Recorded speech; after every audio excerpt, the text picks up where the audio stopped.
Yeah, we're live over on the short. Is this also gonna go live? Yeah, alrighty. We're live over on both.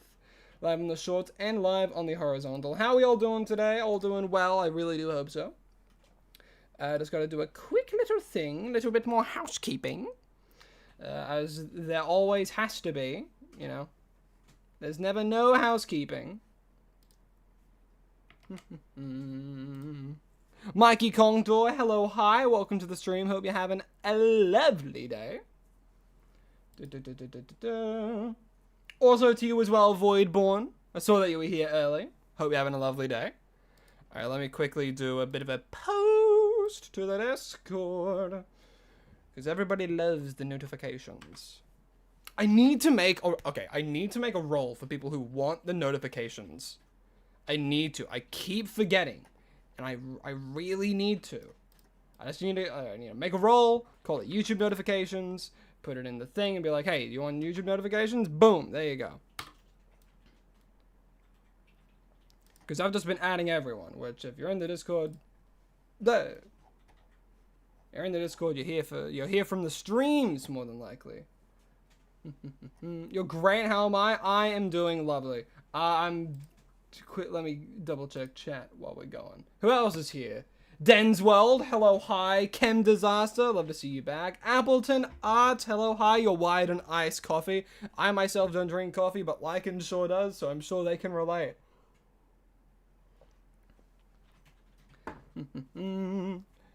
Chicken Guy, hello, hi. Welcome, welcome.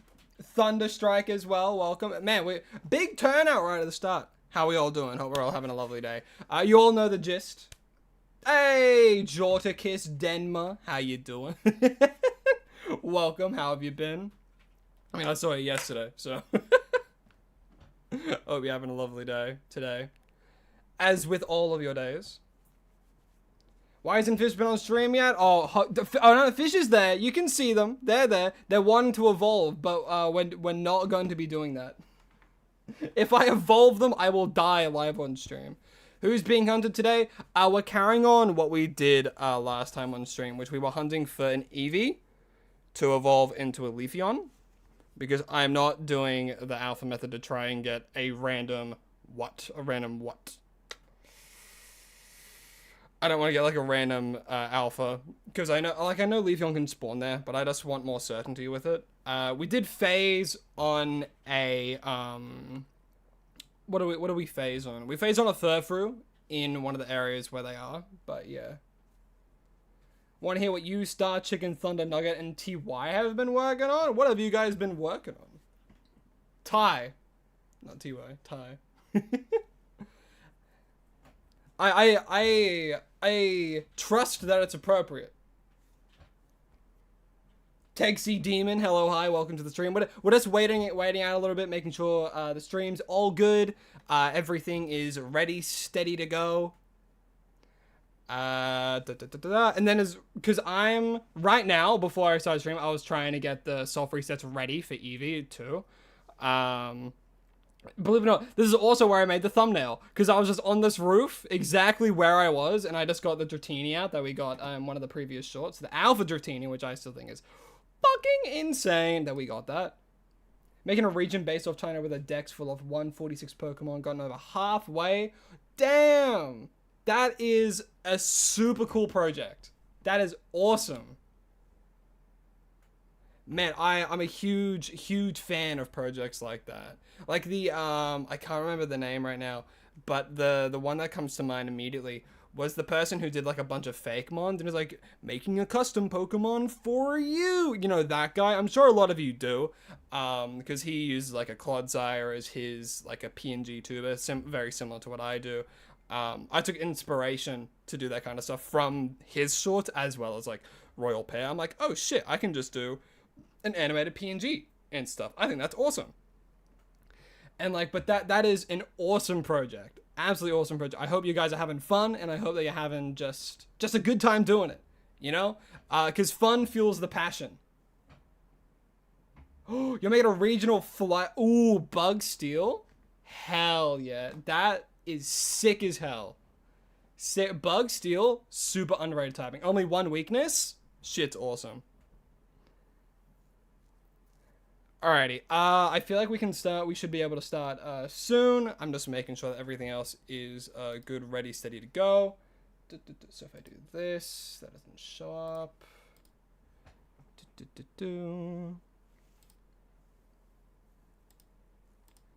Alright, so I'll have to do this, then that.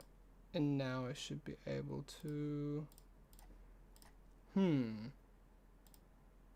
Okay. I'm just making some little housekeeping changes to make it easy for when I have to go and do certain stuff. Like if we get a shiny, I'm like getting the wheel prepared off screen. During this time I cannot see chat. Letting you guys know that now in case anyone's yelling at me. But we have had to implement a slow mode. Just to make my life easier, to make it so I don't miss a whole bunch of messages, to make my moderators' life easier as well, so they're not having to like read like an absolute full frontal assault, because the streams are getting more popular, which fucking thank you lads so much, holy shit. But again, I can't be more appreciative. I'm insane. I'm going insane with how big the streams have been going, and again, I thank all of you so much, genuinely so much. I'll be a little bit sappy before we fully start, but like, damn, the amount of growth that we've had in the past, like even month, that's ridiculous. That's insane to me. Like, I think I've gotten like over 1,000 in the past 28 days. That's ridiculous to me, you know? And like, that's what I'm thankful for this Thanksgiving. I'm so thankful for every single one of you that have honestly made this just possible at all. And I have to thank my friends as well. I have to thank Mentos. I have to thank Jorticus. I have to thank my lovely partner and moderator Lycans. They've supported me through this, and you know, they're just very close friends of mine. They've helped me with streams as well, like through the Silk Song specifically. They were quite active during that to help me, and again, very appreciative. But enough sappy stuff. We gotta hunt for this damn Eevee. And of course we have to. For those who don't know, I'm currently trying to do the reset method, or the soft reset method, where I'm getting this Eevee on this roof to spawn, and I need to save right before it spawns. Because that way, I save right before it spawns, I can close the game, reopen it, and then get a fresh spawn. This can be slower than the runaway method in some instances. I think there's a place I could do a runaway method for an Eevee, but I feel like I just kind of want to try this out for a little bit longer. If it like messes up, I'll look for a place where I can maybe do the runaway method for an Eevee. I know I could also do the fly method for Eevee in a certain location. But I don't know if I really want to do that, just because, like, phasing is fun and all, but I don't know if I really want to phase a whole bunch. You feel my vibe? You feel me? You feel my vibe? Yeah, while I'm doing this, just gotta real make sure, because the last thing you want in a stream is shit going wrong, or like recordings going poorly. So I'm just gonna like quadruple check, make sure everything's all good. Yep, Elgato audio's on track 2, Stream Ninja track 1, mic track 1. Okay, all good. There we go. Yep, so we should be all good, all set and ready. And now I can just fully focus on this. And now I'll have my full attention to chat. Falcon Punch, hello, Tyrantrum Beep. I believe Lycan's favorite was Bennett, I believe. Yeah, Lycan's favorite is Bennett. Have I ever had any fake mon ideas before? Ooh. I think maybe when I was younger. I'll also start the timer. Just because it's time into the hunt, you know. Do I play Unite? If yes, then what Pokemon do you want to add to Unite? I used to play Unite, then it became kind of a shite show. But Like, if I were to add some Pokemon, I would, out of like personal bias, of course, I'd be like, ooh, I think Flygon would be really awesome. Like a really fun, good all-rounder. You know what I mean? In my opinion. But I also just think like underrated Pokemon would be pretty good. I think Chestnut could be fun. Any starter really would always be a hype addition. I think Empoleon was pretty cool, but then he was broken, and you know, that's how it's been with a lot of the releases. Like Dhelmise was broken, then it got nerfed, and then Vaporeon's been broken, then it's been nerfed, and I'm like, oh, okay, awesome. What's the next one gonna be? You know, are they gonna be broken upon release, and everyone's gonna be a disadvantage, and all that kind of stuff? But yeah.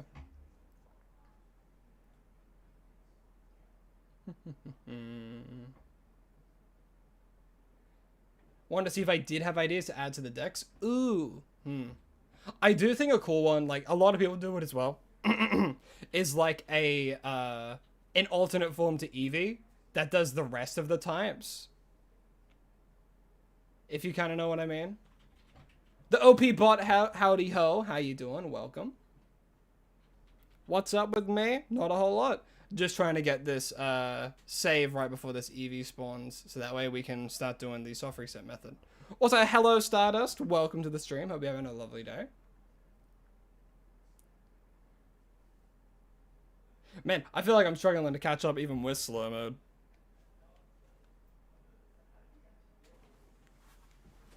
I'm doing my best. What's my favorite generation of Pokemon? Oh, that's actually a tricky question. Because there's... Why isn't it spawning? It's been 5 minutes? I don't know. It's odd. Unless it's like spawned somewhere else. Or maybe it's... Oh wait, did it turn Did it turn cloudy? Ah, it turned cloudy, I think. Okay. It's gotta be sunny. Damn.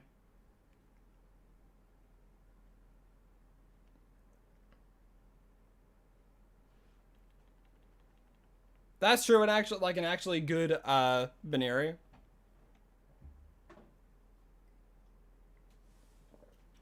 Nugget did a ghost evolution of Wispion. Oh, Wispion? That's hype as hell. Wispion is hype as hell. I also really like Wyverion.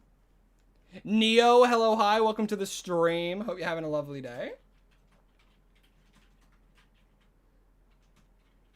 Yeah, we're trying to get this Leafeon today. Hopefully we will. Hopefully it won't take a whole lot of time. But you know, shiny hunts in this game, they're either quick or they take ages. Because that's how shiny hunting be. Okay, can I like... What generation Pokemon would I delete forever? Gen 2. I know that's controversial, but everyone's entitled to their own opinion. Real Anger Controller, you never seen you live. Hi. Well, hello. Hi. Welcome to the stream. Hope you're having a lovely day. Woo.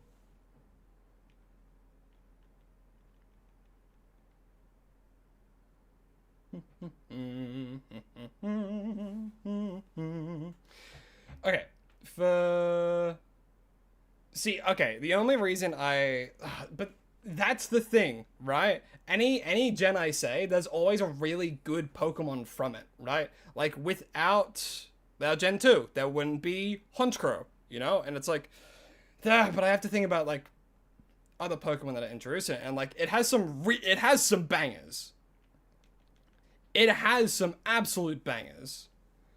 But I feel as though with it, there's not a whole lot I can just name off the top of my head. Like, there's Sizzle, there's Tyranitar, there's Murkrow, I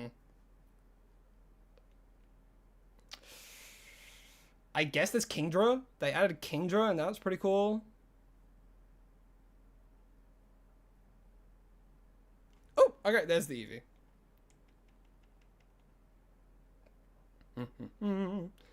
But if I had to choose a favorite gen, it's probably Alola. I love Alola.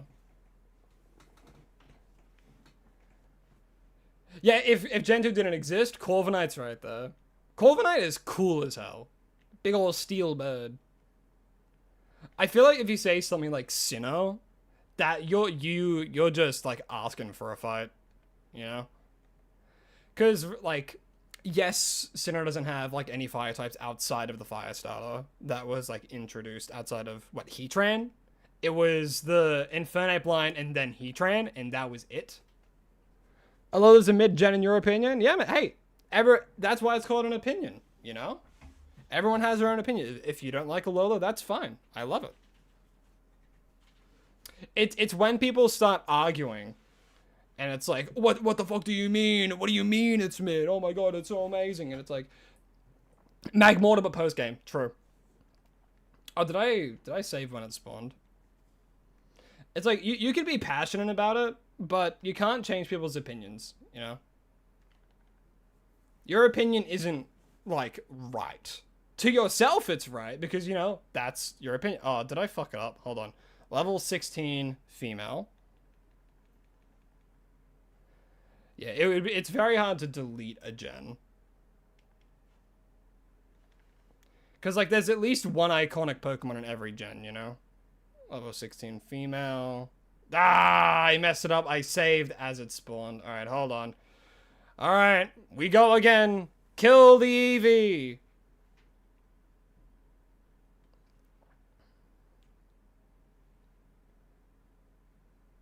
Boop.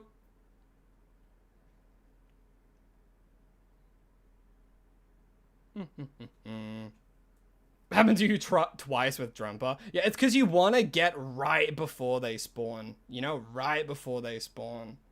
You were about to say Sinnoh. I mean, again, everyone has their own opinions. If people start arguing and like bagging people for their opinions, that's a timeout. You know, we want to have just like an open, you know, nice atmosphere. Anyone can talk about their own opinions without worry of getting bagged by people. Unless you're like specifically rage baiting. You know, it's like, but again, like, if you don't like Infernape, that's fine. If you think Bruxtus is your favorite Pokemon, I will silently judge you, but I won't make a big deal out of it, you know? Everyone has a favorite. You're doing Dratini now and you really hope it'd be less than 17. Are you currently over like 17 hours for it? If so, yikes. If so, yikes. But Dratini's a pretty hard one, honestly.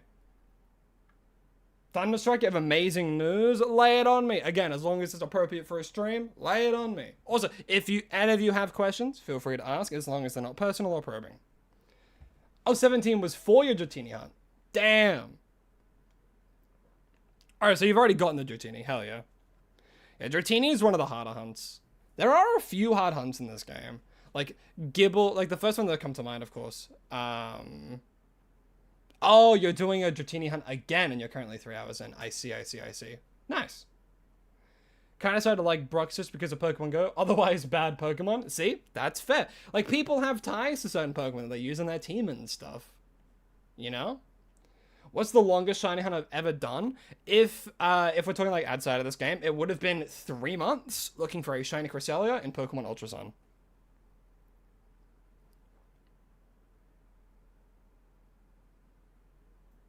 Ah, so now you're just looking to get the Dratini for the dex. I see. Commendable. If I could be any Pokemon in their environment, what would I be?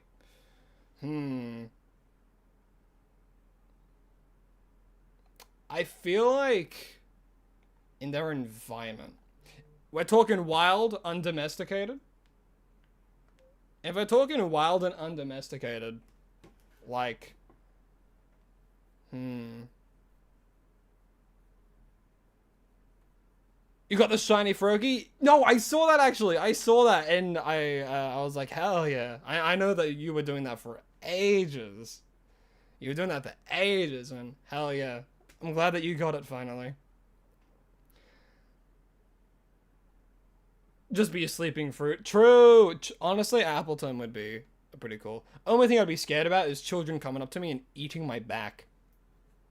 That's a real thing that's in the decks as well. Sasha the Rally Lover, hello, hi. He got the shiny Froakie with your help? How so? Did you help him, like do resets a little bit better?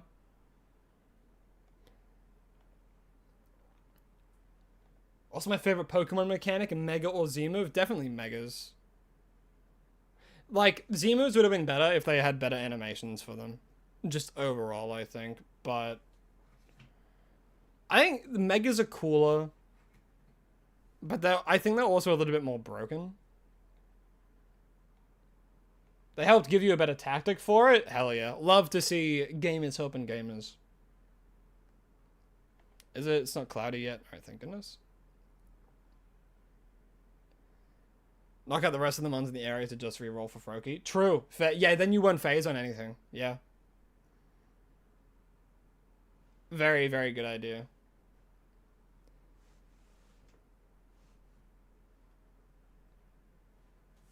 Just stop other you don't need like a 5th shiny phalanx, I'm sure.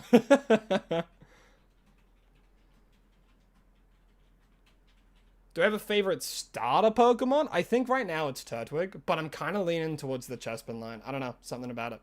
Specifically Chespin and Chestnut. I love those guys. Yeah, the funniest shiny encounter. I'm looking forward to hearing it. Z-moves were okay until you looked at the fairy one with his... Yeah, oh my god. That one was thrown around so much, the animation with Xerneas. It was so funny. It was so funny.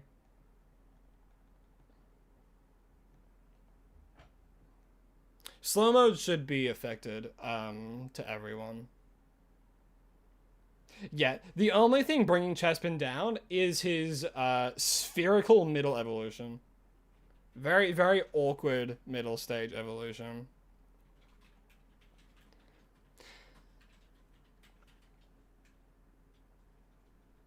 But I mean, look at this guy. He's awesome. I mean, okay, the reason I like, really, really like Chestnut, I'm a huge Knighthead. I love Knights. One of my D&D characters is fully just like a suit of armor. He's a Warforged. I'm a huge Knight fan. You have 3 shiny Bellsprouts in front of you, a shiny Pidgey not far fletching behind you. My goodness. That's fair, yeah. I started doing that, in my own time as well. Like when I do hunts like off stream and stuff, I've been like leaving shinies just so that, okay, there's Eevee. I've been leaving the shinies just so that way, you know, I won't keep phasing.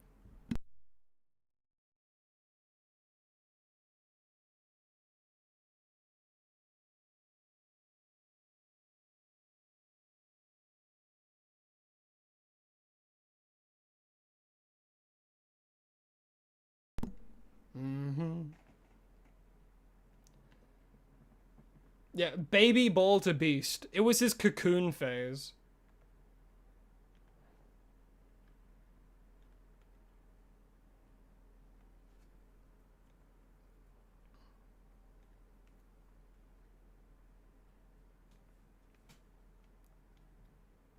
I'm just worried it's gonna like spawn in again before like, and I save it without seeing it. Your favorite starter is Greninja? Fair, man. Greninja's awesome. I think Greninja's a very good take on the rogue archetype.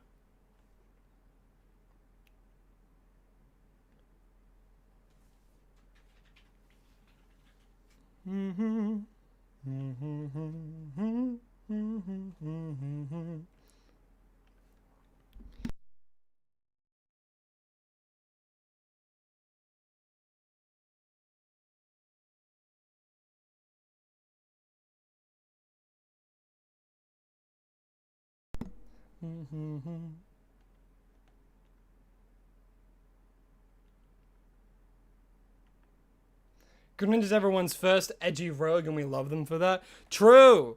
Anyone who's gone into Pokemon during X and Y, that's their first edgy mon.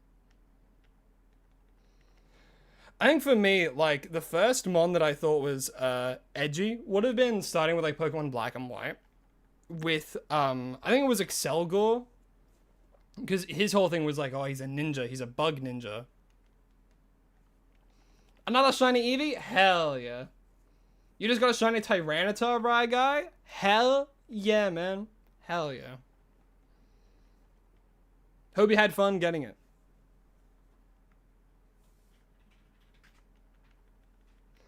I wonder how long we're going to be doing this, the Eevee resetting for. Make sure I'm recording. Yep. Alrighty. Look, I could try and get a little bit closer, but I feel like, you know what? I'll risk it. As soon as I come in, I'll like pause and save. And now it should spawn. Yeah, okay. And now it should spawn like as soon as we load in.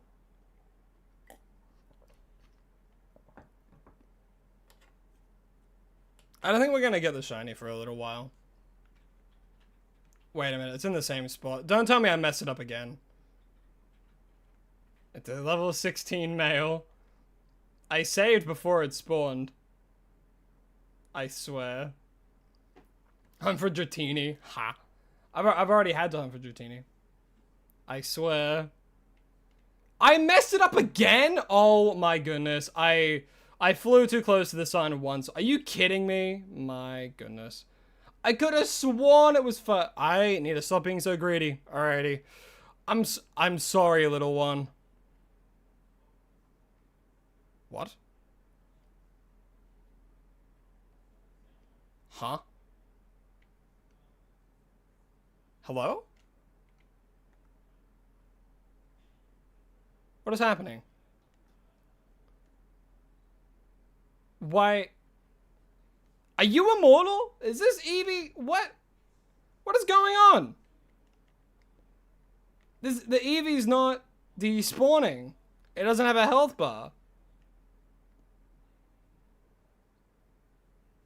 Man, what a fun bug. Let me just, yeah, I'll just, I can't catch it?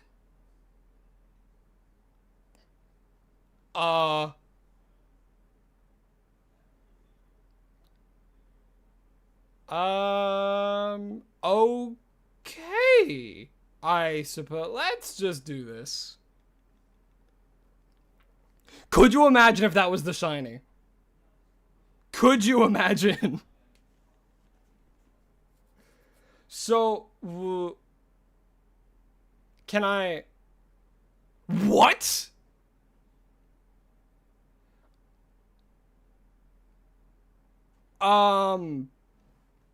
Do I have to leave and come back? Alright, hold on, let me...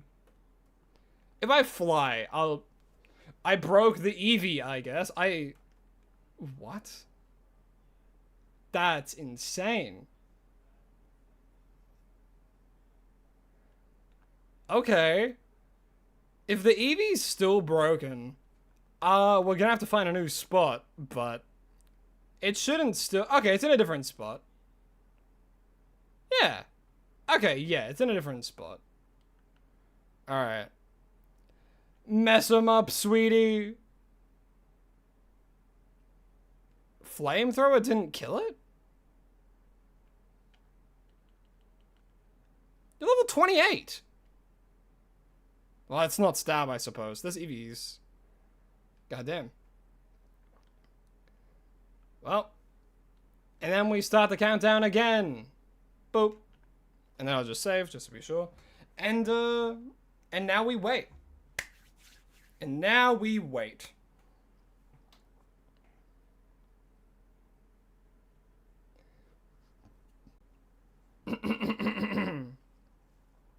Man, this game does in fact have a few bugs from, yeah, that was an odd bug that I found. There's also another one that I came across when I was doing a different hunt that you guys haven't seen because I haven't completed the hunt yet. But it was an alpha that spawned on top of me, and the exclamation mark it just kept spamming that. I don't know how else to explain it, but it was like, and it was just like the exclamation mark as they were like paused. Where is this at? Looking to ease up your Eevee hunts. Right here, it is left of Wild Zone 12. So if you fly to this truck here, you can make your way up the little construction here, and there's a single Eevee that spawns. You can do soft resets for it. So if you do what I do, you can knock it out, wait for roughly like a minute 30, and then from there you can do soft resets. You could also spam fly to Wild Zone 19 as EV spawns there, regardless of the time of day and all that kind of stuff. But there are different locations where it does spawn. You can do if you want to do like the bench method, you can do it over here. There's a bench here that hits an EV that spawns right over here.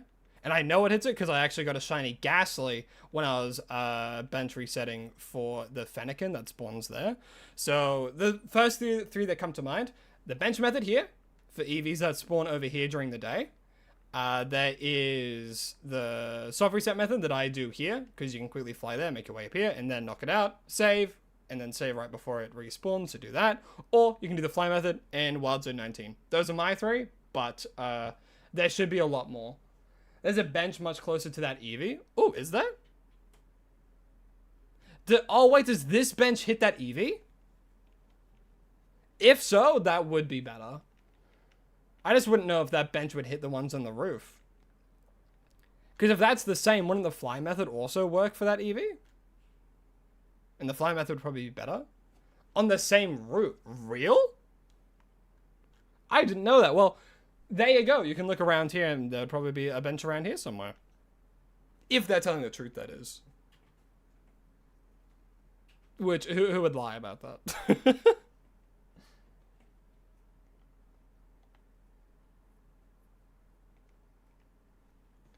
There's also a Dratini bench hitting the Eevee. Oh no, I've seen people do that. I don't know exactly where that one is, but I have seen people do that one. You got a shiny Ekans while shiny hunting for Dratini? Hell yeah.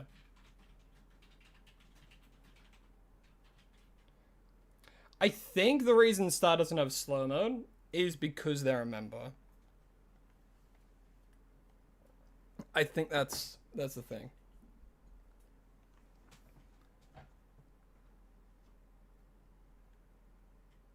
But I do think, just in general, I'll just put slow mode in regardless of that kind of stuff, just so it's a little bit easier.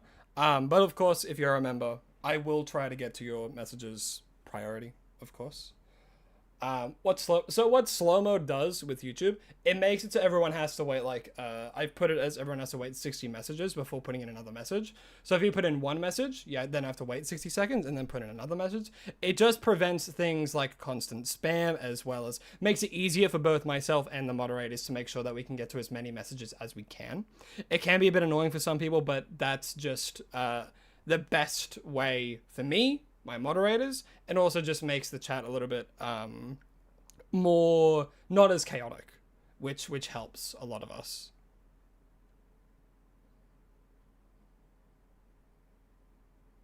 Turkish Wizard, how you doing? Welcome to the stream. Hope you're having a lovely day.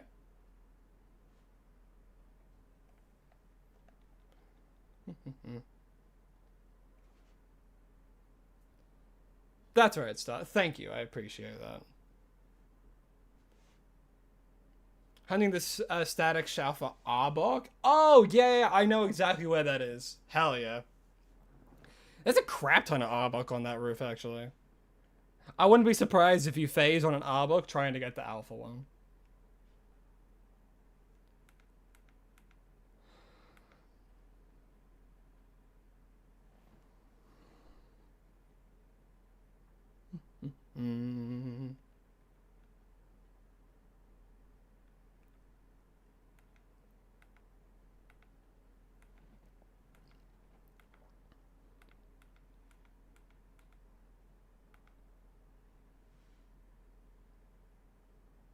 You would hear the shiny sound every time. If you have a bunch spawn nearby, every single time you bench reset, you would hear it. I know the feeling. When I was doing the hunt for Ghastly, I left a few around. Like the Ekans in the back that some people were like, you didn't see the Ekans. That was there ages ago. But that Spinnerack and the Spupa were not there last time I checked. So the Ghastly, the Spinnerack, and the Spupa, that was crazy.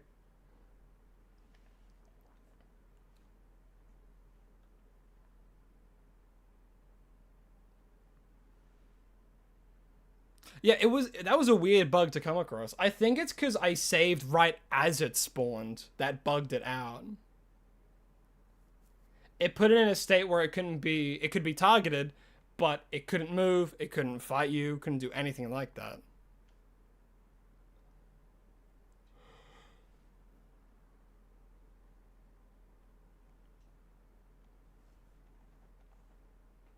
Bidding.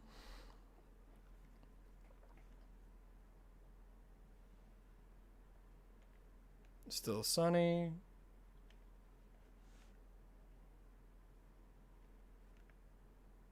Oh, yeah, when I was doing the Dratini hunt, I was so scared I was gonna phase on a Dragonair. Because of the way I do it, I would have had to hunt it again anyway.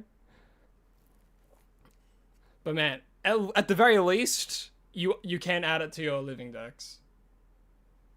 Imagine if you get a shiny alpha Dragonair.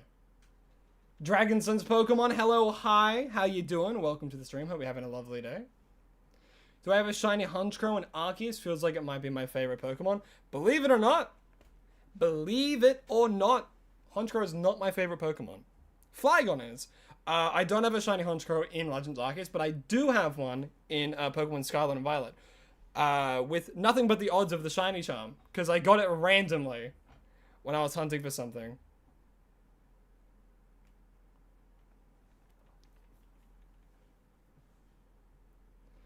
Turn to the dark side, got a turbo controller, and unfortunately you have to admit it works so conveniently with school and stuff. Hey, look, I don't judge people who use a turbo controller.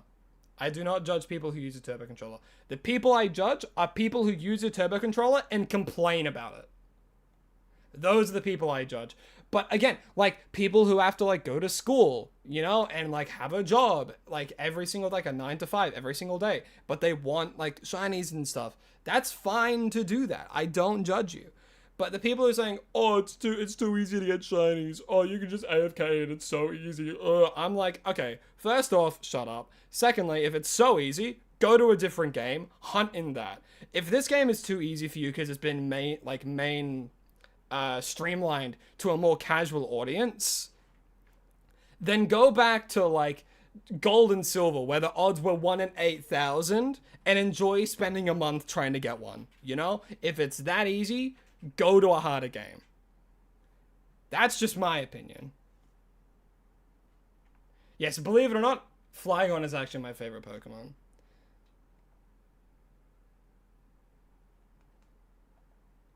You want to get a turbo controller because you're afraid that your Switch Joy-Cons might break? That is fair.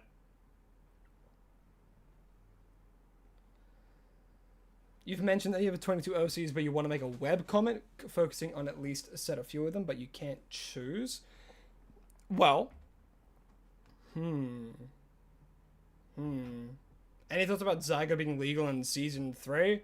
I think people are going. Well, I mean, ranked is was messed up at one point. I haven't played ranked in ages in this, purely because, what do you call it? Purely because of all the people who hack Animons and stuff, like Alpha Xerneas and, you know, stuff like that.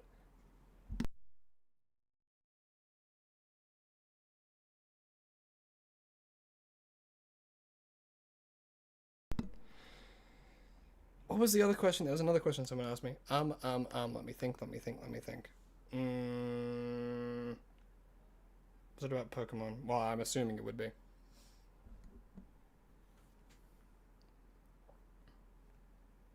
My memory is that of thine, goldfish. I wish I had 2 monitors. Holy shit. Because one, I have, like, the game on it. Because I don't want to play it on OBS just like that. Because it's like, ugh. It's just, like, such a tiny screen. Yeah, Gold and Silver were the games to have shiny Pokemon. But I do believe you can still technically shiny hunt in Red and Blue if a Pokemon has the exact IV spread that you want them to have. Because that's how shinies were determined in Gold and Silver. Is Honchkrow my favorite Pokemon? No. So, Flygon is my favorite Pokemon. The shiny Mega Eternal Floette glitch? No, this is the first time I'm hearing of it.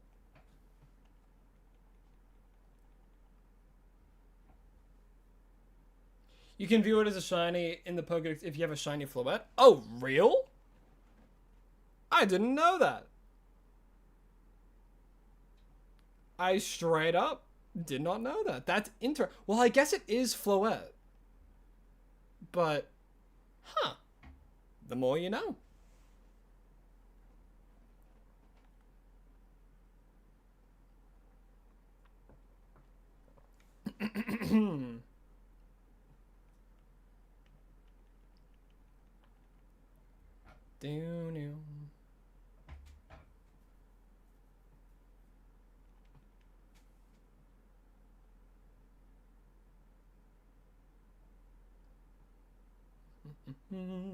It only show up in the small box though. Ah, yeah. I mean, the game itself, there are quite a few bugs. Like I've encountered my fair share, but none that like make the game unplayable. You know, it's not like Scarlet and Violet levels of bugs. They've mostly just been humorous. Honestly, a lot of the bugs that I've come across.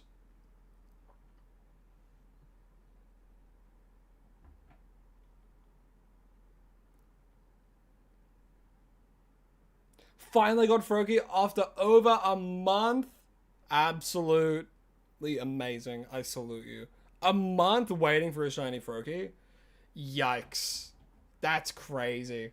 Especially in this game with the odds of it. Whew.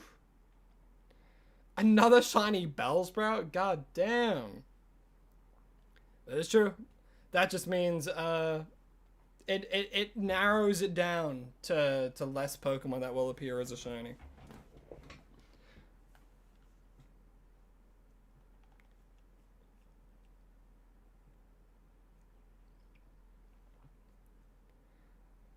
Yeah, a lot of people assume that, and I do not blame them. The reason I came up with that Raving Crow, I'll do a quick simple of the story of it. So, the reason I'm called that Raving Crow, years and years ago, I was doing like competitive Smash with my friends and stuff. One afternoon, we were playing Melee. I'm like, okay, what name should I put in? You can only put in up to 4 characters in that. I look outside, there's a crow. Fuck it, let's do crow. And then the rest was kind of history from there. I just started using crow in a lot of my game attacks. I tried different variations. I had dark crow for a bit, but I'm like, that's a little bit too edgy. So I just went back to crow, and I'm like, but I want to mix it up a little bit. But actually, for quite some time, I was comfortable with just crow. You know, I was fine with that. And then I'm like, you know what? I was playing a bit of like Pokemon Unite. I'm like, this game's fun. There's not too many content creators for it, and I feel like I know enough about the game to start doing content for it. So then what I did was I was like, okay, it's a Pokemon. I want to do like a Pokemon related channel. My game tag's Crow. I want to do something that I can really like rave about for like hours and hours on end, pretty much, to make it so that you know a lot about the topic that you are making content about. I'm like, that Raving Crow, because I'm raving. Yeah, that makes sense. That Raving Crow, and then that's how the name came to be.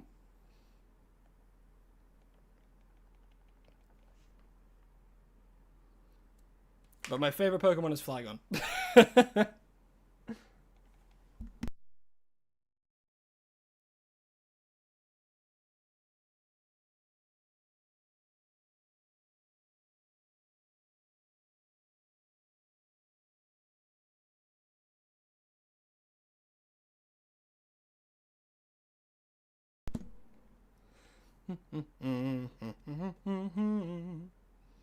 Flygon is an amazing Pokemon. Speaking of content, you made a background for your videos that's similar to Aura Guardians, but with the Applin line, and I want to make a video, but no clue if I should wait until we get the decks done. It's hard for me to give feedback on that, because, well, it's all to personal preference, really. If you feel like you want to do that, and then you can just go for it, you know? If you have the passion for it, and you think it'd be a good idea and you'd have fun doing it, then do it.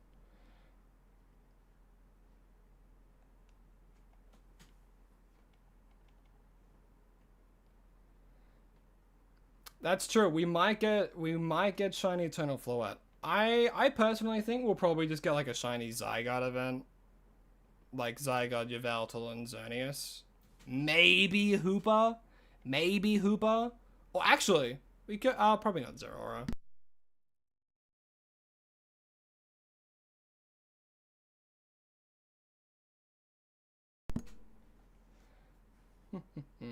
I just realized I have to change.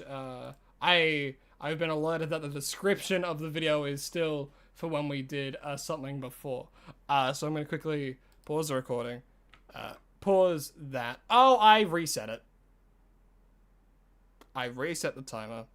Anyone remember what it was at? I think it was at 2 hours and 33 minutes. God freaking damn it. All right, I won't be able to see chat just for a second, but I did see you come in, Charlotte. Hello, hi. Hope you're having a lovely day. I need to quickly change the description.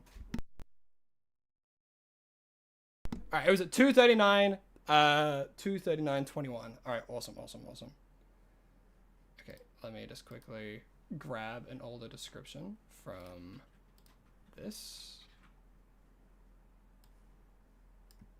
Boop, boop.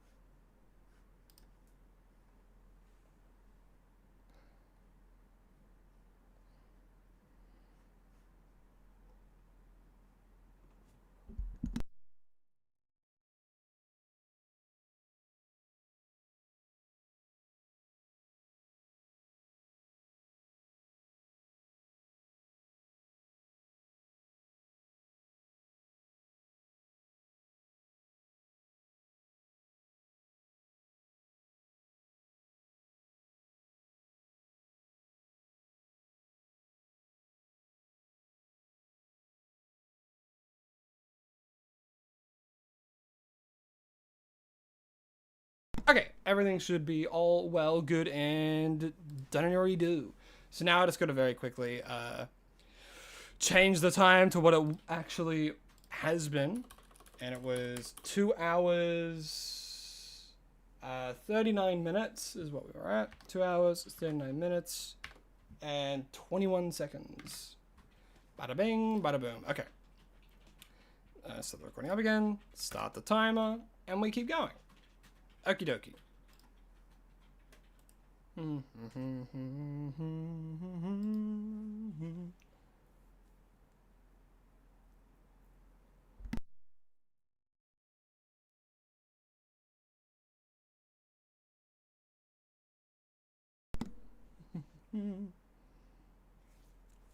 Got a shiny Houndoom, phase 3 for shiny Beldum on my tag.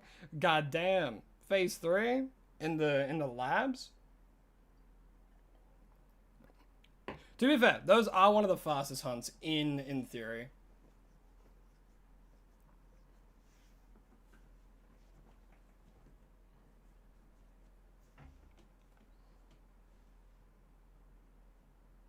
Purely because of like how quickly you can reload them.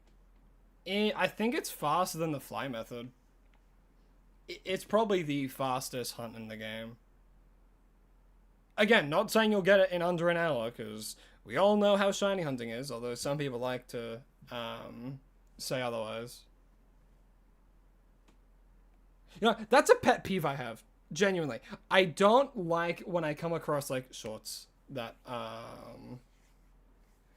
Actually, just thought about if we don't get Mega Flygon, all is not lost. We can always get Legend Tone in the future. That's true. That's true. Look, I really, really do hope that we can, but I really, really hope we do. If not, like, there's always opportunity for future. You know? Always opportunity for future.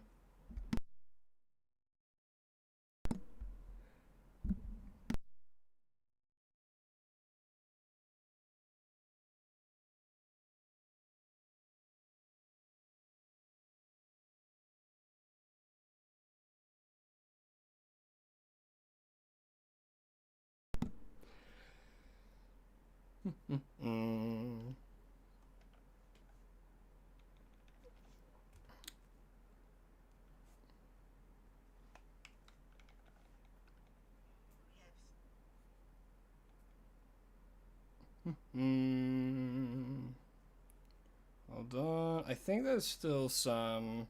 Did I not change that in the description? My goodness. I'm all over the shop today.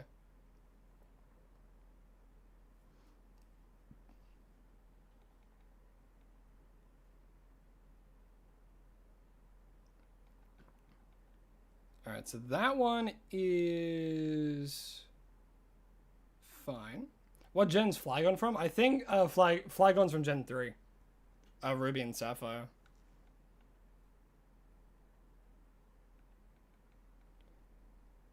Bing bong bong bong bong.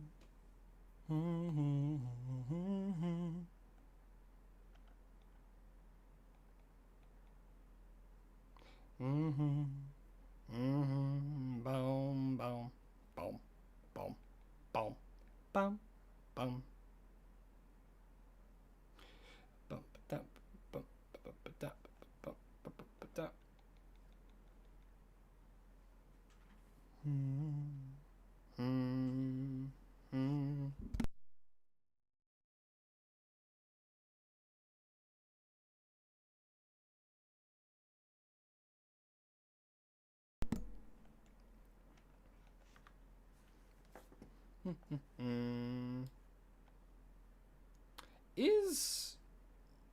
Is there really no other audio?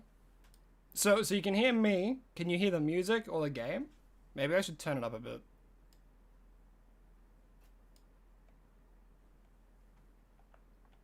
Why is everything out of whack in today's stream? Everything is going poor. But we're still kicking.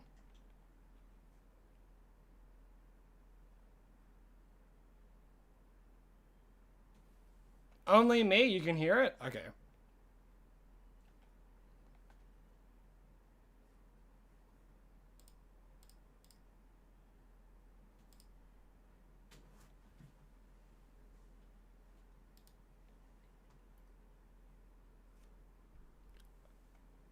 Oh, okay, you can hear only me. What the hell is going on today?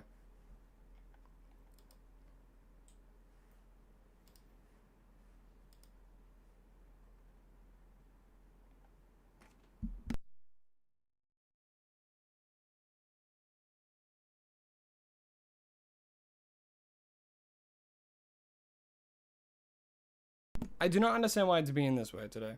What? Download? Okay, well, there's an update. Alright, we're waiting. Well, it's not that long, so we should be fine. Gotta wait it out, I suppose.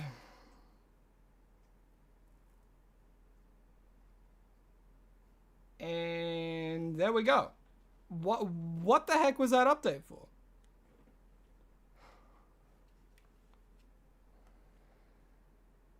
Alright, well, we get straight back into it. Unless the update screwed me over. Oh, we should be fine. Alright, I need to figure out what's going on. Alright, hold on. I'm gonna quickly pause that, pause this. Actually, I might have to stop the recording if I need to change anything. Okay. Output. Okay, what about for recording? Picks up 1 and 2. Am I going crazy? Because with the streaming, I can only have it be on 1. It says audio track 1. So do they both have to be on audio track 1 then? But if I do that, then the recording picks up. What have I done? What has happened? Why is it different all of a sudden? Yeah, audio track 1 and 2. Picks up those two. But I need it all in audio track 1 for it to be on a stream. Am I going insane?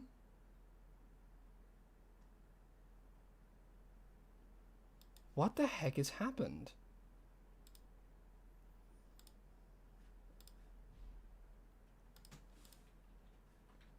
Because for you guys to hear everything, it has to be in audio track 1. But if I do that, then when it records, what is going on? Hello, King Lyric. Welcome to the stream. Hope you're having a lovely day. We're having a bit of technical difficulties, which sucks. I don't understand why this is happening. Why can't... This is the first time this has been happening. It's so odd. Because record, yeah, audio track 1 and 2.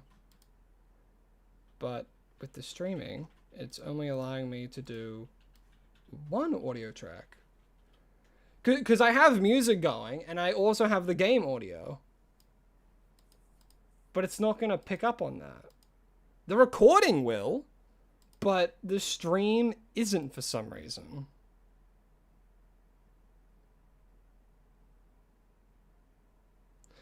Okay, I am going to try... Oh, okay, no, I figured out a fix. Okay, hold on. I know exactly what to do, chat. All right, hold on. I'm an absolute tech wizard. Let me figure this out real quick. Okay.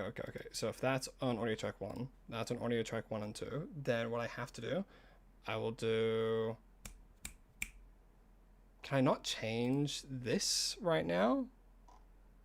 Okay. I can make it a little bit better, but... Okay. Okay. I know what I can do to fix this. It's a bit janky, though. Oh, wait. Does that work? If I put anything on any other audio track, it doesn't pick it up. Shiza. Why did it change? I haven't gone into these settings in I have not messed with these settings in literal ages. And then it changes what audio tracks it's picking up on. For those who don't know OBS, I'm probably sounding insane to you.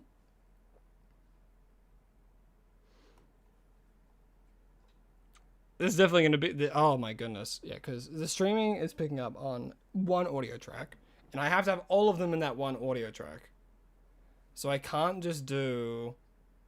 Duh, why? And why can't I change this now? Is it because I'm live? Doesn't let me make changes live? Fuck it, we'll do it live! And nothing. Man, that sucks. It's all grayed out. Oh my goodness.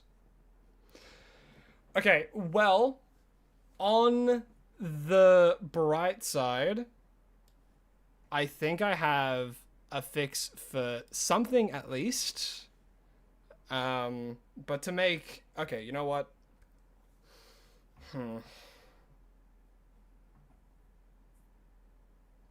What I might do something for the benefit of just the stream itself.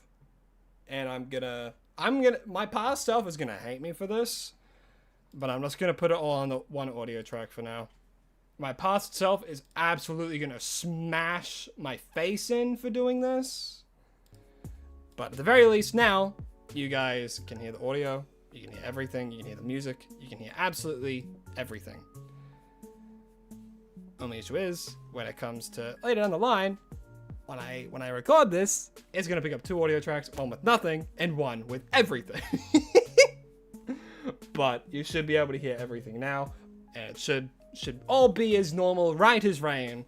The only thing this is gonna be hindering is myself. That is fine though. Alright, let me just free up a little more space. Okay, start recording again. Bada bing, bada boom. And we keep going. It works at least. Like, it's just a little bit extra effort that I have to do. So if you see the Leaf Yawn short, if there's a bit of clashing music, you know why.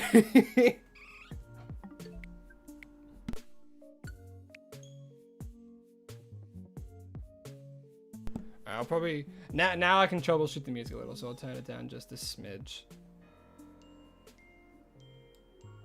I'll let it, leave it at 40.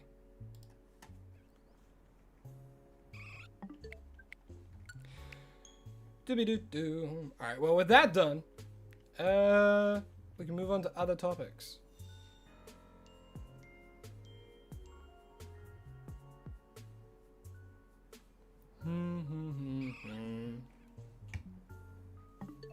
Yeah, OBS kind of sucks, but it's the best software for it.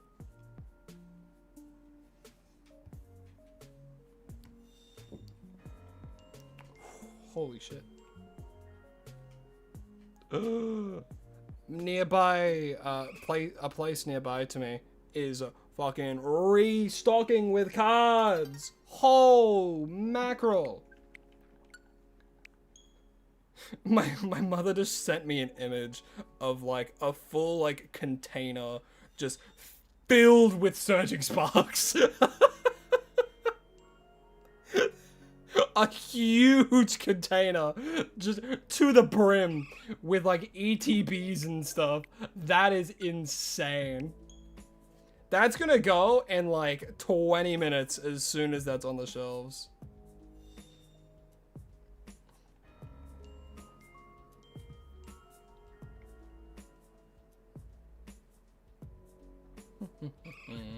OBS somehow messed your Wi-Fi card and how to get it changed. OBS, I feel like OBS screws you over in secret sometimes.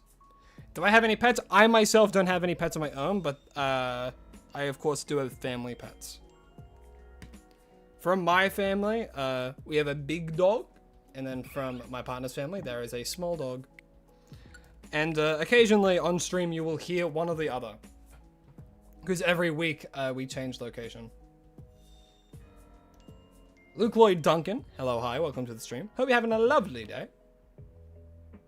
As you can see, we're currently hunting for an Eevee, to which we can evolve, into a shiny Leafeon, which, you know, I think it's fine. True, I do have a pet, it's Fish. It is Fish. Fish is my pet. You know what, we'll have a little Fish appreciation time. There they are! Look at her go, look at her flop around. So majestic. Whoopsies. Fish. Fish and where's the Eevee? Oh, when did you get there? Huh? Did you teleport, Fish? You're on the other side of me. How'd you get, how did you get there? Okay. Fish is magical. I guess we already knew this, but now we know for certain. We watched them teleport in real time.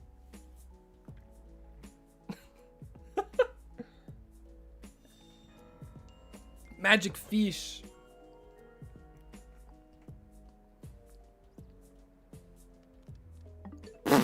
Eevee just ran off the roof. Could you imagine if there was a shiny, it runs off the roof, despawns itself?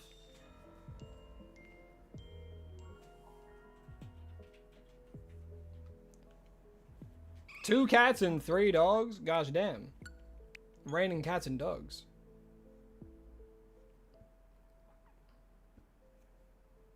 Welcome, KT. Welcome, welcome, welcome. How do you shiny hunt orange Flabébé? I don't know about specific colors, but typically a few rooftops have specific colors. Wait, is orange actually nearby to here?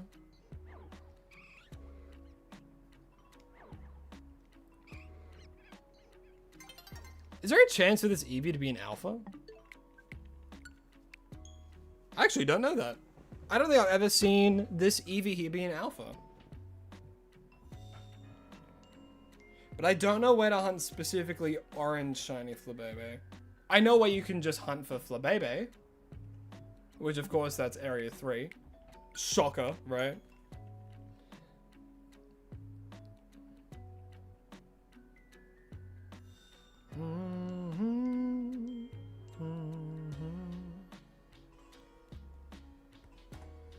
You think Eevee can only be alpha in area 19? That sounds right. Yeah, because not all spawns have the 5% chance to be an alpha.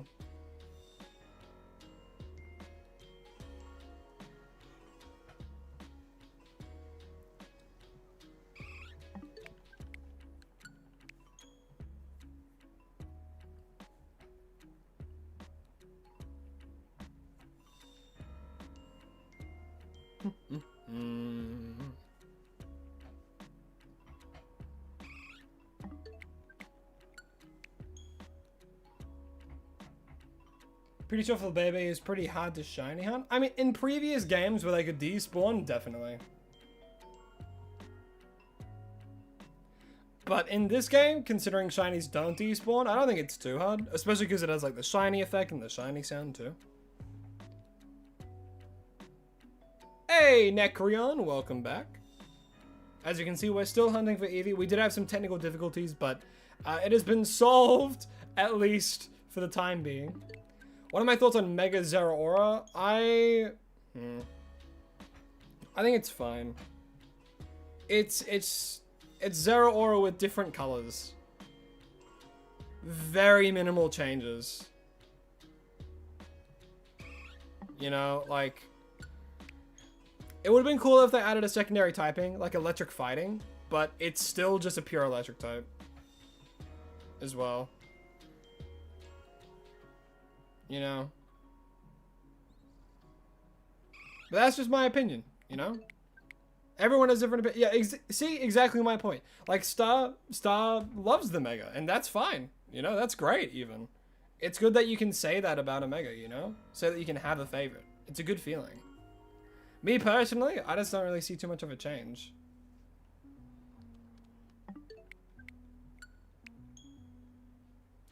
But for my favorite, out of all of, like, the new ones as well, Mega Chestnut, top of that list. Love that guy. He's so awesome. I cannot wait to just have him. Cannot wait.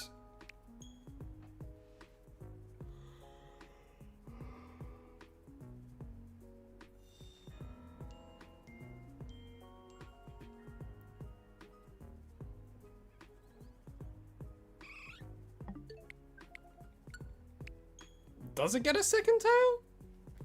I have to really look at Mega Zeraora. Oh, it's mostly because I compare like the PNGs, I think.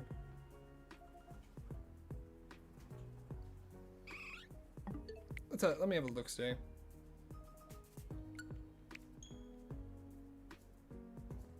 Oh, no, I see. His scarf splits off into two. That's not a bad design. But like, and again, you're more than happy to disagree with me, but I'm not gonna fight you on it.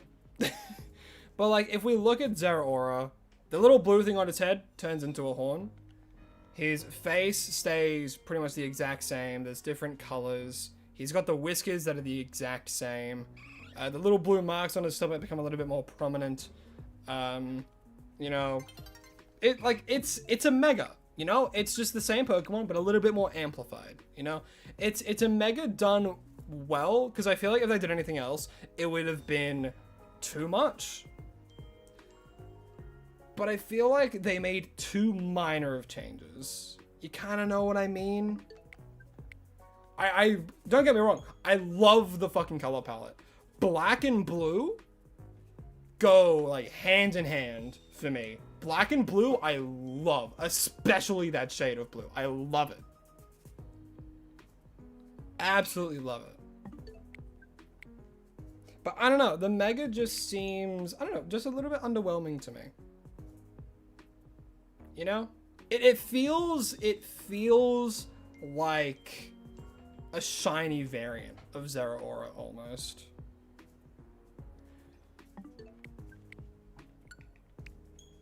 But I mean, yeah, if you love it, hell yeah. You have a question. If I dug a 6 feet hole, how deep is that hole? Depends on, well, it fully depends. Did you dig 6 feet down? 6 feet across? If you dug 6 feet across, then it could only be like a centimeter deep. If you dug 6 feet in like a very straight, like a thread of a line. If you dig 6 feet down, you dig a 6 feet hole, straight down. It all depends.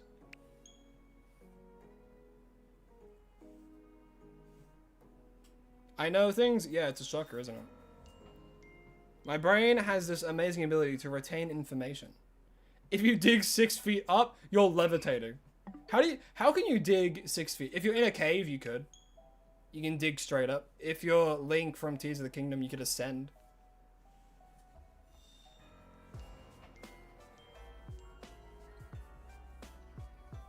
Such a cartoony image. Like, what if I dig 6 feet up with there's like only air and you just keep digging upwards?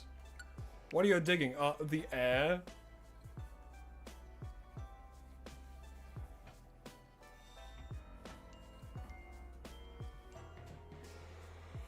You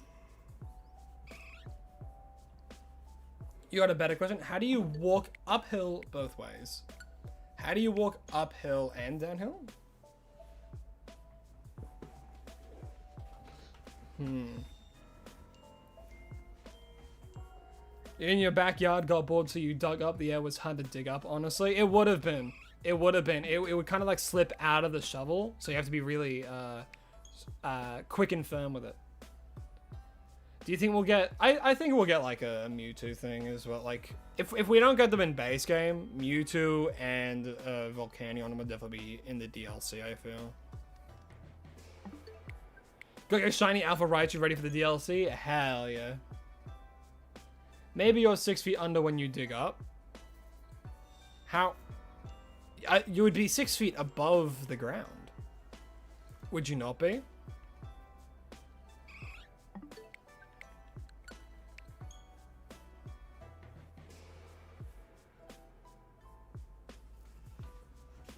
If someone says 6 feet under, that would be...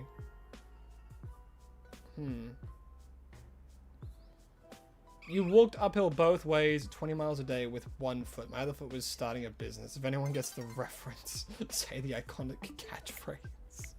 I have never heard of that. Is it bad you don't care if we get Volcanion in the game? No, I think Volcanion's design is not great. The first fire water type, and they fumbled. They fumbled with the design. I understand that it's meant to be like, you know, Steam, meant to be like an industrial Pokemon, because that was the kind of vibe of two of them, like Magearna, which was introduced in Ultra Sun, Ultra Moon, or just Sun and Moon, but was shown off in like the X and Y movies. It's I think Volcanion's fine. It's definitely meant to represent like industrial, like the Steam era. And Magearna is meant to represent the steampunk era.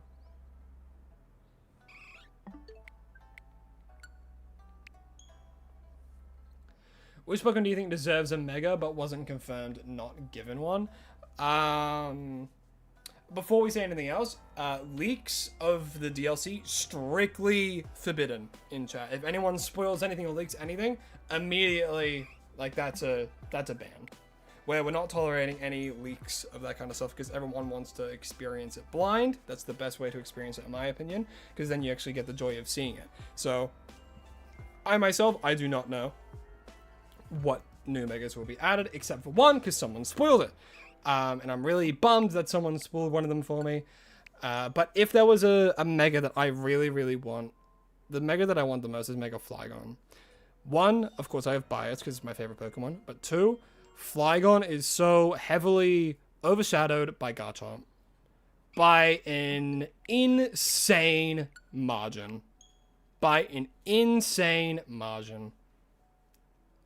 And it's depressing. Because before Garchomp, they were, I believe, one of the only... No, yeah, they were. They were the only ground dragon types. And I'm like, that's sick as hell. Ground dragon? That's awesome. And like Flygon was awesome. Like it was this fast physical sweeper with a good typing. It had quad weakness to ice, but like that was the only real weakness it had, you know? And then like Fairy was introduced, but before that point there was Garchomp. And it's like when Garchomp was introduced, everything that made Flygon good, Garchomp could literally just do better. And then they gave them a Mega. And it's like, come on. Like, come on. Give Flygon something.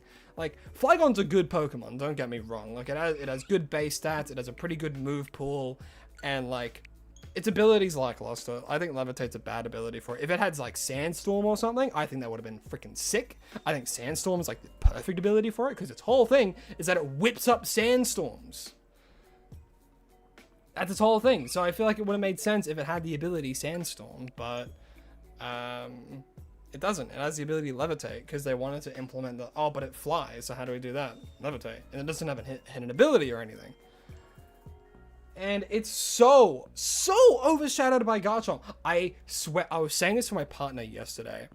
I was like, I swear to fucking God, if they give Garchomp like another Mega Form, that and they don't give Flygon one, that is going to be the biggest slap to the face to all Flygon fans. That is going to be the biggest slap in the face. And I am going to be so disappointed.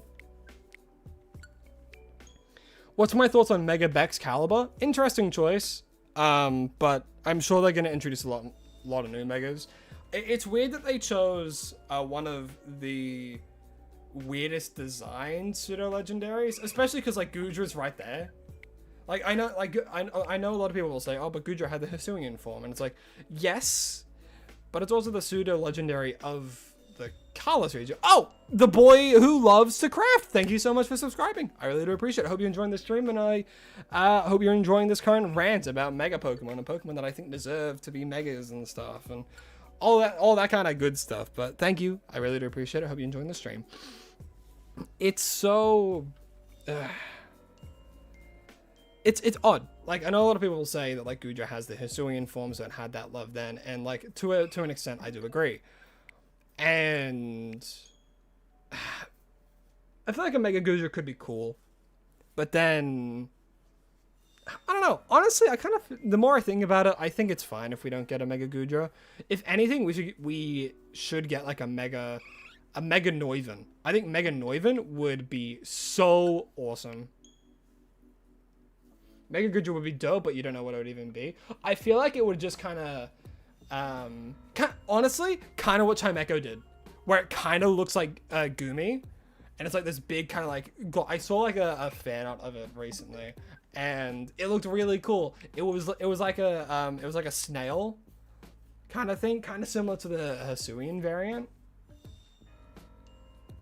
but it looked really cool. I liked it, but we probably won't get it, honestly.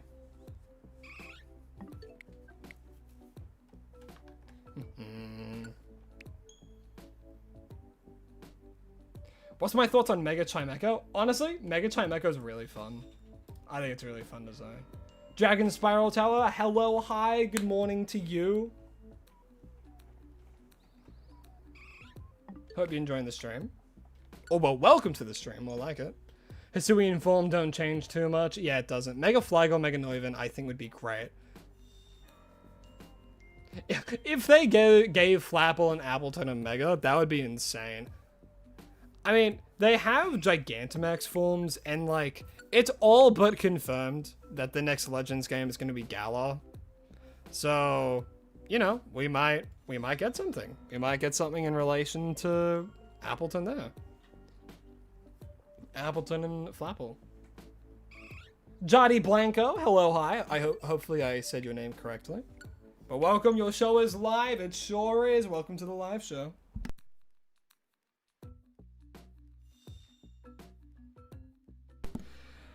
How did I misread that as Jared? That's Jared.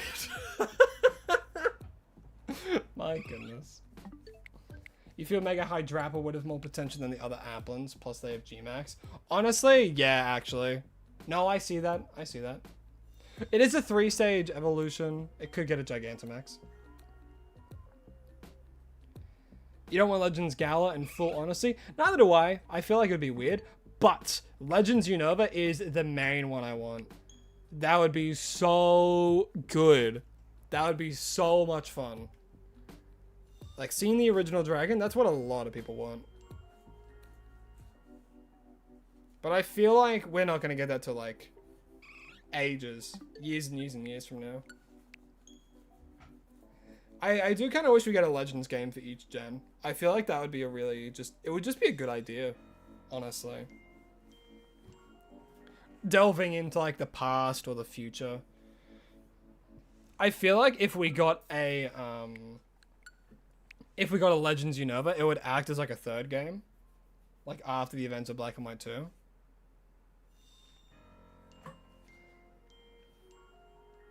Every Pokemon can get G-Max unlike Mega. Exactly. It doesn't require a Pokemon to be at the max of its evolution.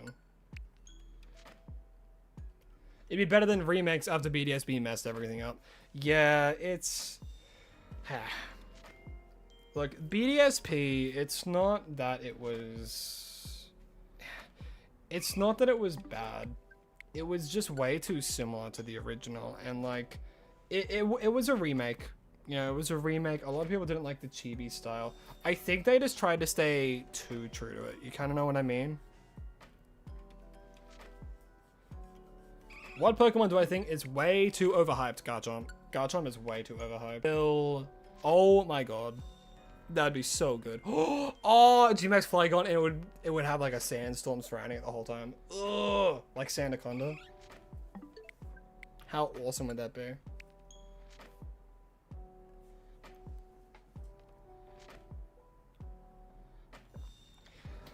Yeah, BDSP is good for one thing, and that's for shiny hunting. Because it's the only game on the Switch that has like the Dex Nav again. And like those shiny hunts are fun. A G-Max instead of a Mega though, I can live with that, you know? I can live with that. Like, I just want Flygon to get some more love. That's all. Charizard's so overhyped that you've actually grown to hate it. That's fair. That's fair. Charizard's shoehorned into a bunch of different media. I think I find it hard to hate Charizard. I think I hate Charizard fans more than I do Charizard. Because Charizard fans are the kind of people, like, in my experience, not saying all Charizard fans are like this, because there are some chill guys, you know? Like, I feel a lot of them are, like, just dead set Gen 1ers. If you had the skills, you'd design a Mega Flygon and put it in a fan game, but you're horrible at art and coding. That's where practice comes in. But of course, not everyone has time and stuff. If that's something that you would like have such a drive to do when you want to do it, then start learning. YouTube is a crazy well of information. Hell, there are some people who have made full-blown great games without like graduating from anywhere, and they've just learned from YouTube. Like, a good example, not of what I just said, but a good example of someone who knew minimal coding but made a goated game is Toby Fox. Toby Fox made Undertale, and the code of that game is an absolute mess. Yeah, Undertale was made in a basement with string. That game is held together with nothing but hopes and dreams. And yes, that was intentional. Like, that game is an absolute mess of if statements. And if you know anything about coding, you know what I mean. That game is like, if this is active, this happens. If this happens, this then happens. That game's code is a mess. But it works. And that's the rule to coding. If it works, don't touch it. I did a coding course for a little while. And that's... It could not be truer. Could not be more true.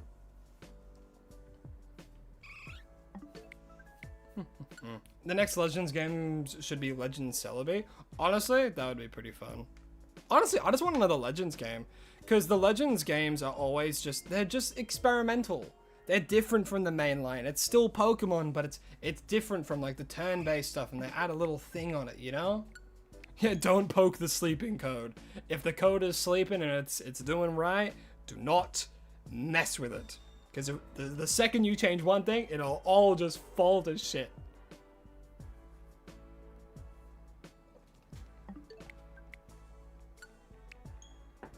Taught yourself coding once to make a Discord mode. I did great and I don't remember the sheet. Don't worry, I knew what you meant, Stir. He did, yeah, and he turned Undertale into one of the most iconic games ever.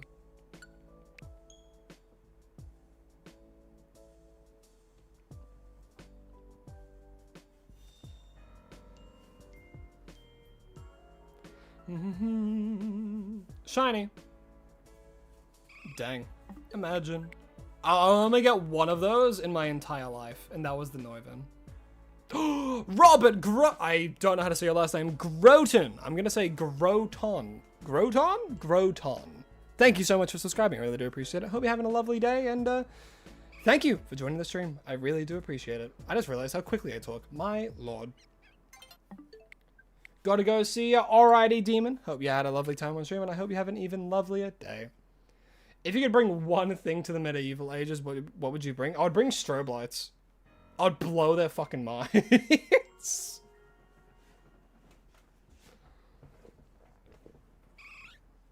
Either that or like a telescope. Like an astronomical telescope that they can see into the stars with. Blow their minds like, hey, look, you see that? That's the moon, bro. That's a different planet. And look, it's spherical.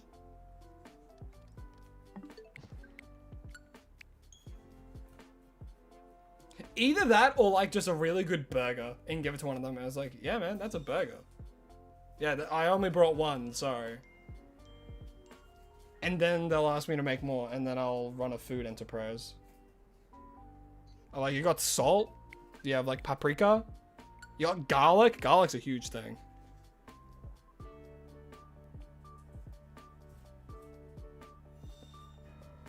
You'd bring a bag of Doritos and convince them it's good. It's God. How would you convince medieval people as well? Probably one of the most religious periods of time. That a bag of corn chips is a god. If you could show one thing to a Victorian child, you'd show them Skibbity Toilet. I don't think they would understand. I don't think they would understand what that is. They would just be like, why is that man coming out of a toilet? You're talking about food is making you want to cook, but you ain't got stuff? That's the reality, isn't it? You want to cook, but there's barely anything in the cabinet to cook.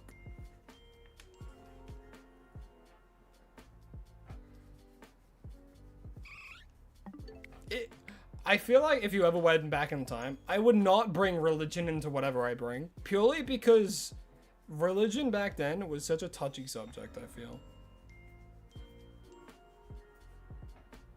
No, what I would do, I'd bring a Bible and I would compare notes. And I'll see how much the Bible changed over the years.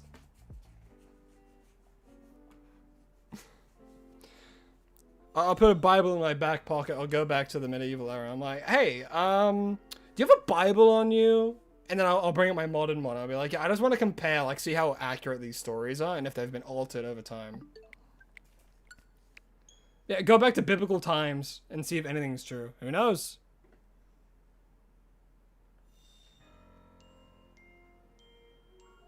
It's impossible to know for certain. I will have to learn Latin. I'll bring a translator.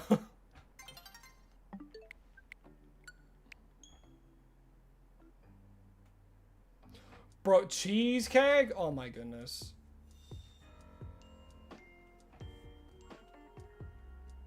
No, religion's always a touchy subject. That's why I try and stray from it in streams, in like discussing it seriously.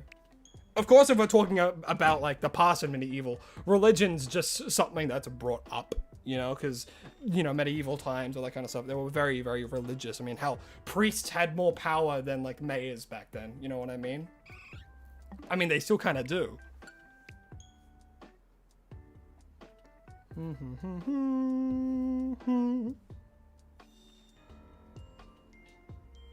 Man, I do want cheesecake now. I've been wanting to make a cheesecake for a while, actually. What was phase 1? When we were doing the fly method for a bit, we found a shiny furfur. Sherry Darrow. Hopefully I said that correctly, but hello, hi. Welcome to the stream. Hope you're having a lovely day. And as you can see, we're currently shiny hunting for an Eevee to evolve into a Leafeon. Who knows how long it will take? Who knows? Only the shiny gods know. Or maybe me, because it's about to be shiny right now. Never gonna happen again. Shiny Neuven, Phase 4 for Shiny Beldum or Matang. God damn. God damn. You've got it. It's not a matter of if, it's a matter of when. That's how it is with shiny hunting. What's my favorite part of the cell? The mitochondria. It's the powerhouse.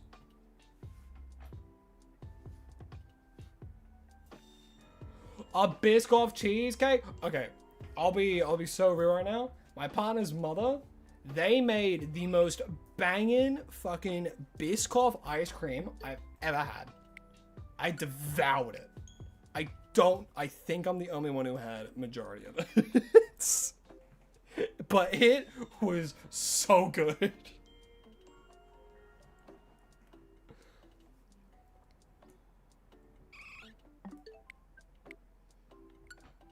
You got a shiny Forky? Nice. Forky, like from Toy Story?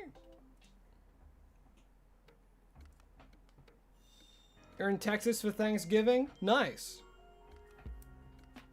Because I'm Australian, I don't think many people in Australia that grew up here celebrate too much on Thanksgiving. I know that like me and my family, we don't really do too much for Thanksgiving, but I like the idea of it, like a day where we like just say what we're thankful for.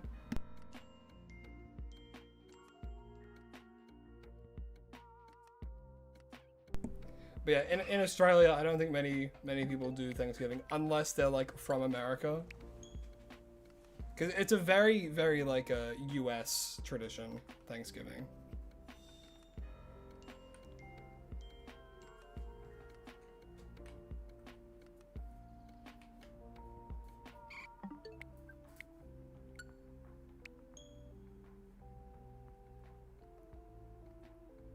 You have a day to say what we're sorry for, not grateful? Is that what people do on Thanksgiving? I wouldn't know, because I've never taken part in Thanksgiving traditions. In Britain, we don't have Thanksgiving at all, but we do have a bonfire. Ooh! Oh, that sounds nice. Thanksgiving was the first part of propaganda I was taught at the ripe age of 5 years old. Thanksgiving propaganda. Just like Santa Claus. Thankful for the internet letting me meet so many wonderful people. See, that's the good side of the internet, you know?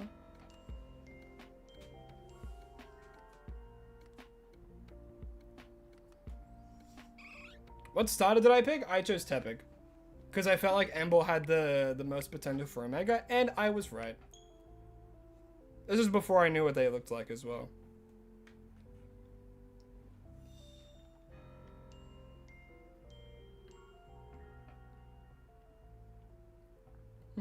You don't do Thanksgiving? I mean, that's fair. I mean, me myself, hearing about like US culture, I'm not too fun to go over there at some point. That sounds insane. People light fireworks near a bonfire? That's insane. People in the UK are off their rocker. Out of your three, your favorite's Mega Totodile. Everyone's entitled to their own opinions, you know? Totodile, like, Feraligatr does become a cosplayer.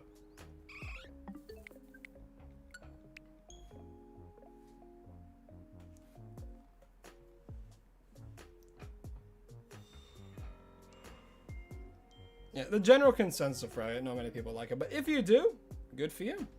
You can see the charm in something that many cannot. You know? No offense, you might be delusional. Everyone is allowed to have their own opinions. The amount of crazy stuff in the UK that both you and Chicken alone could educate me on is hilarious but insane. You know what? Probably. I mean, I've never really been outside of Australia, so The only thing I know about like different cultures is from like word of mouth or like looking it up myself, you know? The most Australian tradition I can think of is a shoey.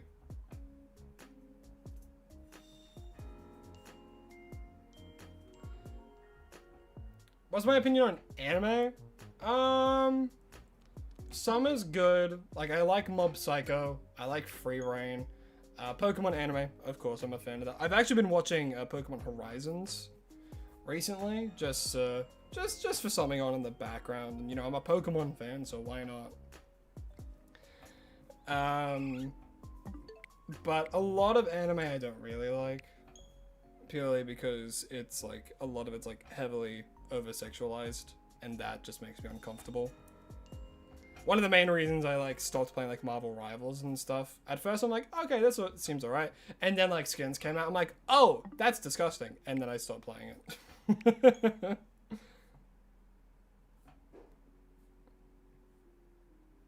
I have to send this redesign you saw for Mega for Alligator in the Discord. Honestly, go for it.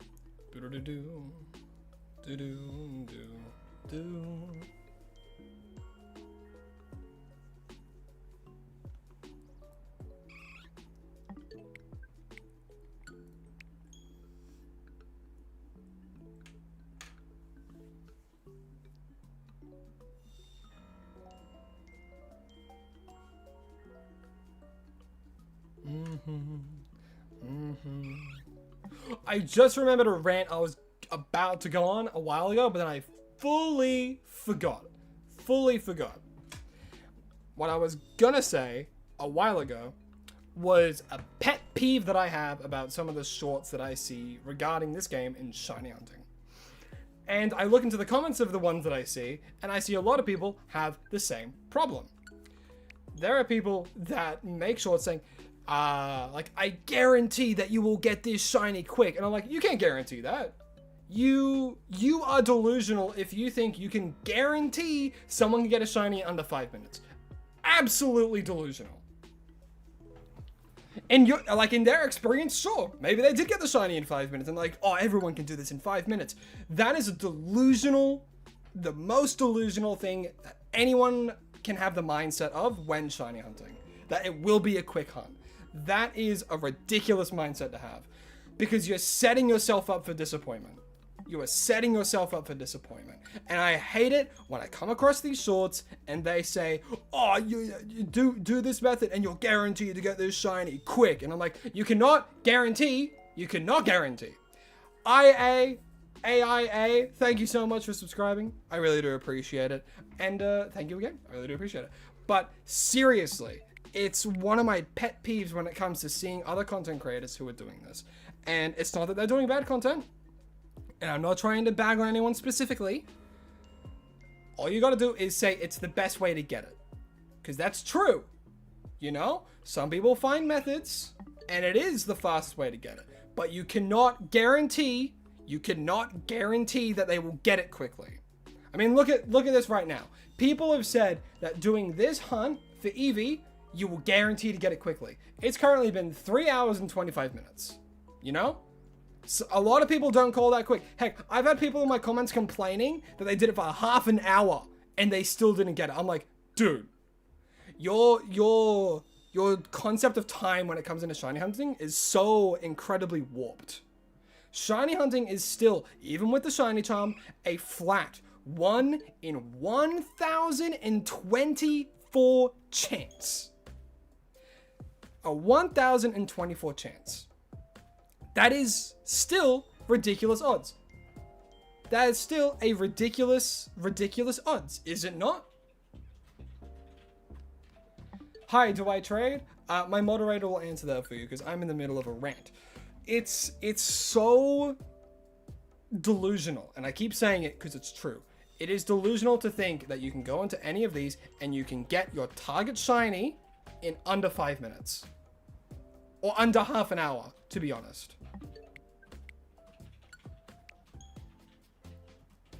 The 30-minute complaint is only Hunted and Scarlet and Violet with sandwiches and outbreaks. Yes. I've said it once, I'll say it again. Scarlet and Violet has done irreparable damage to the shiny hunting community.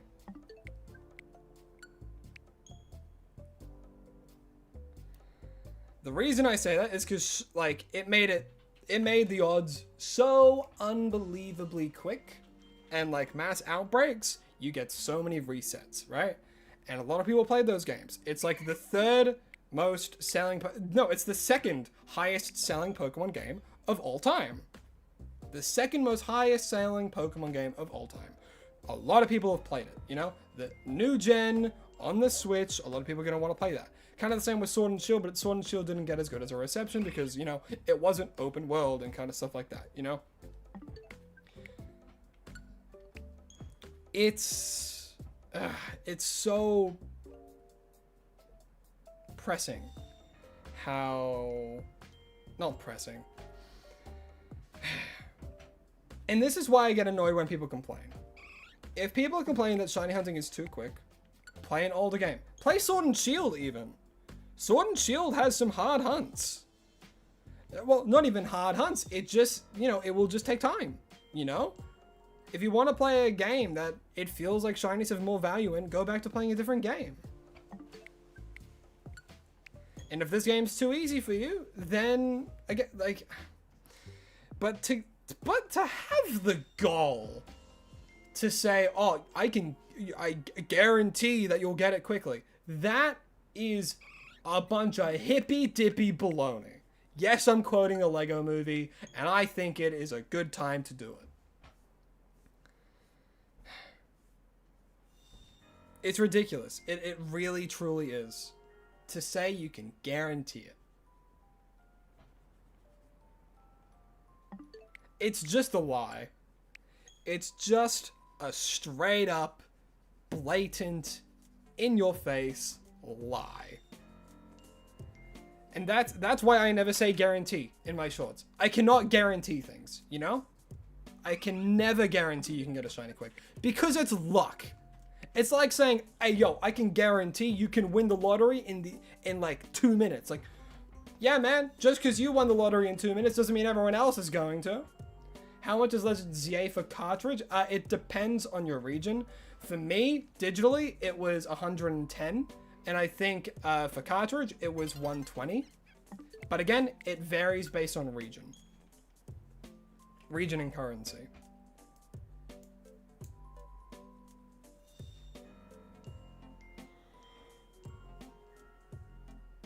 Running through streets with burning barrels of tar.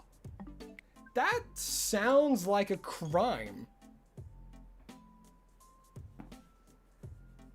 Do they have fireman handy?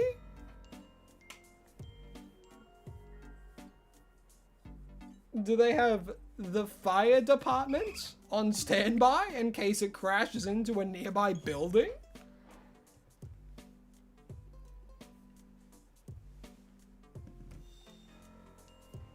I feel like you would have to make a lot of precaution. How much is Scarlet on cartridge? I don't know, man. Look it up.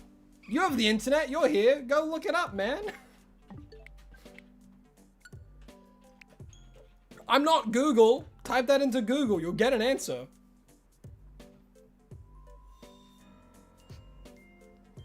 What did I phase on? So to start the hunt, I was doing fly resets over in Area 19, and I phased on a Furfuru, and then I moved to here. Yeah, the only shinies I can guarantee are the Blitzel, the Munchlax, and the Marie opponent. No, yeah, all of those, because those are guaranteed shinies. Those are shinies that will always be there. It's supposed to be part of a carnival week long with the bonfire night. That sounds like it would be an absolute batshit insane week. But my god, would you make some memories. For the barrel thing, you'd have to be pretty fit to outrun a rolling barrel with tar on fire. That sounds like the scene of like an Indiana Jones movie. Or just any like high action movie running away from a barrel on fire.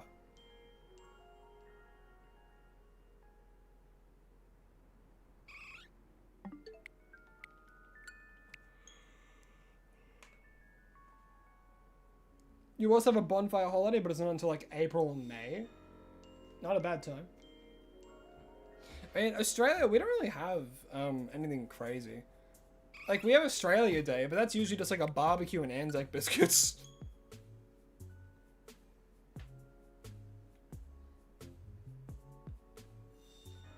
I guess we have the Melbourne Cup. I guess you could count that as something. There's an eating contest? My goodness. I've always wanted to go to an eating contest. Not to partake, but to watch.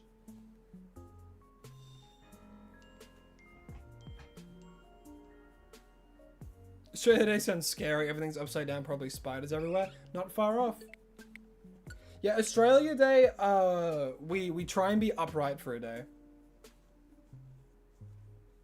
The Anzac biscuits allow us to be upright. They're a delicacy.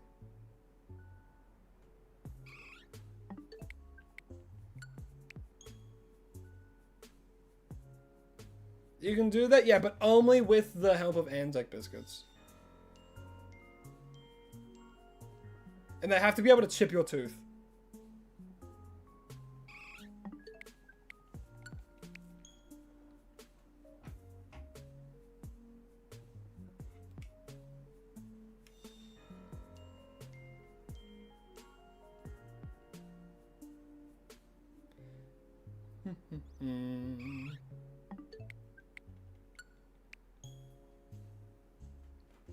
Australia Day, just beat with your local snake crocodile named Jordan and Barry. Yeah.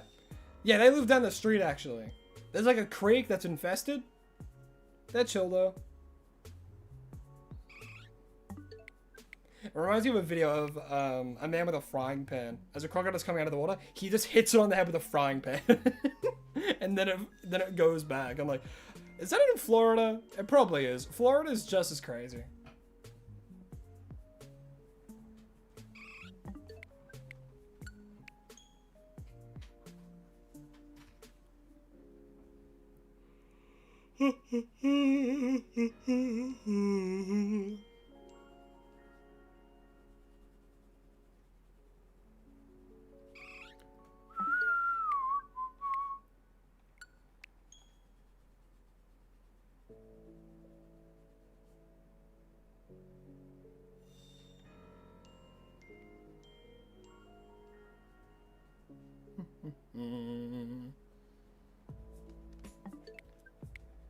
It's just nice and chill.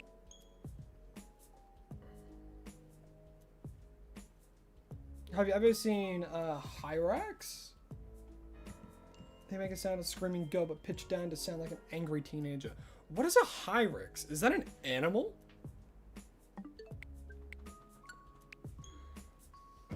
Let me look that up on my phone.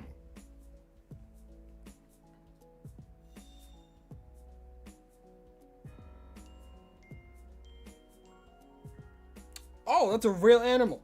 Oh, those things. Those are called a Hyrax?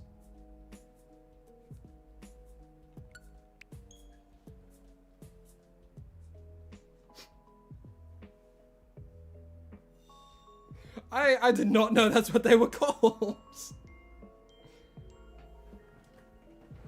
Gotta love how they made a game just in one city and the city is still smaller than the anime size. Yeah, right. I mean, the game was given a not very big budget for a Nintendo game. So it's like, well, if only they were given the same budget as like a Mario game, you know? How much better could this franchise be? But the thing is, like, Nintendo knows it's just gonna make a lot of money, regardless. They're always gonna get their money back. They're getting their money up and not their funny out.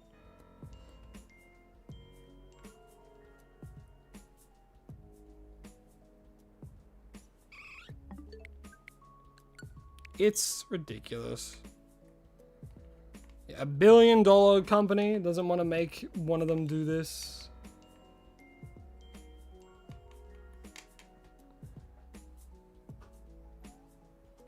Yeah, Pokemon's one of the highest earning media franchises of all time. And they treat it like this. How do you evolve Phantup? You have to trade. You have to, it's a trade evolution. But if you're wanting a Trevenant, there should be a wild alpha one in Wild Zone 13.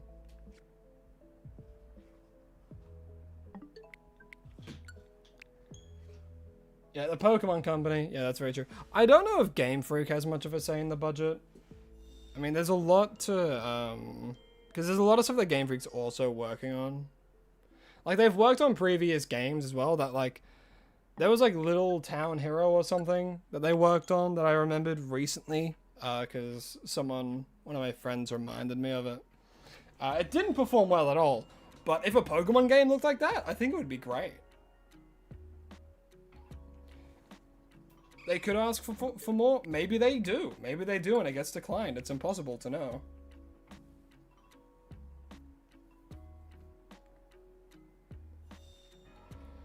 But, like, it's very difficult to compare, like, oh, but Game Freak's making Beast of Reincarnation, and it's like, we don't know the budget for that game as well. We have to compare the budgets and all that kind of stuff.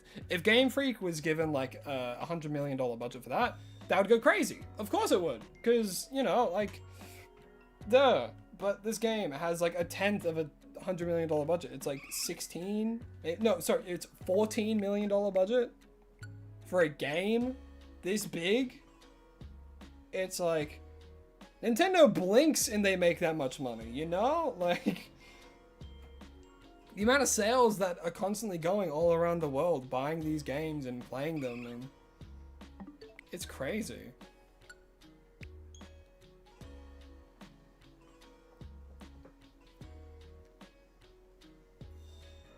Minimum, they're making like hundreds of thousands of dollars profit every day.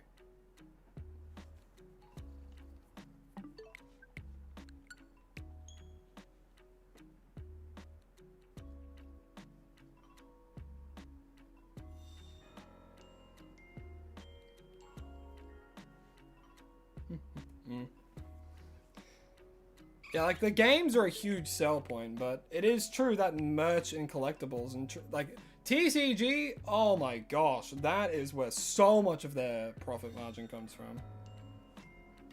So much of their profit margin comes from that.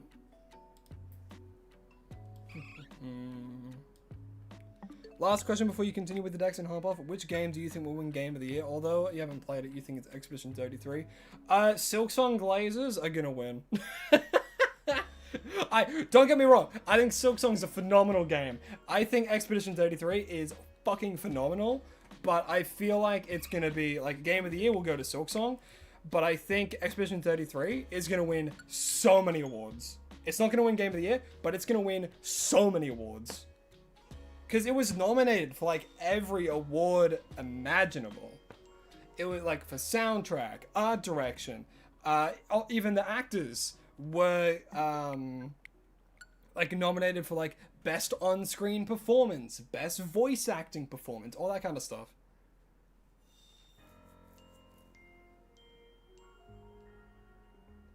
Pokemon's the biggest franchise in the world, and their video games still don't sell as good as other games. Is that true?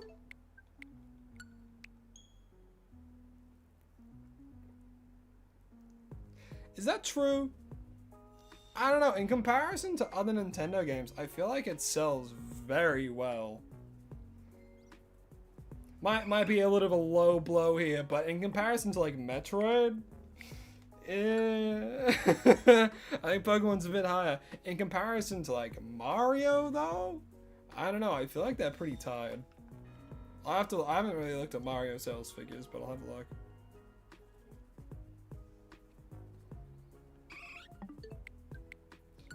You mean games that exist, not Nintendo? That's fair.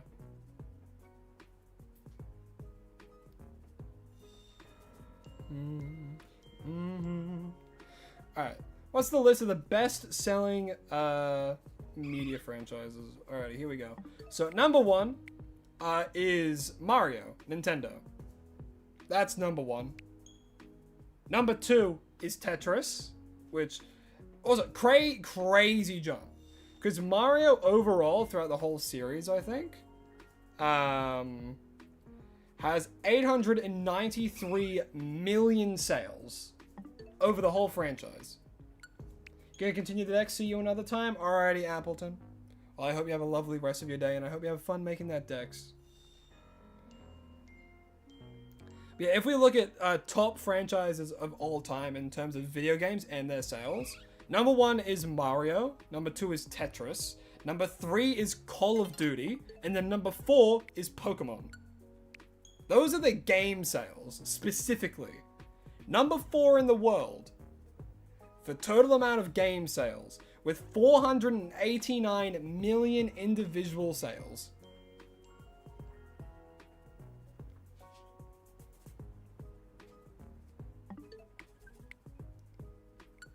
And then below that is Grand Theft Auto. And then below that is Minecraft.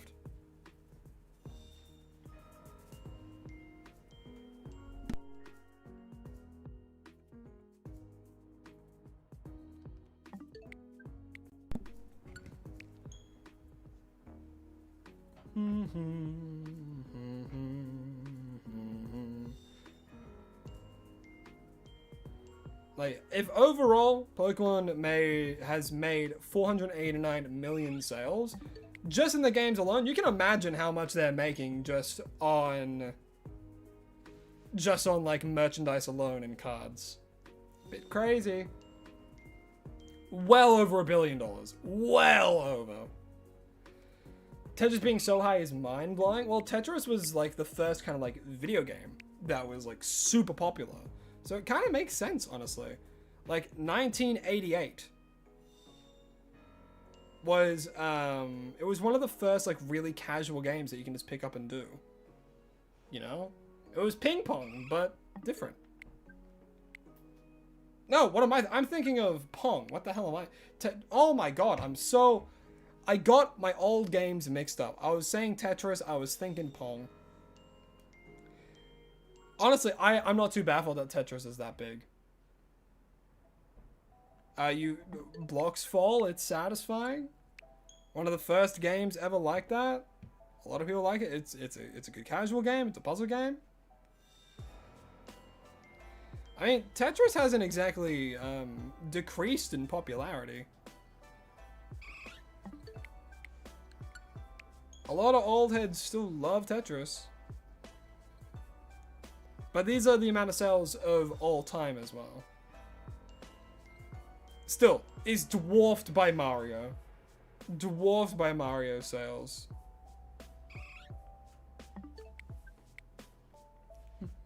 Jason Sayers, hello, hi, welcome to the stream. Hope you're having a lovely day. Right now we're talking about video game sales, such as like Mario, the entire franchise making a total of 893 million sales of like out of all time.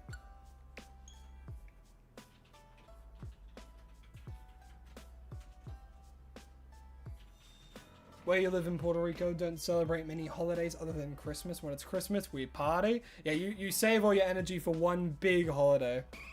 Actually, that's what a few people in Australia do as well. They don't like celebrate like Easter or Halloween or anything, but Christmas, man, people go big.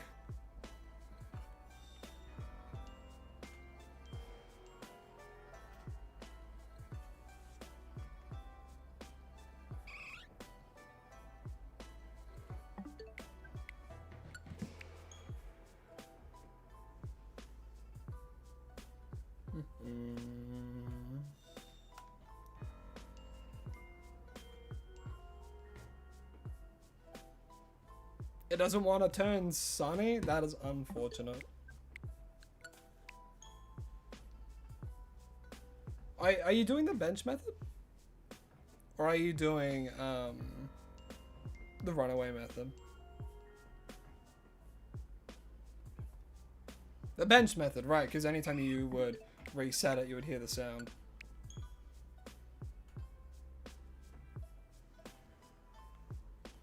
Yeah, benching. I knew. I know I knew. I doubted myself.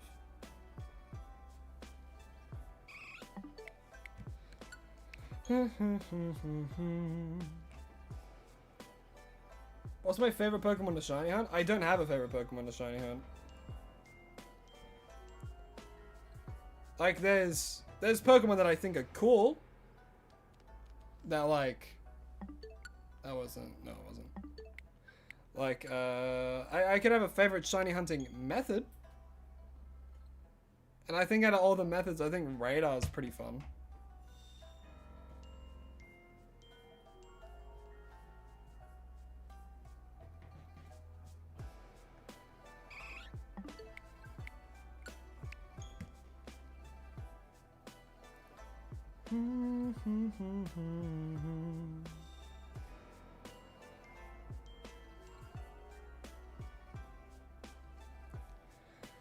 What do I reckon my hours played so far for ZA is? Alright, hold on. Let me have a look. 184 hours and 55 minutes. Also, the game says, realistically, 200 hours or more. So, yeah.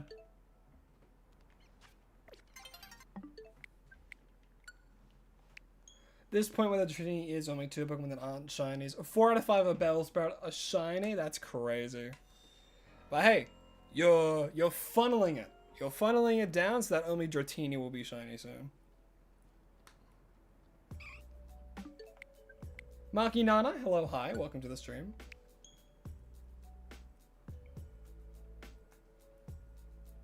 Yeah, exactly. It's because, like, I reset and I don't save. So there's still a lot of the time where it counts as me being in the game. But yeah, overall, I always trust what the system says more than the game itself.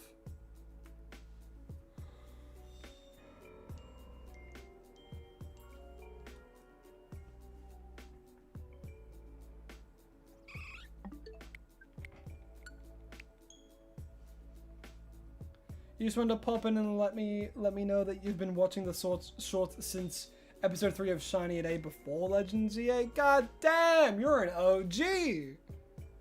Well, hey, you know, I'm glad that you've been here for so long, and I'm glad that you've enjoyed the series up until this point. And you're still here, still enjoying it, like that. People like you are the kind of people that I really do appreciate, because you were there at the beginning of that kind of series when the channel was still growing, and it is still growing. It's grown to phenomenal heights right now. Like, my goodness, 4,500. We hit 4,500 this stream. Like, it's ridiculous. The amount of growth that the channel is going is, I cannot be more appreciative. I genuinely cannot be more thankful. Because it's you guys that make it all possible, you know? Without audience, there is no growth for both the channel and the streamer themselves. And of course, the bigger the audience, the bigger the... I mean, to a degree, the bigger the pressure, right? Because there's a bigger audience that you want to make good stuff for. Because of the great content I give, well, thank you. I'm glad that you guys consider it good content and you guys enjoy it. You know, I never make something that I'm unsatisfied with. Of course, like, I'll make something in the moment that I'm, like, you know, really proud of, and then I'll look back at it and, like, there's some things I could have done differently, could have been more concise, yada yada yada. But my general rule of thumb is, like, would I watch this short? Yes. Therefore, like, did I have fun watching the short that I edited? Then I'll upload it. Of course, there are times where I'm a bit more of a time crunch, so it's not as good as I really want it to be, but I would say I'm proud of what I've done so far.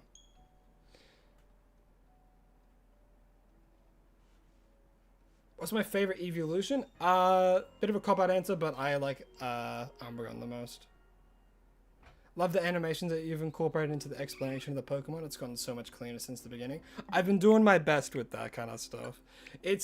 I'll be honest, some Pokemon, it is hard to think of how, like, to animate them and stuff, because they're like PNGs, because I myself, it would take too long to like fully animate it, you know what I mean? So I have to do with what I can make with what I've got. One of my favorite ones I did recently was the Tyranitar versus the Crocodile. That was a lot of fun to do, and I liked it so much that in the Lopunny one, I kind of connected those two together with the Crocodile flying off in the background, which is what startles them. I was proud of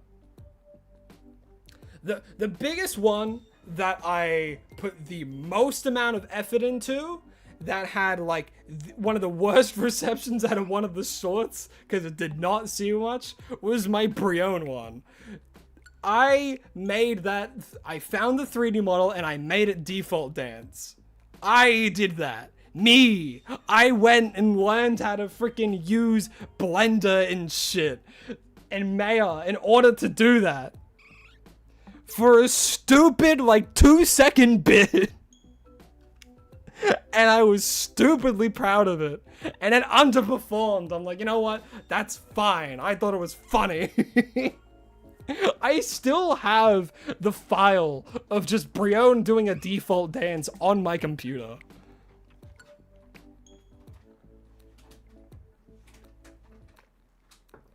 I spent like a solid 3.5 hours doing that one stupid bit. Maybe even 4. Just trying to figure it out. And I know Mentos, one of my friends and moderators for the channel, I was sending him my process. Oh my god. It was ridiculous. Absolutely ridiculous.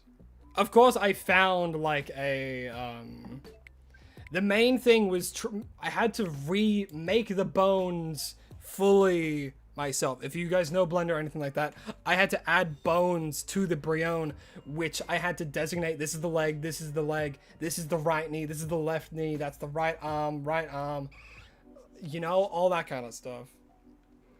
Make the Brion a Discord emoji. Honestly, I could. You finally got the shiny charm? Hell yeah, your shiny hands are gonna be a little bit easier. Animating is hard. You spent 5 hours making a happy birthday video and it was 3 seconds. Animating is hard. The thing is, because there's, of course there's going to be like files for like the animation of like the default dance and stuff, that you can kind of put in, and as long as you have like, a 3D model with bones, it's able to just do it, you know?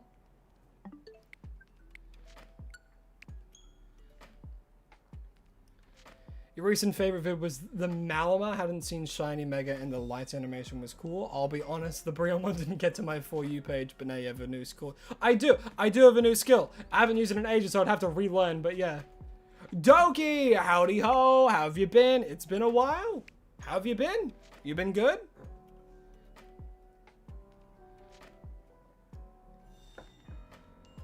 You're debating on what to hunt first. You're trying to construct a shiny dark type team. Ooh. Have you done like Houndoom yet? You could try and go for the Alpha Houndoom. Or just a Houndour that's nearby. You could also do Malamar. Malamar's a dark type. Sableye.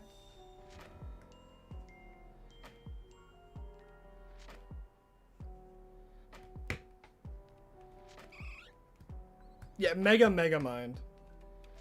So nice you say it twice. Deadlock guy, Leafeon's the best evolution. Fair enough, man. Hey, everyone has their opinions. I do like Leafeon though. I just wish its shiny was a bit better. If they just made it like an autumn shiny, mwah, chef kiss.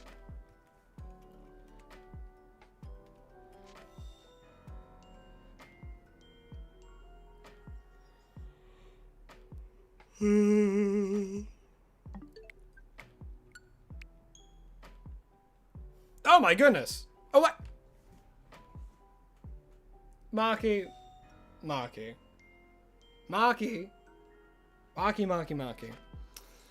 am I gonna do with you? What am I gonna do with you? I mean, I'm very appreciative. Oh god, I'm choking on spit. Thank you very much. I really do appreciate it, and I'm glad that you went the extra step to help the channel out. I really do appreciate it.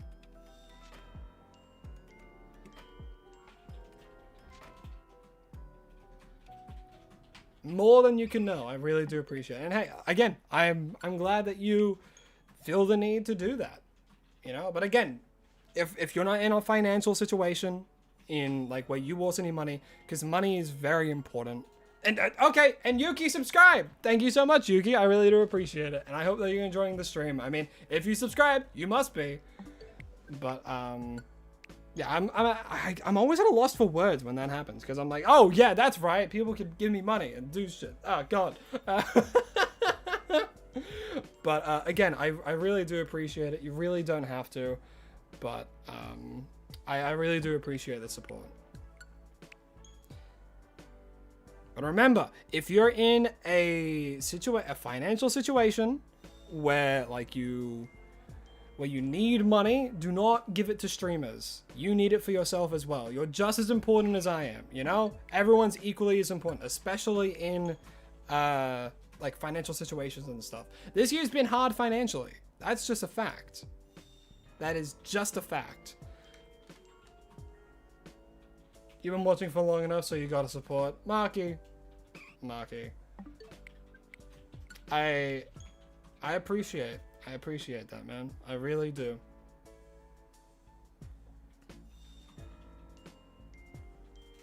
Yeah, Marky, you're the second membership that wasn't bought by Star. Whoopsies. Didn't mean to throw a ball.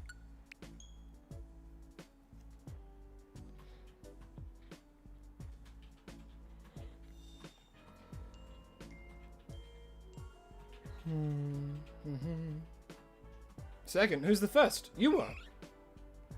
I'm saying Marky was the second.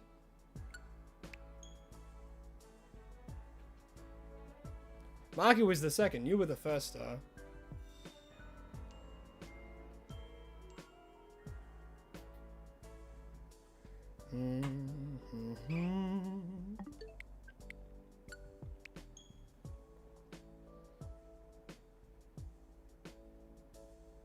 Yeah, Star has been crazy supportive of the streams and stuff. And again, I cannot be more thankful.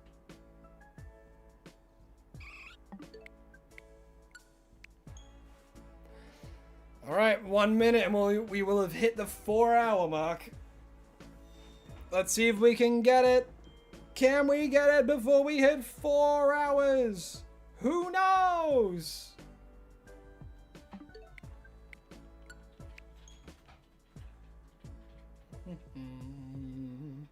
What made you start the series? You're curious what sparked the shiny hunts? Okay, genuinely, what sparked the hunts was one day when, like, cause I got my Switch 2, I'm like, you know what, I'll play some Pokemon Scarlet, you know, I'll see what it's like. And I'm like, damn, this is actually running, it's actually running like it should have from the beginning. It's running well. And I was like, oh, there's a Swinub outbreak. I kind of want to get a shiny Swinub. I'll see what shiny hunting's like in this game. And then I was doing it, and this is when I was in a bit of a slump with Unite content, and I was doing the hunt. I'm like, wait a minute, I could make this into a series. Because shiny hunting in Scarlet and Violet is relatively easy, to the point where I might even be able to do it like daily. What if I did like a shiny a day as like a short series? And I'm like, oh, but what would I call it? And then I was like, wait, 'cause I was wanting to do Legends EA content when that came out. What if I do a shiny a day until Legends EA? And that was the moment it clicked. I'm like, I have the jingle, I need to do it now. And then I went and I recorded the jingle. I went into MuseScore. I did the progression and I did the melody and stuff. I'm like, this is it. This is the start of a new series. And then I just got straight to work. I got straight to work. And the rest has been what you see now. Yeah, the jingle was a moment of inspiration. You need a shiny Dating Legends EA shirt? God, I wouldn't even know what that looks like. You just need a shirt with all of those letters on it. I might take inspiration from, should I open it or should I keep it sealed? See what kind of designs they did. Not to copy the designs, looking for inspiration. There's a difference. Am I European? No, I'm Australian. Why do people think I'm European? Why do people think I'm British? Nothing about me says I'm a Brit. Absolutely nothing. I wouldn't know. Do I sound British to you guys? To some people I do, for some reason. I'm Australian, born and raised. But I watched a lot of Toy Story growing up. So I think I took Woody. I took Woody's voice. So I'm a weird mix.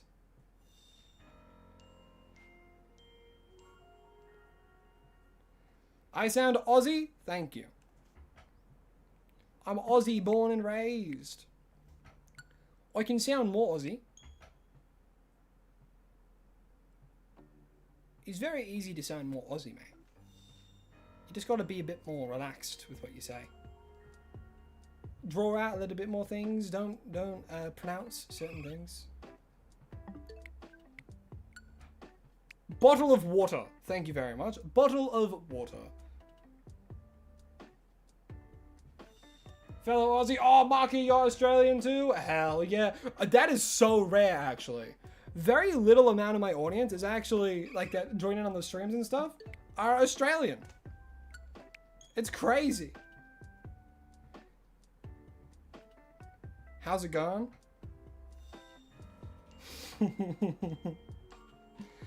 How's it going? Now I say, how's it going? I pronounce words. I'm a weird Australian. Tasmanian, born and raised? Hell yeah. Yeah, time zones are crazy.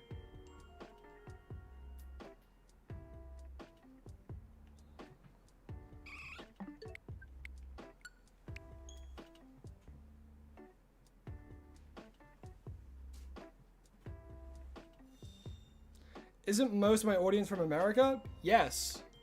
Which I think is funny. I think it's funny that most of my audience is from America. That's why I have my upload schedule, like, for the shorts to be 2 a.m. Because that's when the majority of my audience is active on YouTube. And it's like, well, there we go. Schedule it for 2 a.m. So a lot of time I'm like at 12 and I'm like, shit, do I have a video for tomorrow? And then I'm like, oh, I don't. All right, let me put one together. That has happened a few times now. It's been a little bit harder with ZA.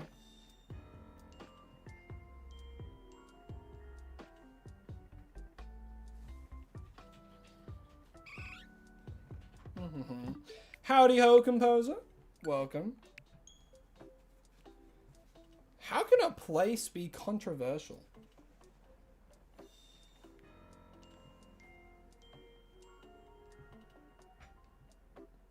I don't know if I would say like a place you live is controversial in the sense of like keeping it simple to like, oh, you know, I'm Australian, or oh, I'm American, or anything like that.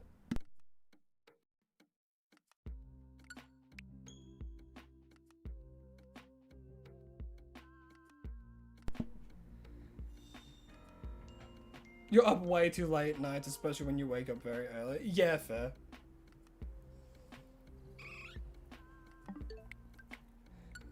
What if you got a shiny Chespin or Froakie or I have a shiny Fennekin that I actually had to get a shiny Delphox for the series, so I do have a shiny Delphox.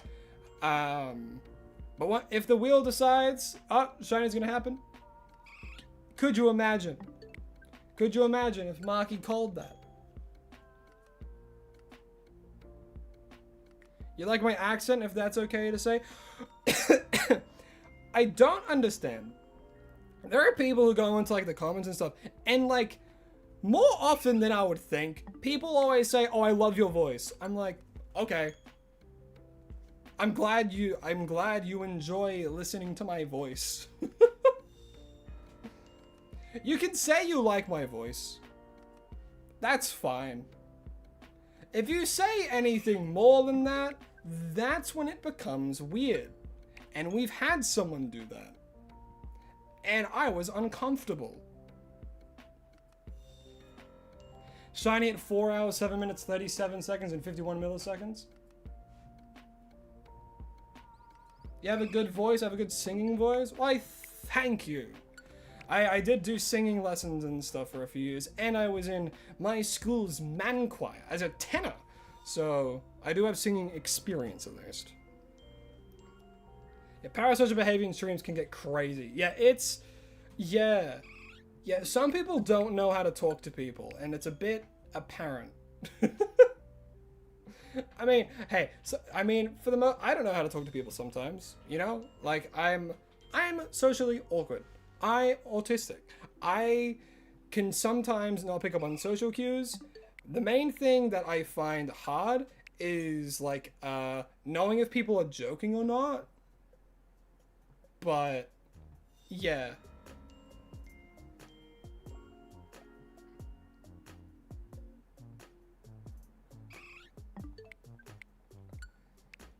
Yeah, it can be difficult to moderate people who are like that. Yeah, consent is key. Oh my goodness. A truer thing has never been said.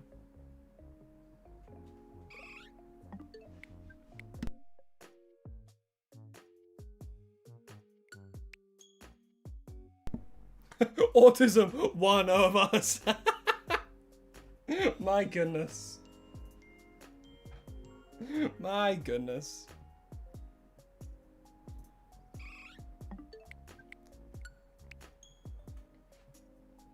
Did choir as well? Yeah, I actually did throughout school.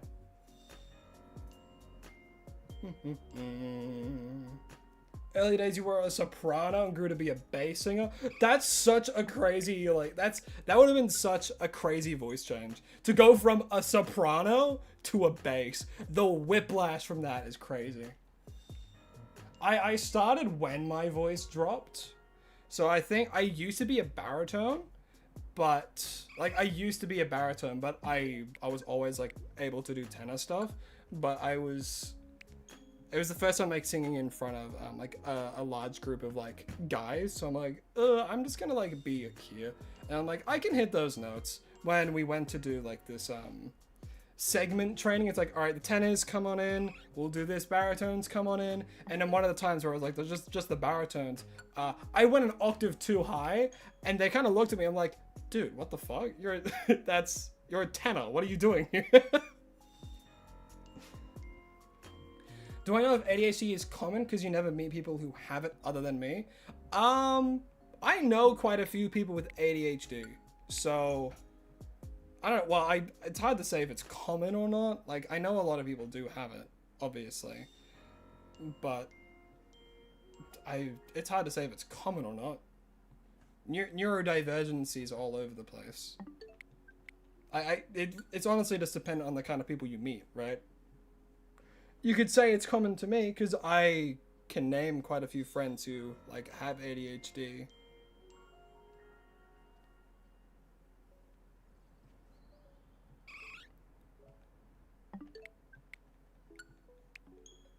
Yeah, I feel like a lot of people I know, except for, like, maybe 1 or 2 people, are, like, neurodivergent.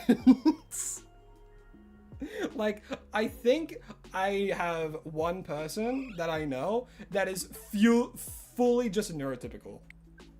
One person out of every person I know. Yeah, ADHD and autism is like a handshake. You can't have one without the other. That's how it works for a lot of people.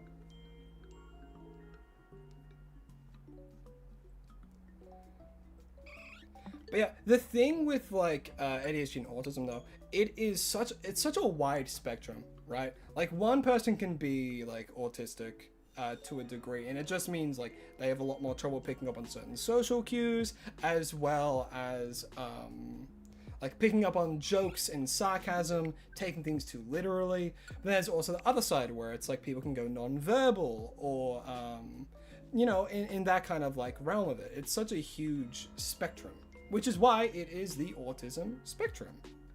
Does your brain like to fight between constant routine and totally wanting chaos? Asking for a friend?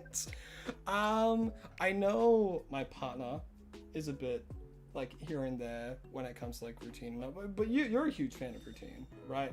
You need a routine, otherwise you collapse and crumble. Me, I can do anything. I could just sit and do nothing all day. I'll feel absolutely horrible, but I don't need like a strict routine. I find it hard to follow a routine, whereas my partner needs a routine. I'm autistic. I don't know if I'm ADHD. I've never been diagnosed. My partner, however, has been diagnosed, I would say, in like more so by the psychologist, because my goodness, getting diagnosed as like a female or as a woman is extraordinarily difficult, because women are typically very, very good at masking. They are extraordinarily good at masking. A lot are. And I mean, I'm a man, you know, I'm a guy, so I can't say from personal experience. I'm just saying from the experience of my partner, as well as like through, you know, other people who have tried to get diagnosed and just can't. When you say partner, do you mean you have a girlfriend? I'll never say. I have a partner. I could be married. I could not be. You'll never know. You're the exact same, except not some days you need a routine and other days you thrive on chaos. It's a good here and there with it, you know? Yeah, getting a diagnosis is a crazy chore in Australia.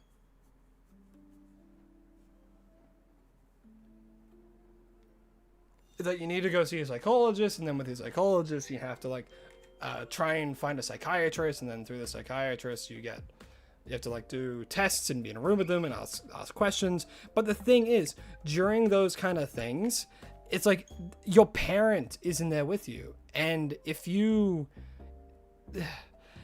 for a lot of people, like their parents have to be in there with them to give more insight of like what they were like when they were a child, if that kind of stuff, you know, has always been apparent and stuff.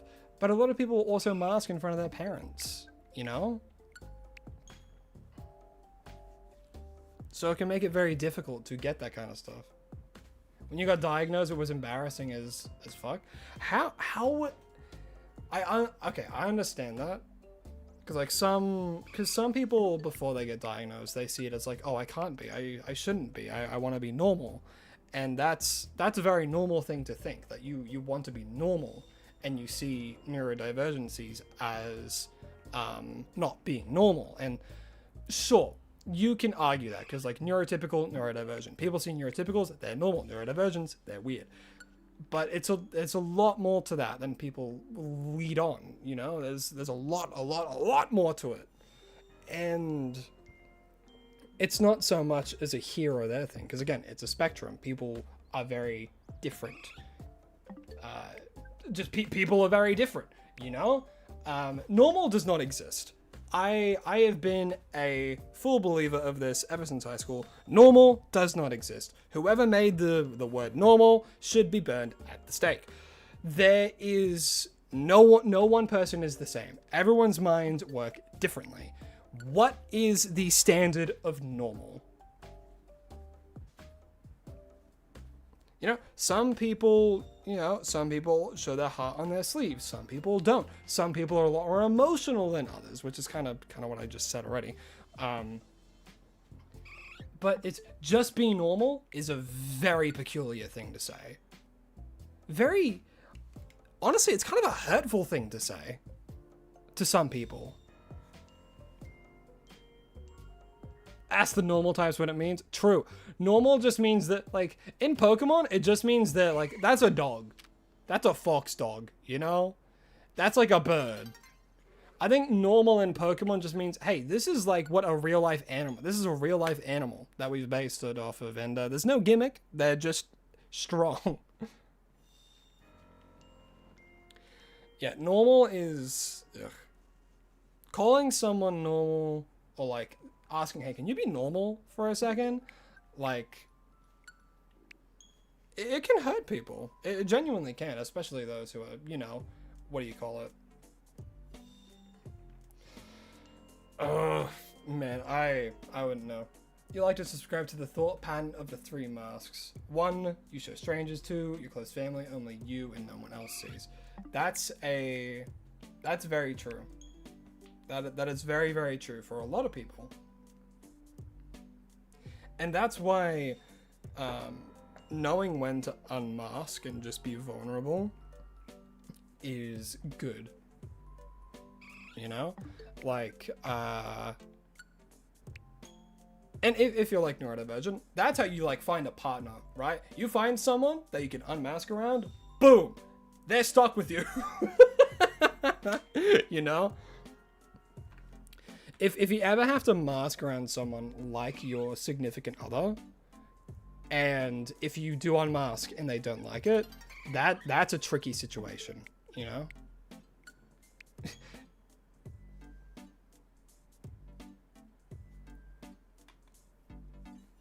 You've returned. What serious conversation did I walk into? Well, I was talking about like neurodivergencies and stuff, because we have a lot of neurodivergent people in chat. Which, considering I'm doing a shiny hunting live stream, I'm not too surprised. Yeah, instead of the math autism, I got the Pokemon autism.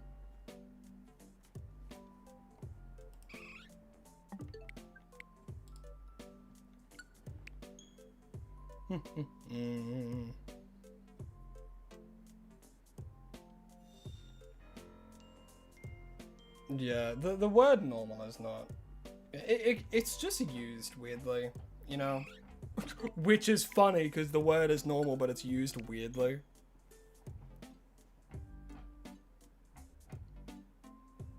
Yeah, the sooner you accept that normal doesn't exist, the happier you'll be. Melatonin and caffeine have opposite effects on you. I mean, that's what a lot of people go through. Like when in like neurodivergencies, it doesn't have much of an effect. For me, caffeine doesn't really have much of an effect on me. For lichens, I don't think it has too much of an effect on them either. Like at all. For me, I just get bursts of energies from a random thing.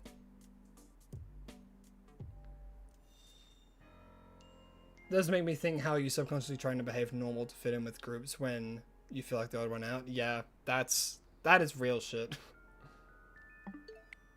Can't remember what my keys are, but I can tell you what level Tepic evolves. That's so true. I can't tell you where I have misplaced my personal belongings, but I can tell you the entire type chart back to back, like the periodic table. Easily.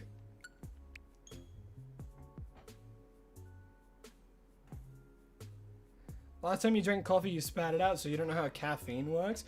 I mean, there are drinks with caffeine that, like, don't taste bitter. Me, personally, I'm not a bitter person. Like, by that, I mean I'm not a huge fan of things that taste bitter. So coffee, for me, has never been, like, a huge go-to. But, I mean, even tea has caffeine in it. Soft drinks have caffeine in it, you know? That's why, like, some people get a buzz from that kind of stuff.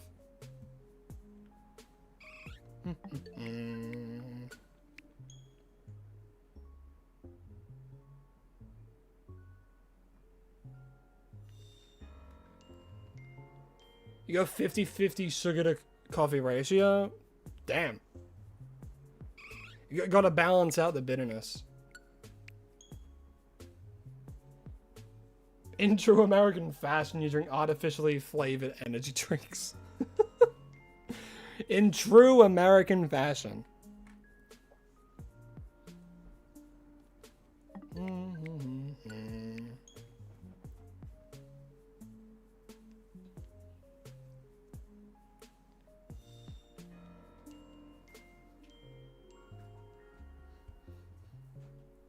Yeah, I mean, caffeine affects some people, and caffeine doesn't affect others. Like, caffeine clearly affects, like, you star to some way. It's not that it doesn't help you.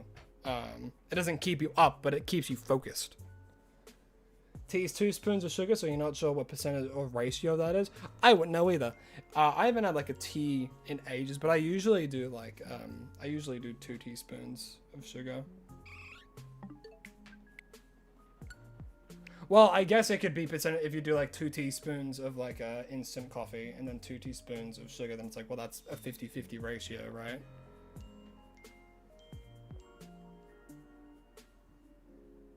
Or if you do like 2 teaspoons of instant coffee, then 1 of sugar, then it's like 75-25 ratio.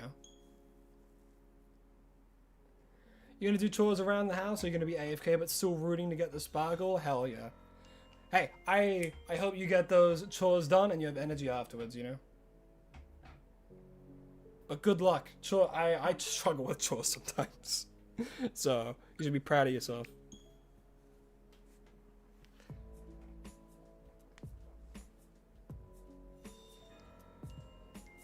Alright, 422!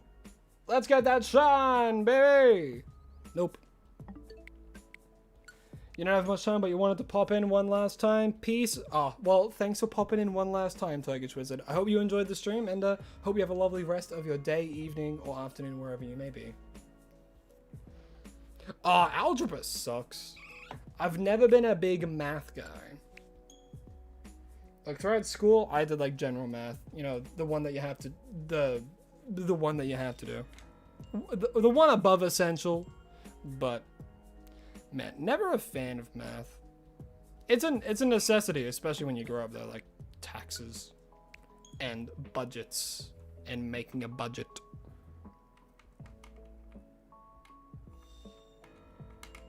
And while it's true that like schools don't teach it, at the same time, it's like even if they did, even if they did offer it, who's gonna take it?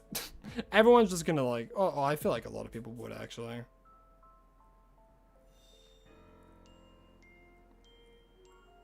Because I know some schools do like a business one.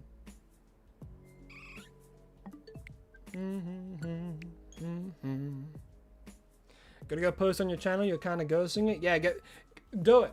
Post on your channel. Be creative. If you have that drive and you have that goal in mind, keep going for it. You're a math guy, although you both hate it and love it. Hate-love relationship with math.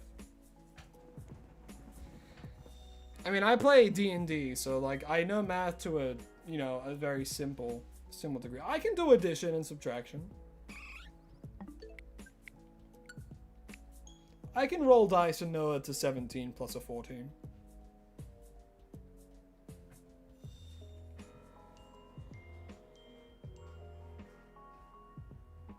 You were good at math before we started algebra? Oh gosh.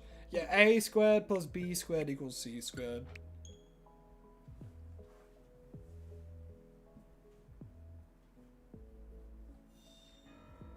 Damn, Cam, bro, you went and looked into it. 1/6 sugar more if the mug isn't filled. I mean, you've done your coffee math for today. 4, 24, 42, 43, 44, 45, 46, 47, 48, 49, 50.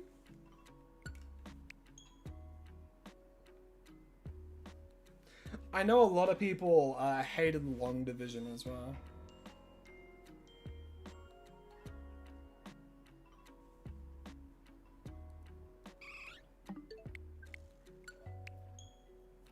It's been so long since you took math in high school that you've forgotten a lot of it outside of the basic stuff. Exactly.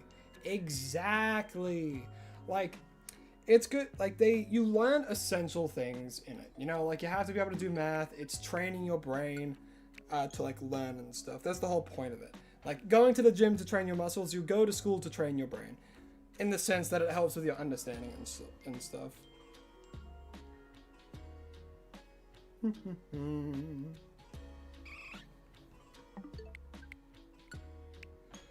Long division in chemistry were your enemies? Yeah, long division was just annoying. Chemistry I didn't do because we were given like electives and stuff. So it's like, oh, give me all of the creative art stuff. Give me music, give me film and TV, and give me drama. Like the science I did during school, I did math. Math and English you had to do. So I did like, I did math, English literature. The only reason I did literature is because like all my friends were in it. I did psychology, I did film and TV, I did drama, and then I did music.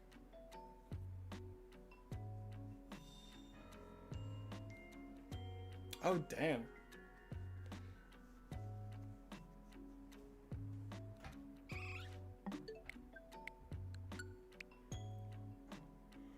What's the square root of 660? I don't know, man. I was a theater kid as well. You sure we're not the same person? Probably not. I don't know. I mean, I don't look like a Canberra. Yeah, when they started adding letters to math, that's when it went downhill, you know?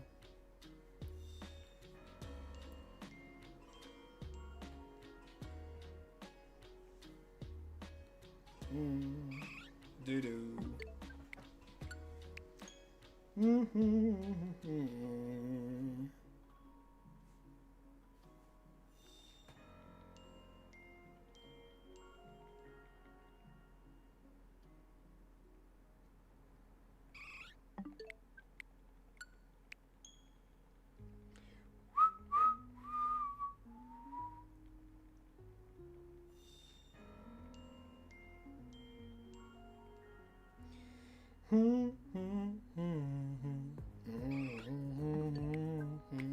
In 10th grade, instead of getting in the class, hired a tutor for you in the library. Yeah, I used to go to tutoring quite a bit as well, just for help with that kind of stuff. But look, sometimes things don't click, you know?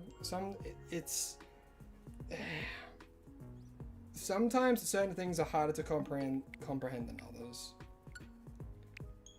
And it's nothing to be ashamed of. Nothing at all to be ashamed of.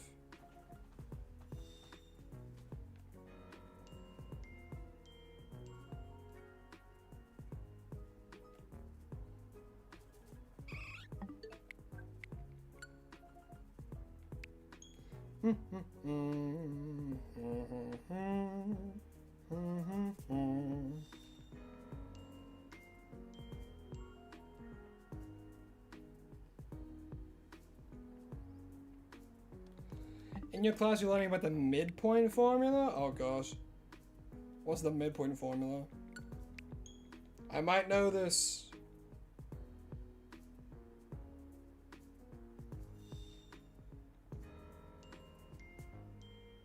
Oh god, that nonsense.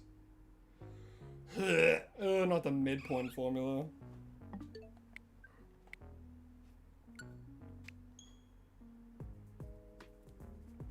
Man, it's... when they added numbers and then brackets, like, my goodness. You can stay, sleep schedule's already atrocious. I mean, hey, if that's what you want, I can't deter you otherwise, but sleep is important. Hunting shell for Aaron right now and got a shiny Magikarp and Onyx? Hell yeah. Well, you got some phases. Well, I wish you luck on getting that shiny Alpha Aaron. Oh! Rogelio? Roglio S. Roglio. Thank you so much for subscribing. I really do appreciate it. I hope you're having a lovely day, and thank you again. I really do appreciate it. 4.5 hours. Yay. That's exactly what I wanted. Ugh. Come on. Look, as much as I enjoy shiny hunting, I do need hunts for videos still. Please shine. God damn it. How do we phase on this one? Because at the beginning, I was doing the fly method somewhere else, and I got a shiny Furfrou, and then I changed to here.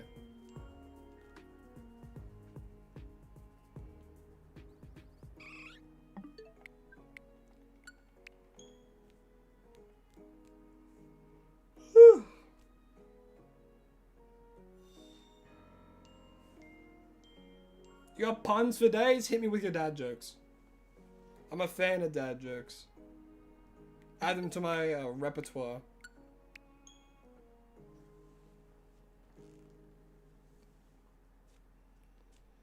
We're in the dad joke phase of the stream.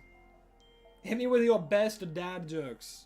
Make sure you put the punchline and the delivery in the same message. Otherwise, I'll have to wait a whole minute to hit the punchline. And that would be insane if everyone starts putting in jokes.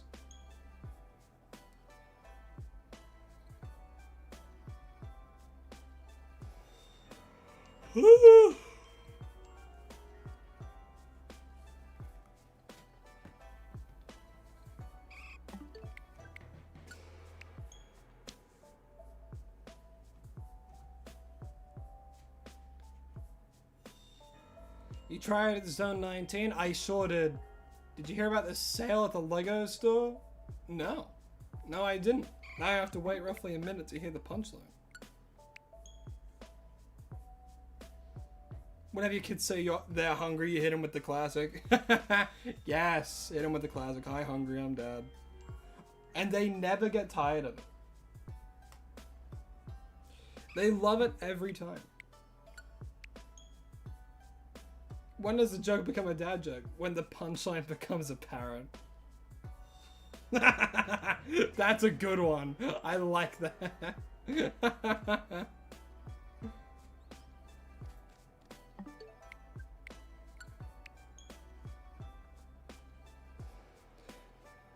Have you recently hunted for Dratini? Have you noticed when it's turning night it has a pink glow for a second? I actually didn't.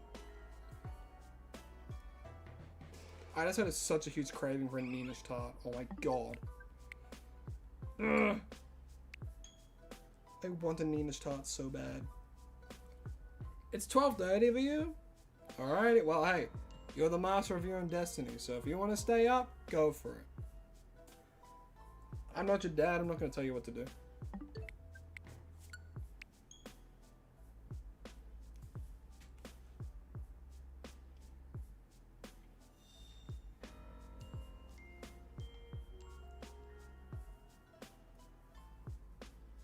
$5:50 a.m. for you? Yeah, you just woke up really early, right? You just woke up real early in the morning. Cade's Craft Corner. Hello, hi, welcome to the stream. We're hunting your favorite Pokemon. Well, yeah, yes we are. Leafeon's it's a very good evolution.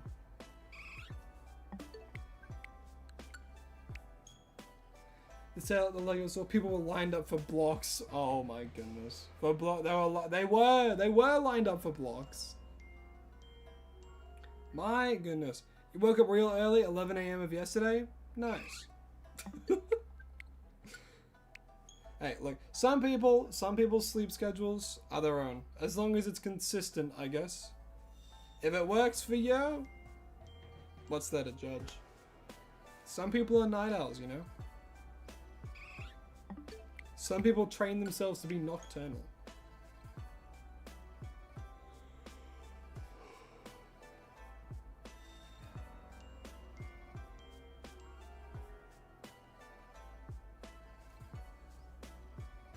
Consistently overtired and sleep deprived is the go-to.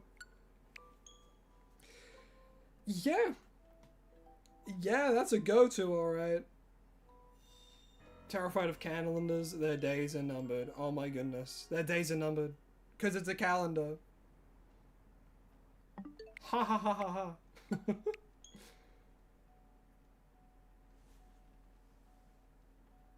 Yeah, no matter how much sleep some people get, they're always tired.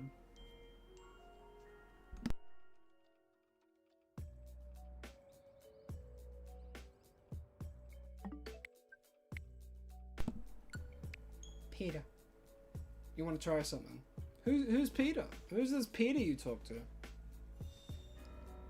Two people walked into a bar. The third ducked. Oh, I get it. Because they walked into a metal bar. Har-de har. I'm a fan of jokes that like the setup is the punchline. Like a guy walked into a bar.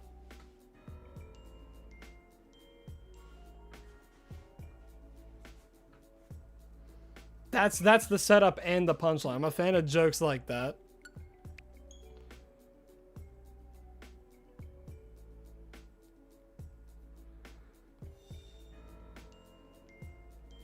Peter, I think the horse is here.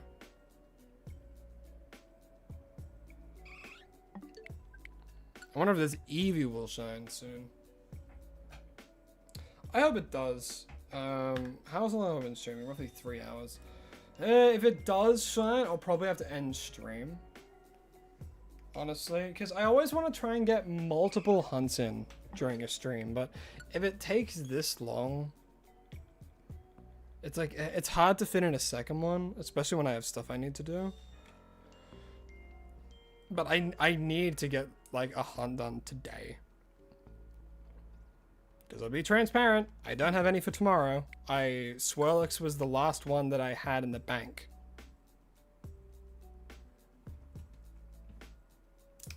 And yesterday I was crazy busy.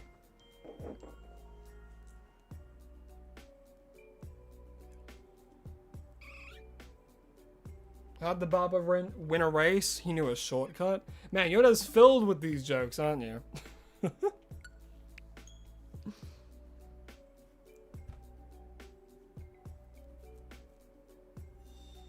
Your dad was caught stealing kitchen utensils. It was a risk he was willing to take. See, I like ones that are puns. I'm a fan of pun jokes.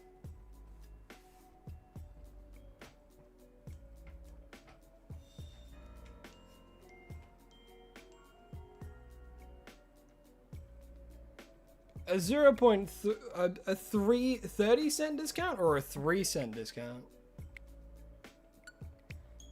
But saving 3 cents in this economy? Hell yeah.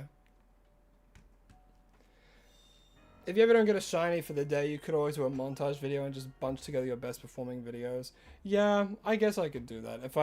If I'm really at a crunch for time and I can't get like and I can't get any hunts done, there's always something else I can do, but I never want to fall onto that.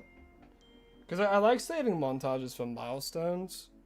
Like for episode 100, I'm doing like all the shiny reactions of the series so far. I like doing that because that's what I did for Shiny a Day until Legends EA, and I want to do the same for this one as well.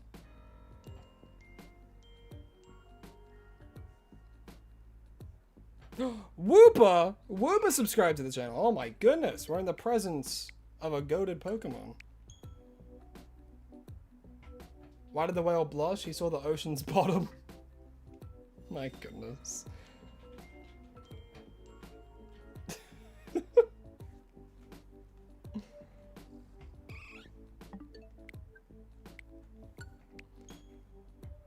Wouldn't all reaction be better for after you're done? Yeah, it would be, but I like doing something for milestones. Like for episode 50, which we're coming up to actually, I'm gonna let you guys kind of decide what I hunt in the game. And I know it's gonna be a fossil hunt. I have a gosh darn feeling it will be, but it'll be top comment decides what I hunt for episode 50. Very exactly what I did for the Shiny Day until Legends EA as well.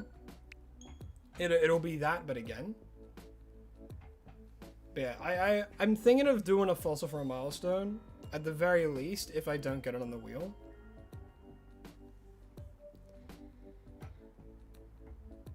But I'm deciding between if I want it to be a post I do on YouTube and Discord, and it's like probably more just YouTube. But yeah, it will either be top comment or I do a poll and I have options. Sean Neely, hello, hi, welcome to the stream. Hope you're having a lovely day. Good luck on the shiny hunt. Thank you very much. I feel like I'm gonna need it for this one. Now that Sean is here, watch this shit, home slice. This is taking longer than I thought. No. Okay. Well, would have been fun.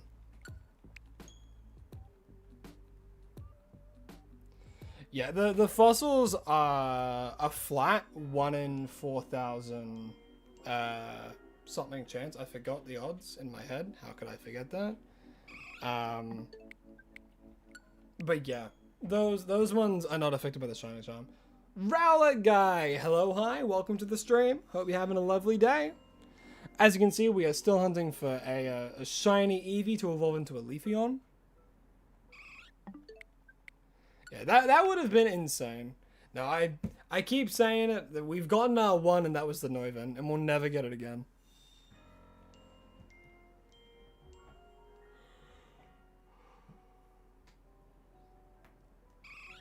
We'll never, you know what? We will never get a perfectly comedically timed shiny ever again. You will never get a perfectly comedically timed shiny ever again. Because what are the odds, right?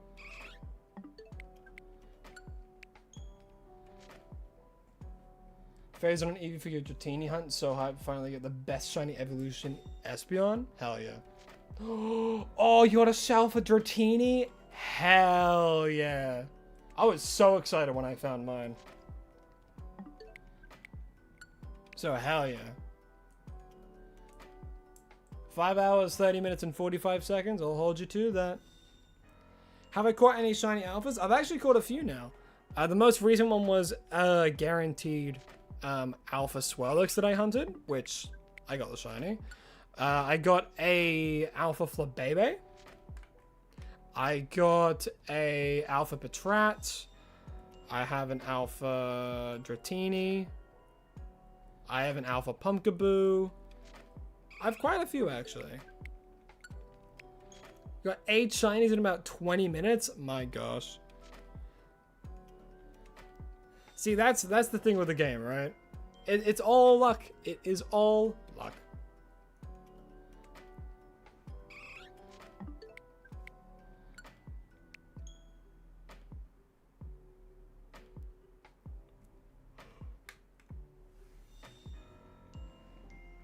Man, it is hot. My goodness, my goodness.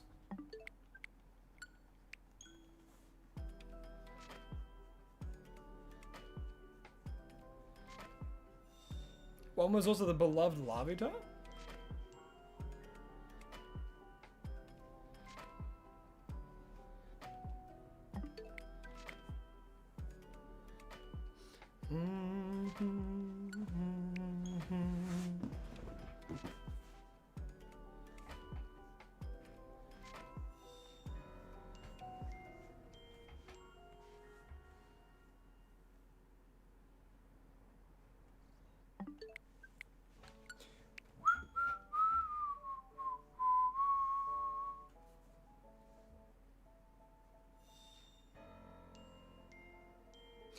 Do do do do do do do do do do do do.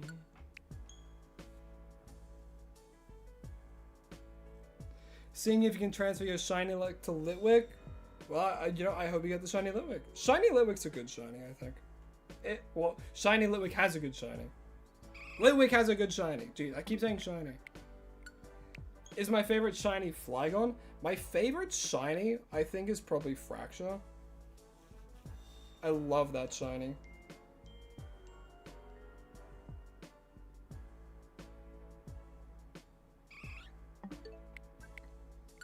It's the black and blue for me. That black and blue has got to be one of my favorite color combinations. Just in general. So the fact that it's on a pretty cool looking Pokemon, I like it. Mr. Shiny Eevee at 343.33? 343.33? Could you imagine? Yeah, the odds of that happening are so not even surprising, so slim. But yes, we did miss getting Eevee at the time, Eevee.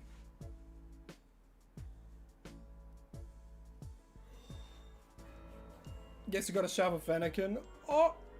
But let me know if you know someone, because it wasn't me. there's probably a few people. Outside of Pikachu, Eevee, and Charizard, who in my opinion is the most popular Pokemon? Probably Greninja. Greninja's crazy popular. That or something like Mew.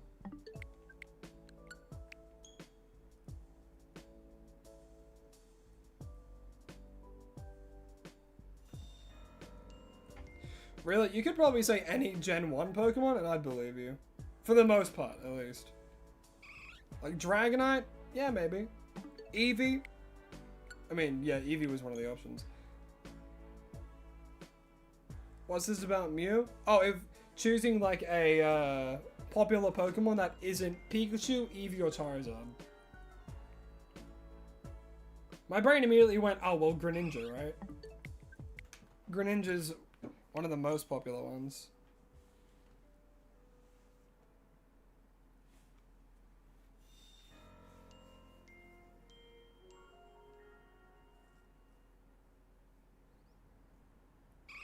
That's true. Mewtwo is very popular.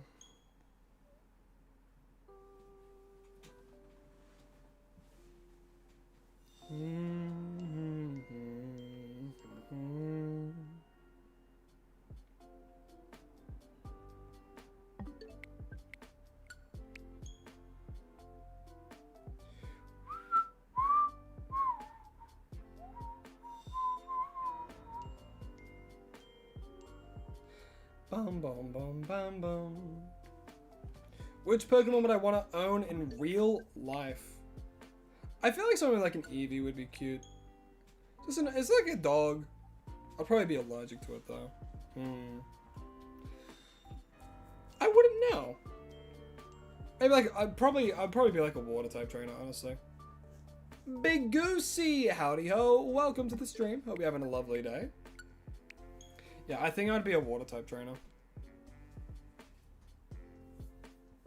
Like, realistically? Yeah.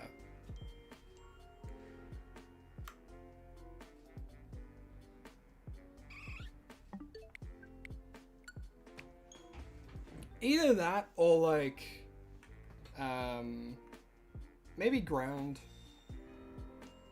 Oh, I think my favorite type is like ground type Pokemon, but for like realism, yeah. Dratini's also a female, they're perfect. Great. Absolutely superb.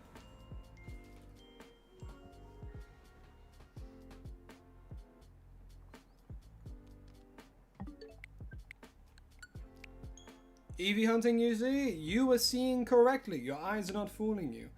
We are hunting for an Eevee, which, you know, yeah, we're getting there.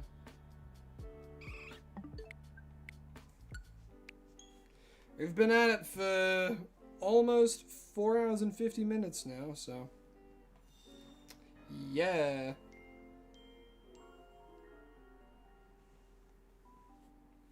Shiny. Yeah. Everybody gets one.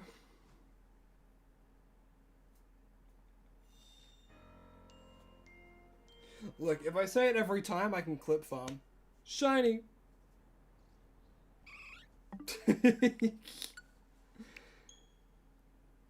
Now to beg the wheel to give you any of the Goodra. You can also just hunt a Goodra. I kid. I understand the pull of the wheel. You must obey what it says. What was my first shiny? What was my first ever shiny? Now I have a story to tell. Now, my very, very, very, very, very, very first shiny that I had ever found was when I was playing through... What do you call it? I was playing through Pokemon X and Y for the first time.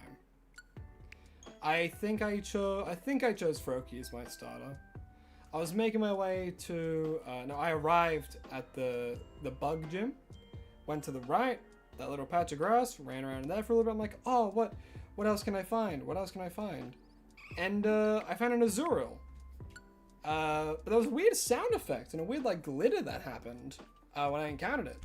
And I was like, oh, that's weird. It's probably special. I'll try and catch it. I hit it with, I think it was Bubble, because I'm like, it'll survive. And I crit, it died, and I'm like, oh, okay, well, it mustn't have been. Well, that's sad that I killed it. I don't know what it was. Maybe it was like stronger or something. I don't know. It was different. And for some reason, that memory clung on. And then roughly about a year later, that's when it clicked with me. As I was playing through, I think it was like Omega Ruby. And one of my friends was like into shiny hunting, and he was telling me about that. And I'm like, oh, I failed a shiny Azurill that was full odds in Pokemon Y. Huh. Well, that's unfortunate. But that was my first ever shiny, and I failed it.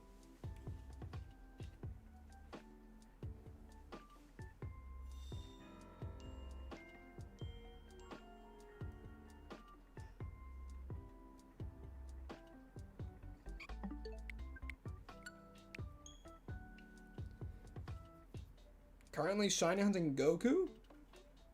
What Pokemon is Goku? What's the most Goku-esque Pokemon in the game?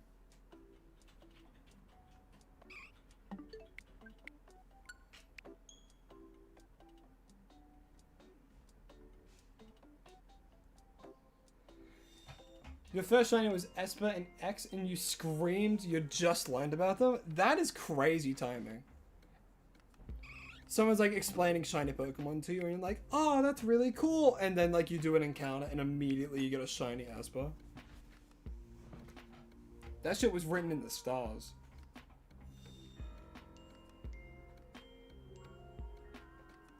Can I get it, please? No. Fine. Whew.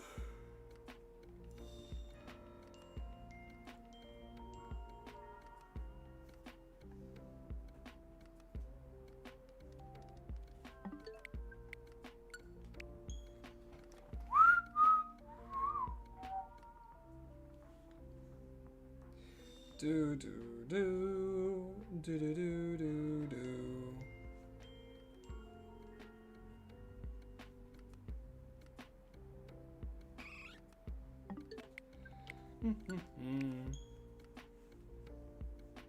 Yeah, Meowstic has a good shiny. Hunting for Magikarp right now? Hell yeah, Turkish.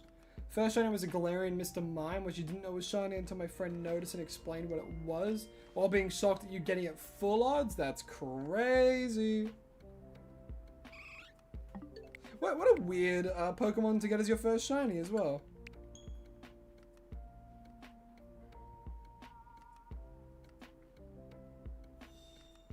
Oh, Goomy! I was like, what Pokemon is Goku? What Pokemon is any kind of similarity to Goku? But no, Goomy. That makes sense. Yeah, autocorrect hates Pokemon. Except for the actual word Pokemon, which it autocorrects. Funnily enough.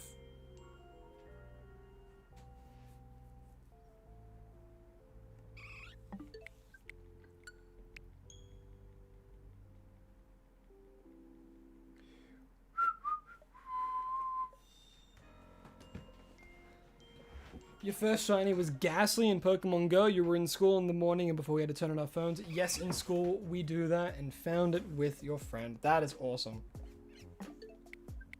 Pokemon Shield was your first Pokemon game. Since then you became a fully fledged Pokemon fan since 2020. Nice. I think Pokemon Sword and Shield are a bit underrated. It's always a thing, right? When a new Pokemon game comes out, everyone hates it immediately, and it takes a little bit more time, and people are like, oh, was it actually that bad? And it's like, oh, I've actually always liked it. And it's this weird, just cycle, you know? You wish the Simian variants of Sliggoo and Goodra didn't look like they had poo shells. I see it, but I also don't see it. I like Hisui and Goodra. It's a big old snail. You just fast traveled and got the shiny Eevee? Prove it. Prove it to me. If you're over age requirement, join the Discord and prove it to me. Because I don't believe you.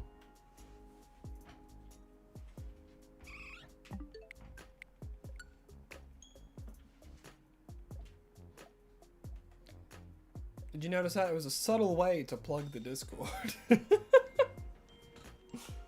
It's getting more and more active recently, which is exciting but terrifying.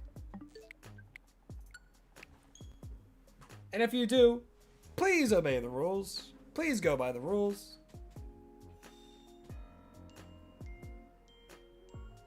You have an iPhone 8 barely functioning as is. Don't worry, I believe you. I believe that you got the Eevee. That's crazy though. What are you gonna evolve it into? Or are you gonna keep it as an Eevee? Me personally, if I had a choice, it would be either Umbreon or Sylveon. I really like Sylveon Shiny. In this case, if I get one, I need to evolve it into the worst one, Shiny Leafeon. Worst in sense of shiny, not in terms of evolution. I'll specify that.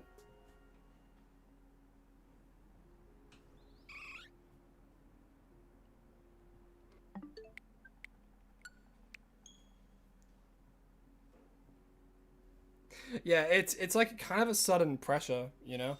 That's why I've preferred the suddenly blowing up, you know? And my reason for that is I'm able to get comfortable with content creation, and I'm able to maintain a kind of me in the audience, rather like me and like kind of like individuals, as opposed to me and the audience. Because I think the day where it becomes less like personal with the audience and stuff like that, and you like can't remember like people by name, and it just in a weird way, I don't know how other way to say it, kind of becomes like a conglomerate of just a lot of people. Like, fuck, 4,000's a lot of people, you know? That's a lot of people who went and clicked the subscribe button, which you should do if you haven't yet, by the way. You should also like the stream if you're enjoying it, as it really does help me out. But still, it's absurd. Like, we're at 4,521 now. Like, that's ridiculous to me. Ridiculous. We're on the road to 10,000. We're on the road to 5,000. That's crazy. Pansage, honestly, Pansage has its shiny is a little bit more noticeable than you'd think when you see it.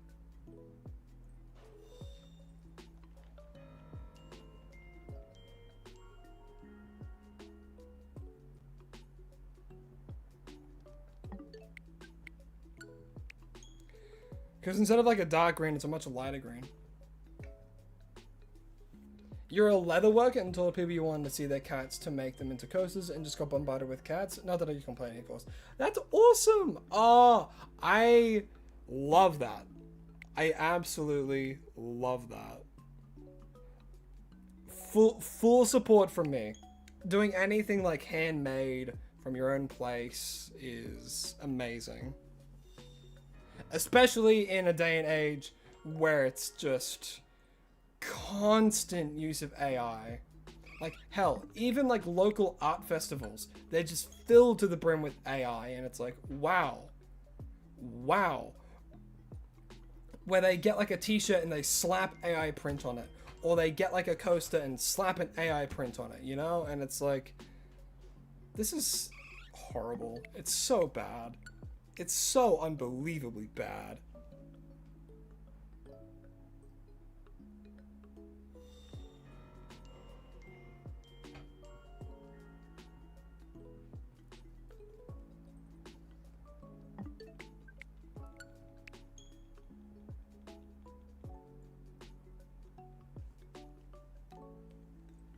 Yeah, people saying, I can't draw, I need to use AI. It's like, if you can't draw, then practice.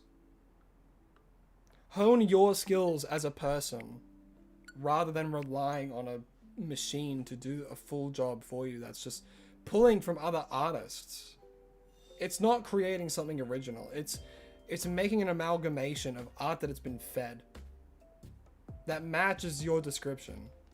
It's ridiculous. You love what you get to make. You work with a lot of artists to create designs, and then you put those on leather. Pokemon are your favorite things to put on leather, but people like cats. Ah, that's amazing. I love that.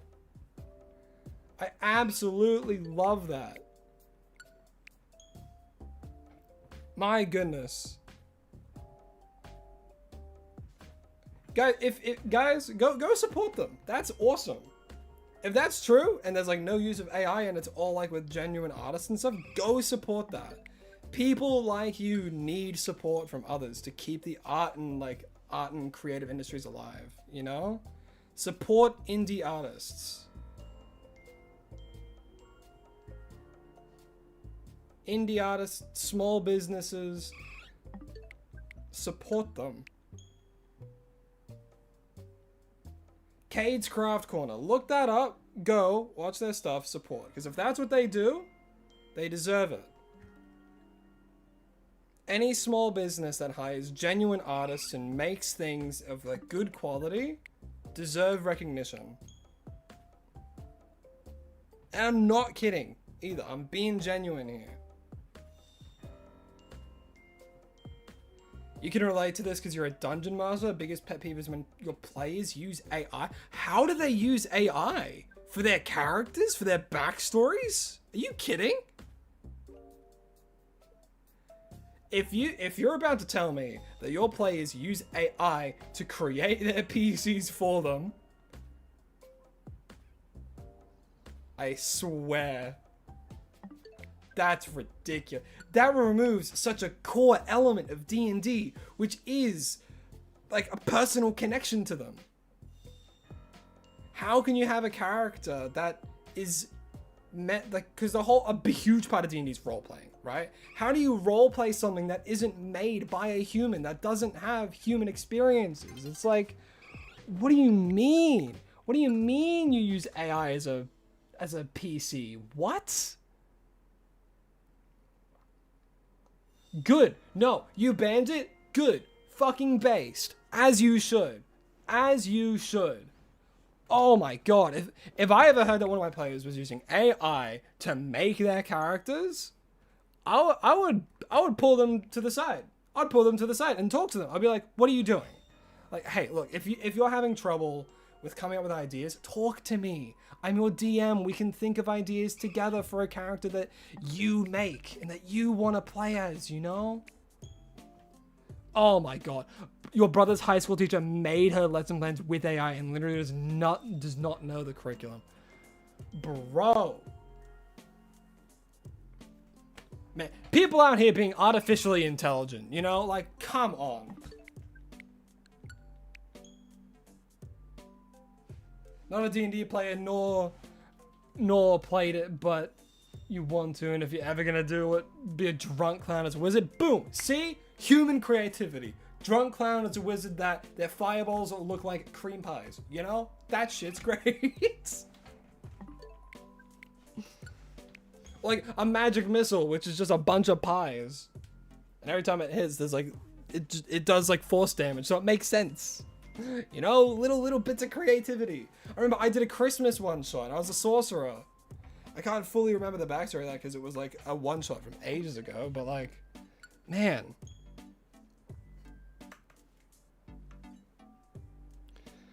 At least you can phase on Larvitar, that's true.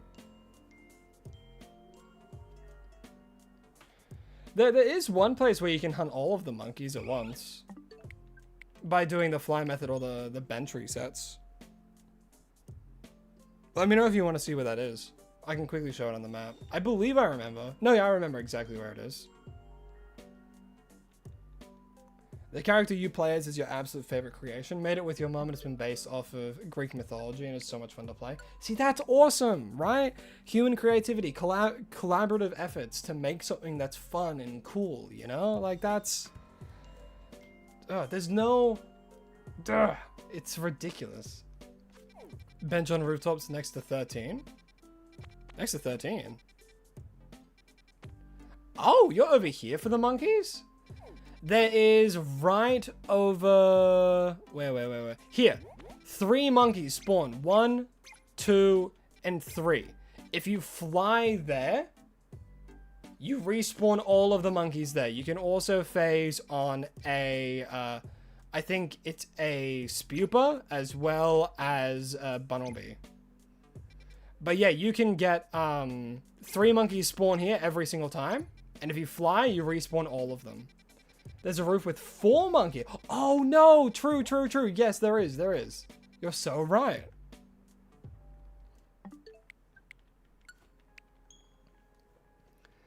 Your opinion on AI in D&D is it's a game that needs individuality in order to be fun. I could not agree more. You need to have a personal connection with your character, you know? Because, like, if you make a character fully with AI, you're not going to have any emotional attachment to them. Because you didn't put in that time to make them. You didn't put in the time to think about this character and their backstory and what makes them who they are. If you're just given a prompt, like, that's written by AI, that doesn't do anything. You turn to the short sides, you're evil now? Oh, well, hello, welcome to the short side. Where everything's a lot more compact and fits on a phone. In the vertical sense. Oh, boy. I wonder if we'll get it today.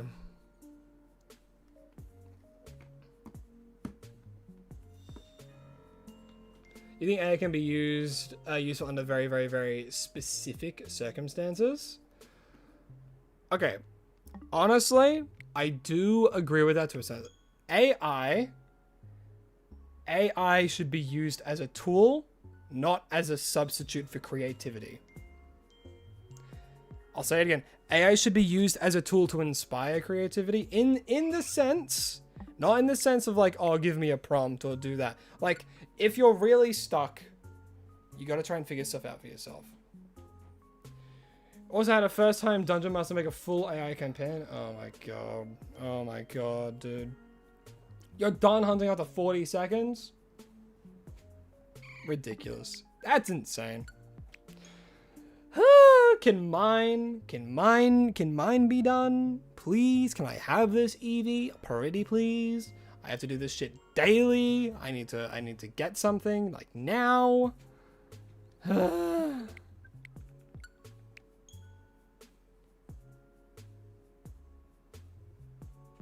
See, that's fun. That's human creativity for you. Yeah, the shorts is weird. Yeah, go back to the horizontal where everything's nice and elongated. Everything's spread out nicely and it's an all jammed in your face.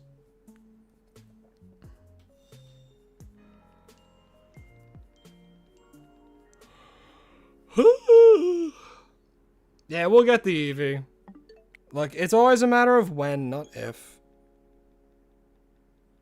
That's how it's always been.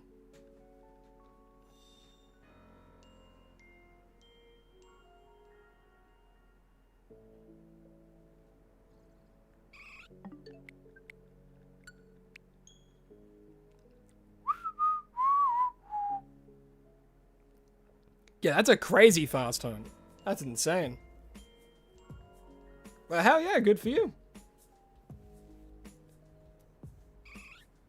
Your favorite character you ever made was a warlock paladin who slowly realized he was losing his humanity in a quest for revenge. That's good. Actually, right, I kind of speak to that a little, because right now I'm playing a warlock paladin. Or a paladin warlock, because I started in paladin and went to warlock for a few. His whole deal is he was created by a man, an inventor, labeled as a failure, thrown into a room filled with identical versions of himself. And then, after years and years of being in this semi-conscious state of shut down, but still kind of there, this green light had infused with his body, causing him to be mobile once again. And that was fully a paladin. And he has this whole kind of story with the light that's inside him, which is what's moving his whole body. Who's my patron? I'm doing a celestial patron. Patron of a celestial patron. So I have like healing light and stuff, which I mean, you know, that makes sense.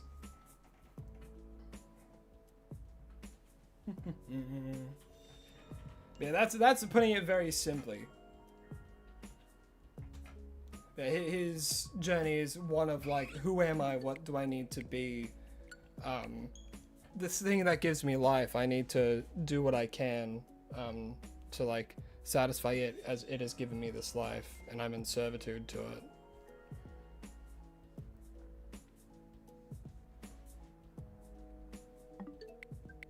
Welcome, a traveler does stuff. Howdy ho, welcome to the stream. Hope you're having a lovely day. Today we're playing Legends. Yay, shiny hunting for an Eevee, which we do have to evolve into a Leafeon. Favorite D&D class? I think I'm biased to Barbarian. I think Barbarian is just really fun. You can just do like crazy plays. It's like, I rage, I'm gonna jump this guy. But it's great. You love dynamic characters so much, but you love irredeemable villains more. Honestly, yeah. Irredeemable villains are what give a good drive to a campaign. But what I also like, I like morally grey characters. In a campaign I'm currently playing, there's one character that's like, oh, you've done some horrible shit, but like, everything that we're trying to do kind of aligns with kind of what you want, and you're like kind of the best way we can do this kind of shit, so we have to work with you, and it's like, Trey Denton, hello, hi, welcome. Hope you're having a lovely day.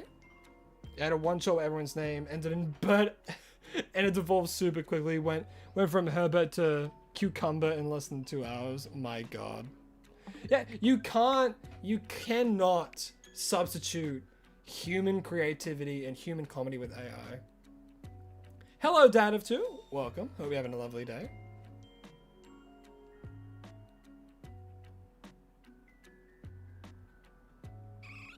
What I wouldn't give it to shine like right now. If it shines right now, I will stream on an additional day of the week. Well, looks like we're sticking to my twice a week schedule.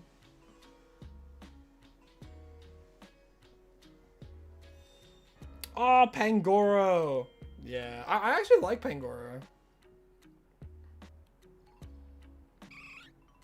Why don't you get your players control a hostage situation? Because they kept begging for roleplay, so you gave them the hostage situation.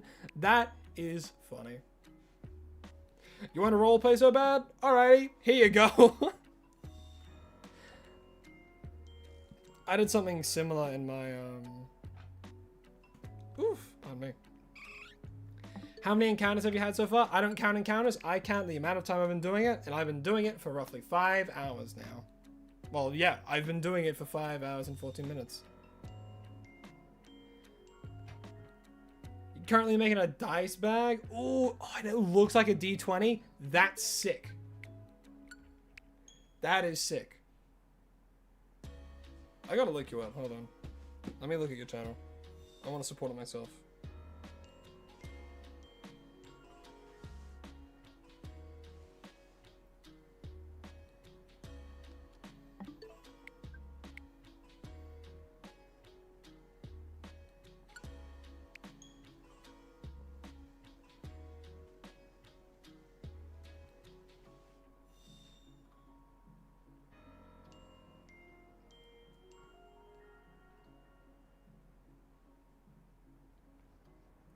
So I assume you're mostly on TikTok.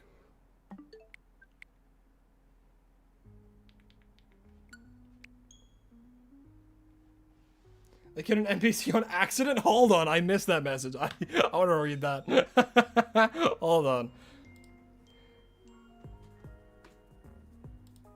They killed an NPC on accident, which started the Paladin's villain arc into the big bad evil guy. That is hilarious. Man, oh, really? Wait, so one of your players turned into the BBE? BBEG? Man.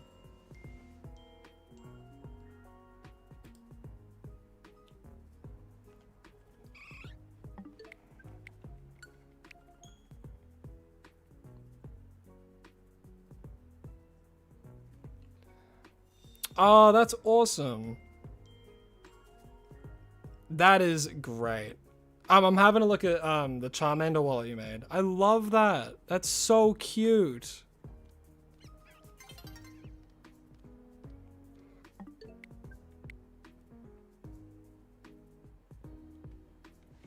See, guys, this is the kind of stuff that we gotta support, you know? You know, I want to watch that. You know what? I've subscribed. I want to see the more kind of stuff you do. I've subscribed to you on YouTube. I want to see that stuff.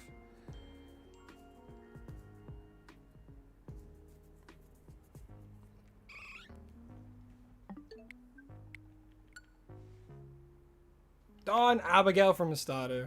Nice.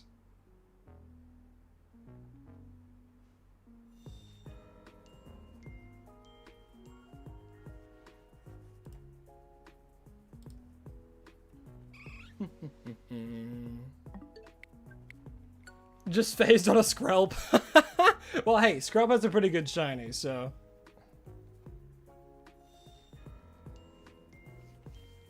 Of course, I'm all for supporting this kind of stuff.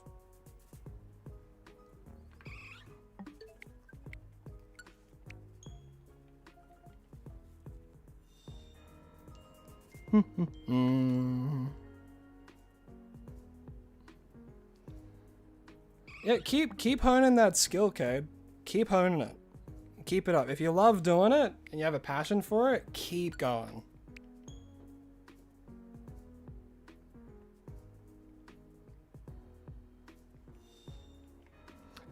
We need people who are passion driven for this kind of stuff, you know?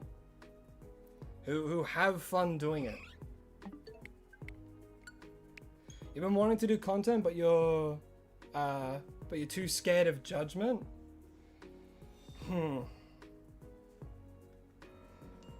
Okay, look, with content and all that kind of stuff, judgment is scary, right? You're doing something that you have, that you are scared to, like, put yourself out there, right? I mean, that's why I have a PNG, you know? I don't show my face because I'm scared of judgment of that kind of stuff. Like, because I don't want people to judge me based on how I look, you know? So I'm like, okay, what if I do a Pokemon thing? So I'll do a Pokemon. We'll make it all Pokemon related, you know?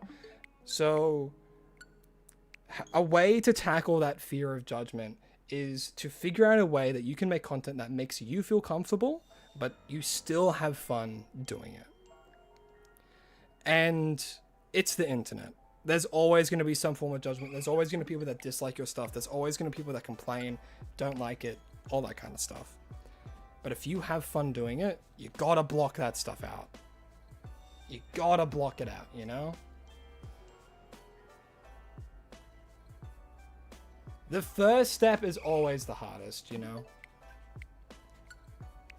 No, but exactly, Kate is right. Once you do it and you start doing it, you'll soon develop a community. And the community is the kind of people that you make your community, right? And if there's kind of people that, like, come in and they say things, you can just ban them. You have the power to do that. That's what I did during Unite. But the first instance I've had, I remember it. I was playing and someone came in and was like, oh, your gameplay is ass. I blocked it, didn't think about it again. I still have a great time on stream. Never saw that guy again. You know? Like, people who like your content and like what you do, they will stay around and they will support you. You know? You tried to do a D&D podcast, but you couldn't air it because your players like slurs too much. That's a good reason to not do a podcast. Yeah, you know, there's people that will do things that, like, make you uncomfortable. And if you're a content creator and it makes you uncomfortable, just don't stand for it. Don't stand for it. Get rid of them, you know? The community is a reflection of the content creator to a degree. I will say this, to a degree. Like, a good example of this, I will say, is, I won't touch too much onto it, but with Twitch, people who have a huge following on Twitch, right? A lot of their community, because they're so big, they can't moderate every single person there, and there's a lot of people who watch this stuff that don't interact, that are horrible people. For those who don't know, TwitchCon, they're absolute horrible display absolute horrible displays at TwitchCon of people, as well as how Twitch treats their content creators. When you're a smaller content creator, you have a little bit more of a say in that kind of stuff. If you don't like someone, ban them, because it's a lot smaller. It's more of a community. There's more individual people that you can see and talk to and all that kind of stuff. You know? But when you're bigger, it's a lot harder to comb through literally millions of people to like pick and choose people that you want in your community, you know? Cannot tell you how scared I was when you made a video, but you also love what you do, and part of what you want to do is show your failure. It's really important to show that. It is very important to show that, and failure is how people learn. Failure isn't the end. Failure is a lesson. You don't think you could ever stream because of that sort of stuff, and that's fair. Hey, genuinely, streaming is scary. Streaming is very scary. Anytime I stream, I worry that someone's gonna like subscribe and then come in and start saying all these horrible things. We have to ban them immediately, you know, stuff like that. Or people come in and they just start fully venting about their whole life story, and it's like that. This isn't the kind of place for it. And you get put in this kind of awkward position where you have to shut down someone who's being like way too emotionally vulnerable on the internet in a Pokemon stream, and it's like. You need to have strong wits about you, and you need to know when to put the boot down in certain situations like that, you know? And it's tricky, which is why, like, you know, kind of why I only stream twice a week, you know? It's what I have the energy for. Not gonna lie, favorite stream on YouTube because you chill with deep topics. That's what I do. That's what I do. I shiny hunt and I talk. Yeah, it's very scary. You've done 2 streams a total of 20 minutes each, and you were shitting your pants the whole time. Exactly. It's hard. It's scary. And the first step is always the hardest. The first step is always the hardest. And hell, I remember when I could only stream for like an hour and a half. And I was like, I've hit my wall. I need to stop. And the more I've done it, the more stamina I've built. Like, fuck, I've been streaming for 3.5 hours now, you know? And like, realistically, I could probably go for a lot longer. But I also need to like realize it myself. Okay, how much can I take on? How long can I just keep talking like this for until eventually I should like take a break? You know, when I hit the wall, I don't want to do it anymore for today. And I also have other stuff I need to do because I have a life outside of YouTube. Because like after I do this, I have to pack up like all my shit and I have to go somewhere else, you know? Like that's reality sometimes, you know? If I could if I would. I would stream for like 7 hours a day. I would like do it like 3 times a week. I would do that. But it's not realistic in the kind of like life that I have, you know? Because I do all of my shit myself. The only stuff that I have help with is with my friends who, again, they're not paid, so they come and go as they please. When they come with moderation, they help me out. They do that. I'm very appreciative of that.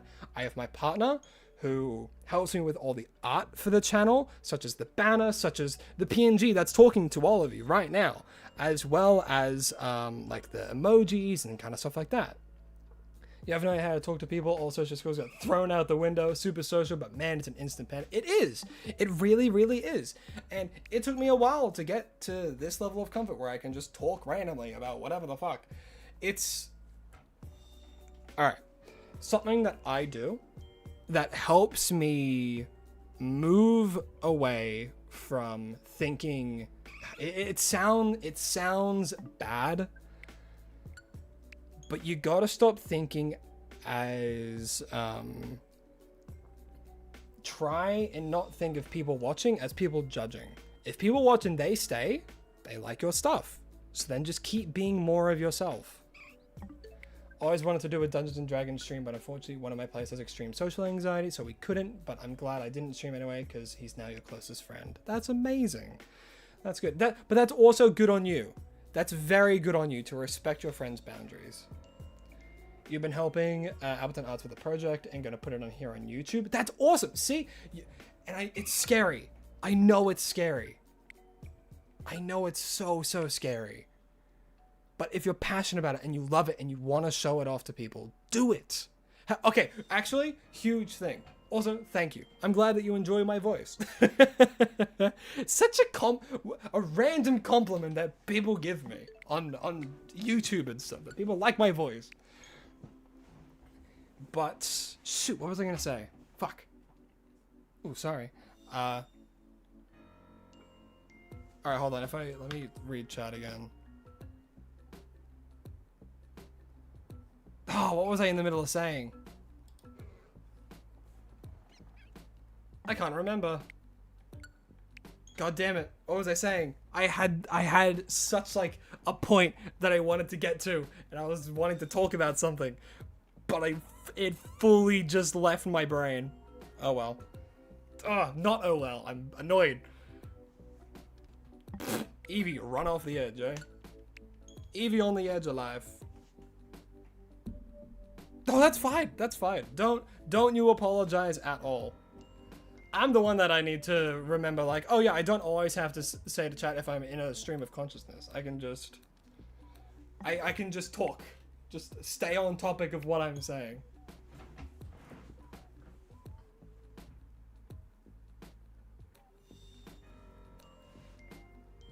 Your social anxiety is so bad that people around you are scared? What? How does that... That's crazy. In what regard are they scared? What? How are they scared? What should you do to start streaming? Alright, big number one thing. Think of a topic that you can talk about for hours on end without stopping. With no prep time. What is a conversation you can just keep having? You know? Why am I hunting Leafeon? Because that is exactly what the wheel says. The wheel said Leafeon, we have to do Leafeon, so we're doing Leafeon.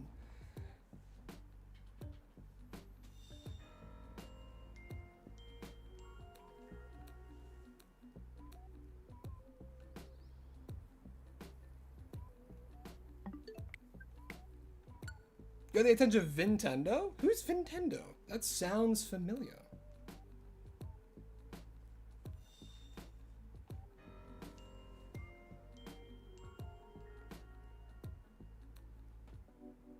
Damn, that's crazy!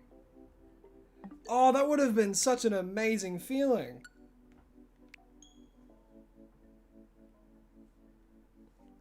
See, that's what I like. That's what I like, larger creators going and still watching like smaller creators and stuff and supporting them. That's always great. You got hyperfocused and distracted from your chores, ended up finding a video to open my Xbox to remove the dust. Turns out your son left a steak, 2 thumbtacks, and some popcorn kernels inside. Oh, that is unfortunate. Thought it was like a secret hideaway for stuff. Just shoved it straight in there. When they get a hold of thumbtacks. My goodness.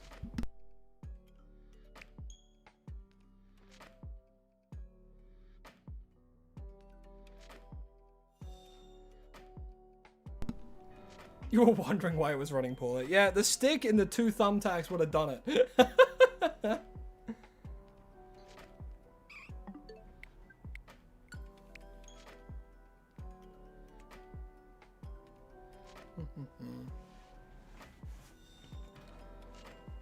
It'd be called Seas and Sands because people love the Caribbean beaches. Fair. We need to get me a play button. God, what do I need to reach for a play button? Whoops. Isn't it like you get a silver one at 100,000? Isn't that it?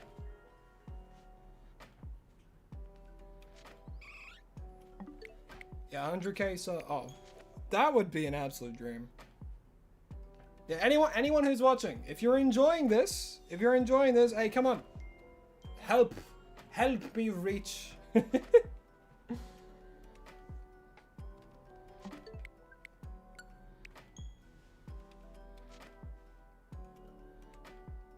See that number? It's terrifying to me. Yeah, it's 10,000 is insane. Yeah, and I remember what it was like Ruby for 100 million or something. Yeah, silver 100k, gold 1 mil, diamond 10 mil. Yeah, but in all seriousness, if you're here and you're enjoying the stream and you haven't already, please do consider subscribing, as it really does help me out. And for everyone here, don't forget to like the stream. Liking the stream also helps. It goes a long way, huge long way actually.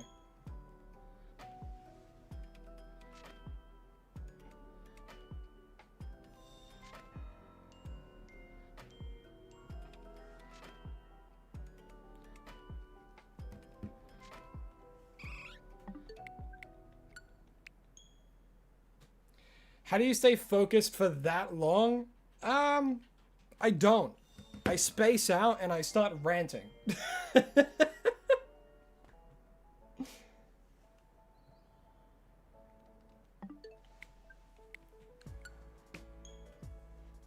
Join the Discord. You've also been following me for a hot minute now, but you enjoy watching streams while working and until swamped with orders.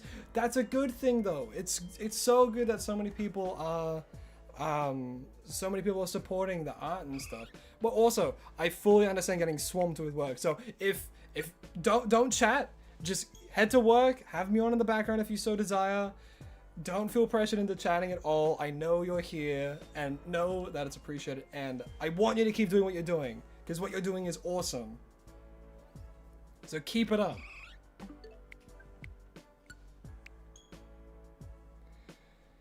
Come on, Evie. Come on, Evie. Fucking shine for me. Come on. Right now. No. Why does it just run like that?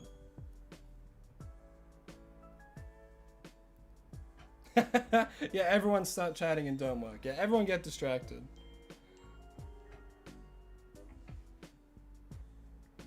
This is your full-time job. You have hip dysplasia, so you can't stand to do a traditional job. Literally can't stand. Sorry. I'm sorry.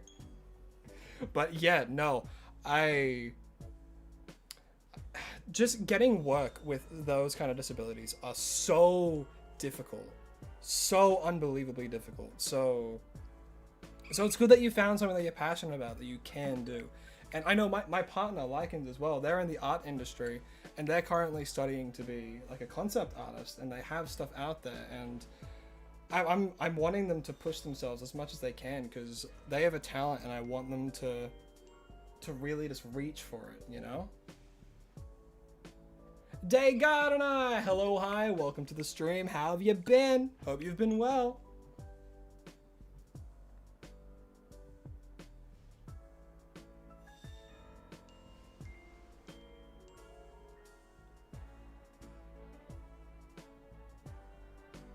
Did my partner make the crow PNG? They sure did.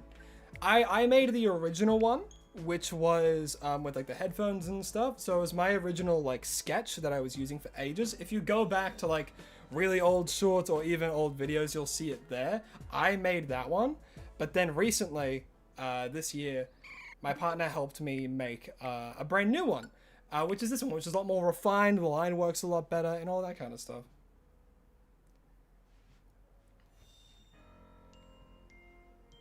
Yeah, why can't they like help people who have these kind of disabilities do that kind of work, you know? Yeah. Do you do commissions? I don't believe so, no. No, because you're mostly just focusing on studying right now. Yeah. Won't be able to watch stream for a while soon because you're going to be going to Germany for a foreign exchange trip. That's awesome, though. That's awesome. But hey, all good, Turkish. All good. Shiny hunting for Heliopter. Wish you luck. I wish you nothing but luck. My goodness. Yeah, those are headphones.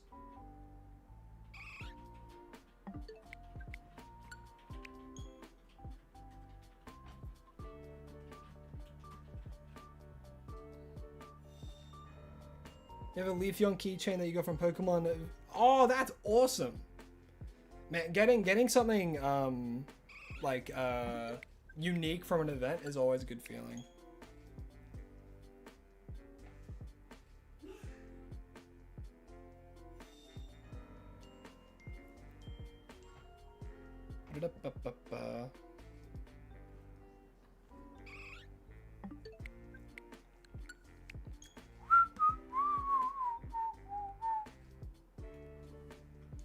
Connie Russell, hello, hi, welcome to the stream. Hope you're having a lovely day. How do you get the Pokemon logo as your profile picture on the Nintendo Switch? Do you mean like, how do I have Armarouge? That was from one of those like event things that happen like every month, where when Scarlet and Violet came out, you could get like specific icons from that time. I believe there should still be some like available. Why Leafeon? So what I do, I do a wheel. The wheel tells me what I need to hunt, and we're hunting for a Leafeon.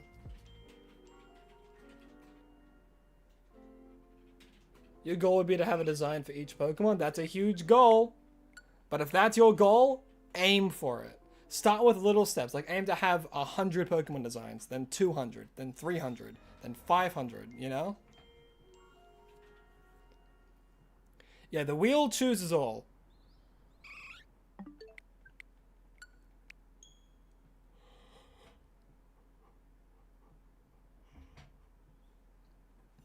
What are the first steps to start streaming?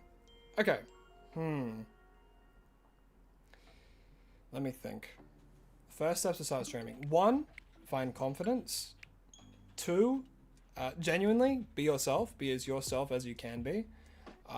Because if you put on a character when you stream, and that's what people grow to like, if you ever start like changing, people are gonna not like it. You know, because it's not what people were there for. That's why I myself.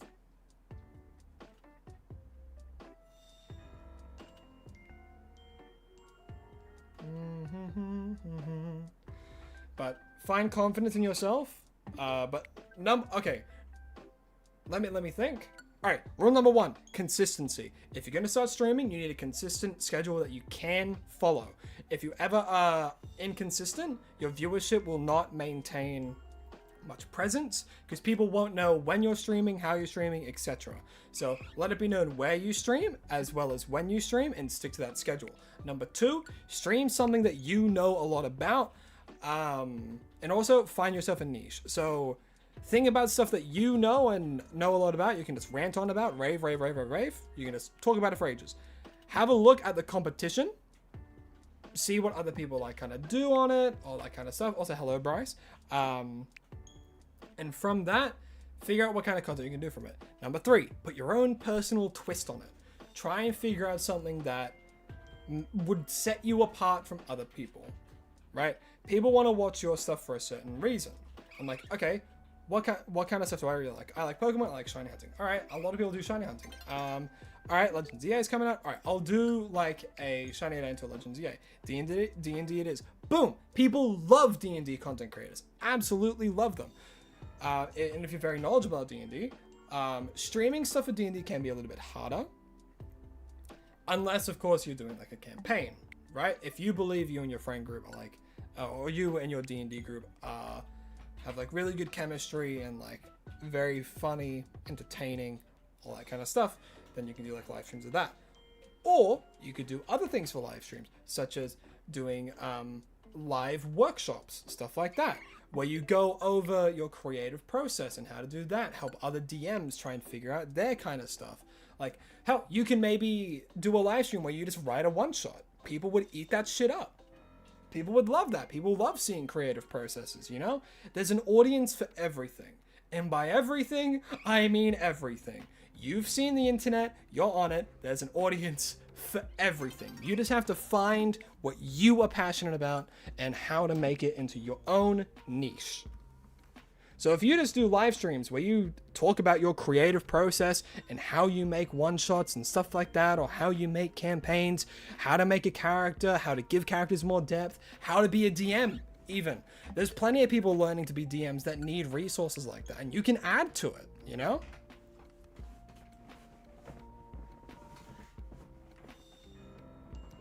There's many different things that you can do. But having said that, growth takes time. Growth takes time, and growth is slow. I've been doing this for about roughly 2 years now, I think. in total ever since I started doing Unite stuff. Maybe a year and a half now. And keep in mind, I have gotten like over 3,000 in the past few months. And that's because that's when I started doing the shorts content. Because I found a more specific niche I can do. At first I did Unite content and that was doing well for me. I've reached 1,000 just doing Unite content, I believe. Or maybe I hit a 500. I'm not too sure. But yeah, you want to do live streams to talk about Pokemon, open Pokemon cards, and play Pokemon games. You want to call it Vault. See? Boom! There you go. That's the kind of stuff you can do. If you have, like, if you're passionate about it and you want to make content, go for it.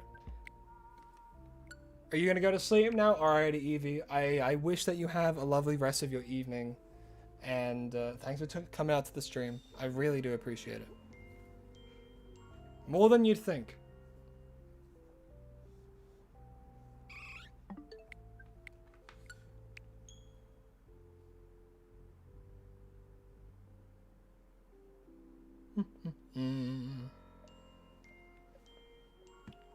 You and your friend group have been playing it for 10 years and have all the supplies. See, that's perfect. You and all your friend group have such good, like, you would know each other really well, and you all have experience, right?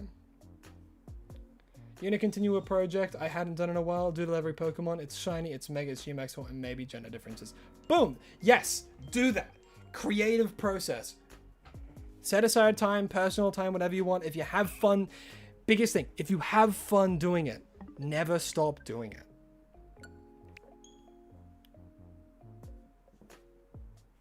You know?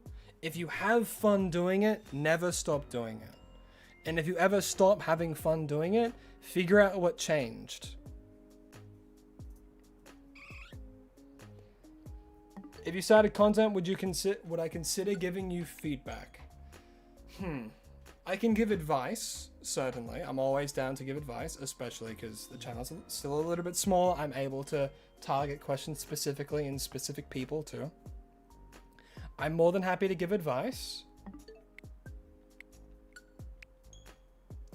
Honestly, as someone who wants to DM, I know it's something I'd really like to see in line more. Exactly, see?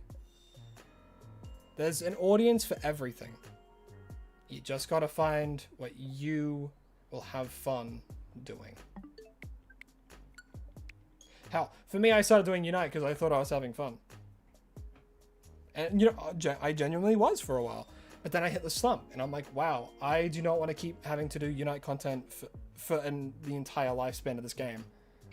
Because it's gonna keep changing, you know, it's way too much.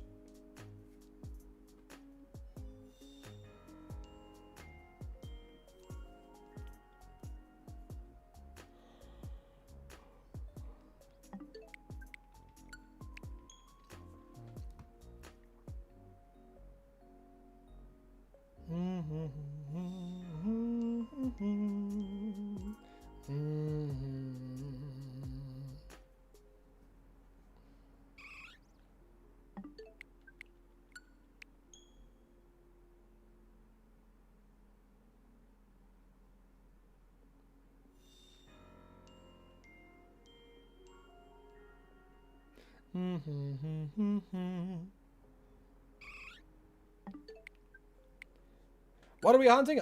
You just joined. Right now, we're currently hunting for a shiny Eevee to evolve into a Leafeon, as we spun a wheel, and the wheel has decided that we're hunting for a Leafeon.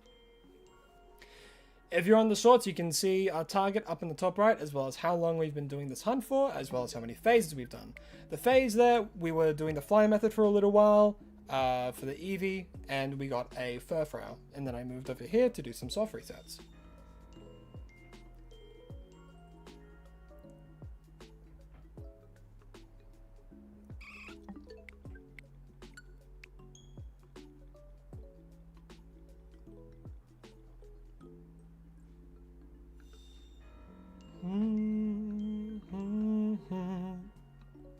You got a shiny Magikarp? Hell yeah. Hell yeah. Man. Ugh, I wish I could get mine. I've been streaming for 4 hours now. Damn.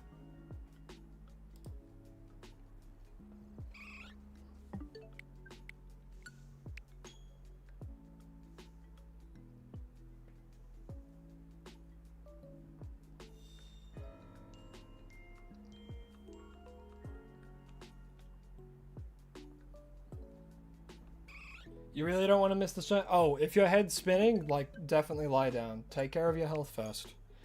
Chances are we're probably not going to get the shiny this stream. Just got back from your shower. Yeah, still haven't gotten it. Still have not gotten it. Alright. Yeah, but yeah, go rest, Star. If your head's spinning, then definitely rest. Thanks for coming out to the stream as you always do. I really do appreciate it. And I hope you have a lovely rest of your morning.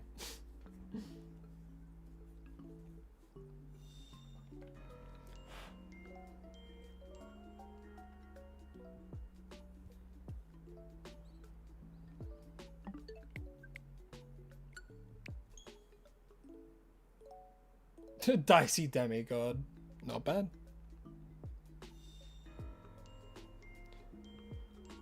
Is it gonna be more like a are you thinking more of like a podcast turkey? That kind of stuff as well? It's going to be turned into a short? It sure will be.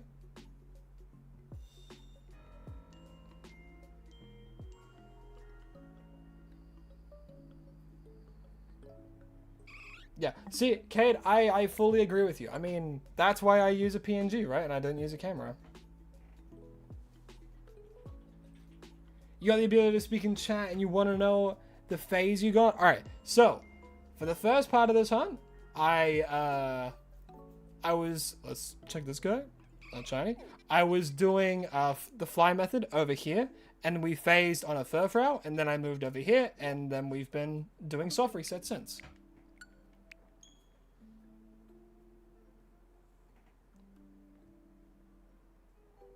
Don't know if you'd want to stream through Roll20 or IRL. If you do it through Roll20, I think it'd be a bit easier, because all you'd need is like your friends with mics and stuff. If you do it IRL, you would have to get some pretty decent equipment for that. Like, you would have to get like a camera set up, either of like one angle or like maybe even three, honestly. One of like the DM and then for either side of the table, and then mics for everyone too. But you could also do both, yeah. You gotta figure out ways to do it with a budget as well. Like me, I have a PC, I have an Elgato capture card, and I have a Blue Yeti mic. I also have like a monitor, and then a Switch too. 2 of your players are minors, I see, okay.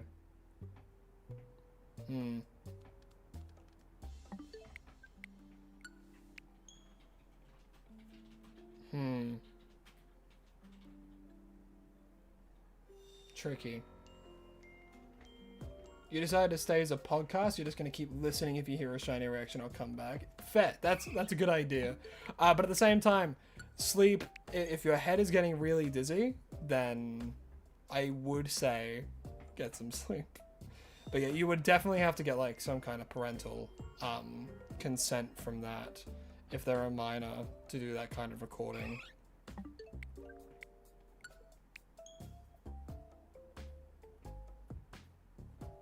Especially if you plan to do IRL stuff.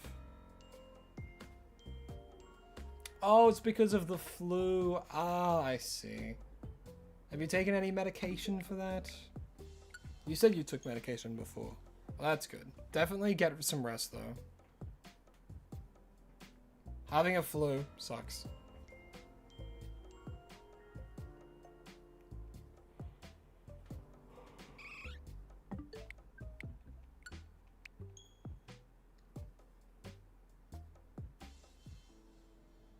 Good sleep paralysis last night, man. I have never had sleep paralysis, and I'm thankful for that.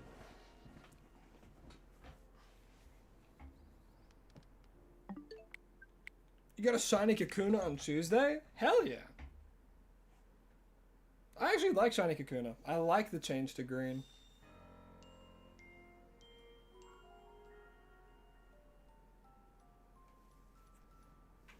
You don't know if there's much of a demand for that type of content? Well, I mean, have a look around. Search it up into YouTube. How to be a DM and see how popular those videos are and stuff. See the recency of them too. see if it's an active genre and topic.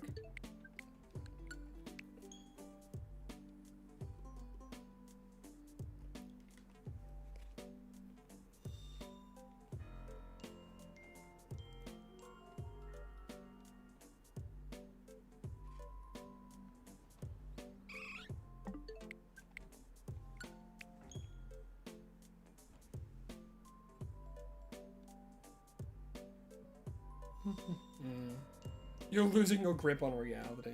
Go to sleep then.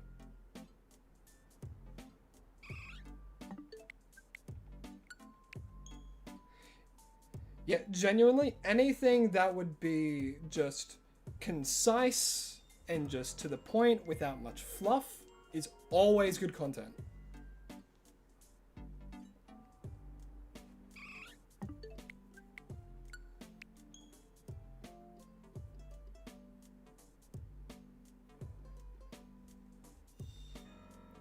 Yeah, those are very good ways to learn how to DM.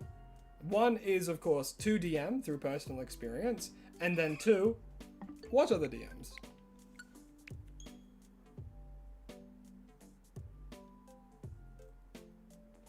Yeah, so if you want to do kind of content like that with friends, you would definitely have to bring it up with them first and talk through them about it all and see if they're comfortable doing so. If not, then you'll just have to look for another way you can do D&D content.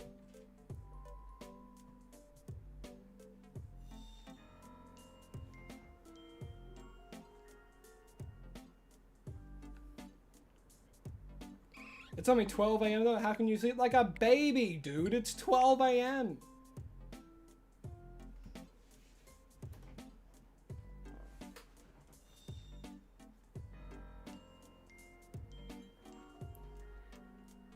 Exactly what Cade said.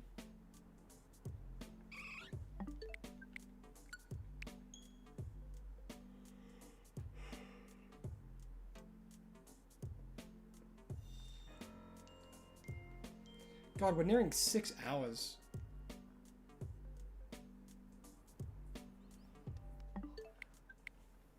You're gonna shiny hunt? Hell yeah.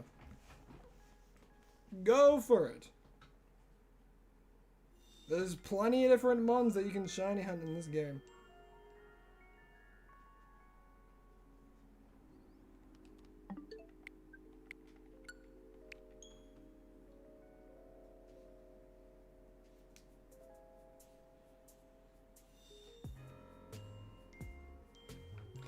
What time should I expect to see you streaming each day? So I stream on Tuesdays and Thursdays, Australian Eastern Time. Australian Eastern Time. So if it's currently Wednesday for you, then I stream on your Mondays and your Wednesdays. But if you want to see the times I stream, as well as the time zones, they're in my YouTube banner. YouTube banner.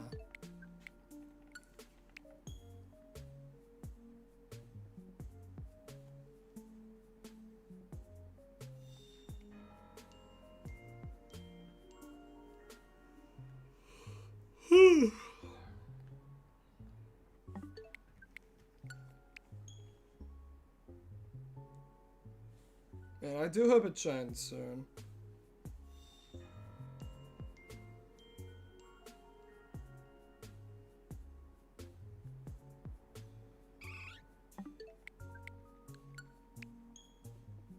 He's worried about criticism and mockery? Ah, I see. Well, it's very hard to get someone to get it, like, to, I don't know. I don't know another way to say it. It's very hard to help someone get over that fear quickly. But the thing is, when it comes to that kind of stuff, you gotta rely on, well, what am I trying to say?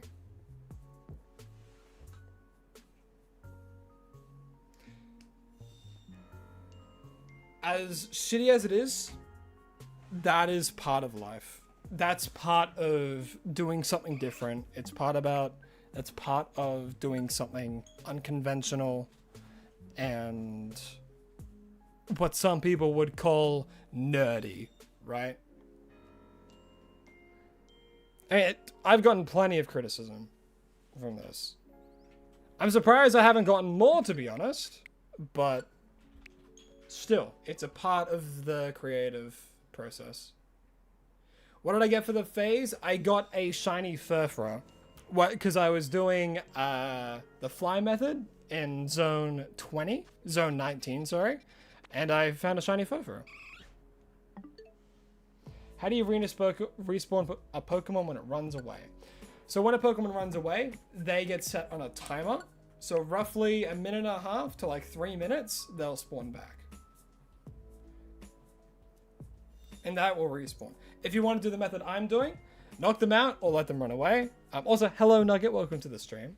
What trim am I going to make the furfur? I like them being messy for now. They're going to be a messy furfur.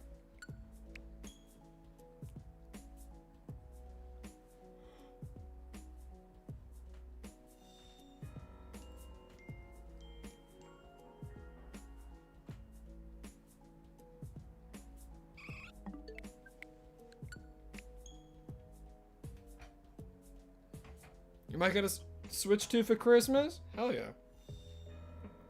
The Switch 2 is genuinely a good console, I think. It's the same price as like a PS5 and stuff, but hey look, it's handheld and actually runs really well. But if you ever plan to do handheld, I do suggest getting a battery pack, because its battery life is not good.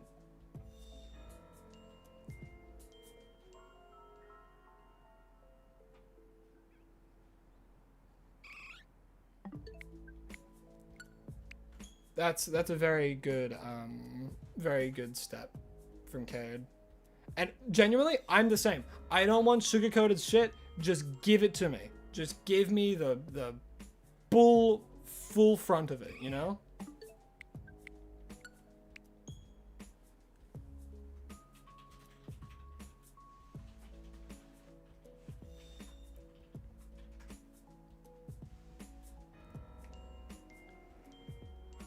I'm waiting for the Switch Lite too. You like your handheld? Well, who knows? They might do that. If they do, it would make sense if they did.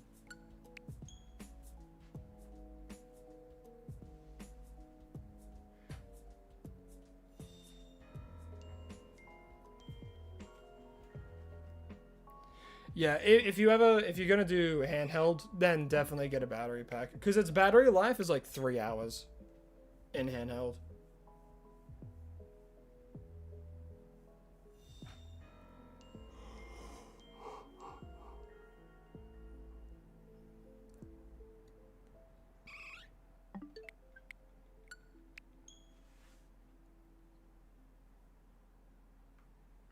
Just waiting for the Switch 3. You're gonna be waiting like a decade, man.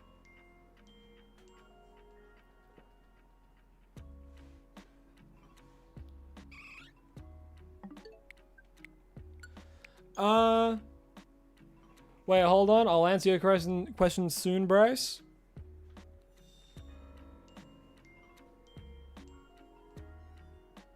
I've actually been soft resetting for 6 hours. Which, yeah. Yeah, still nothing. And my goodness. He's alright to do it and he'll give it a try. Good on him. That's very, very brave of him. You know? Like, I understand what it's like to have, like, really bad anxiety with that kind of stuff. So it's a... But I'll definitely say check again. Check like a few, like maybe once or twice. I don't know. I don't know your relationship. I don't know him or anything like that. But if it were me and I was the one who said yes, like to doing it with severe anxiety, I would want to be checked a few times. Be like, are you sure you're good to do this? Just so that I can feel safer. And it's like, let them know if they ever want to stop. If they ever feel uncomfortable, that it can stop as well. Just full communication.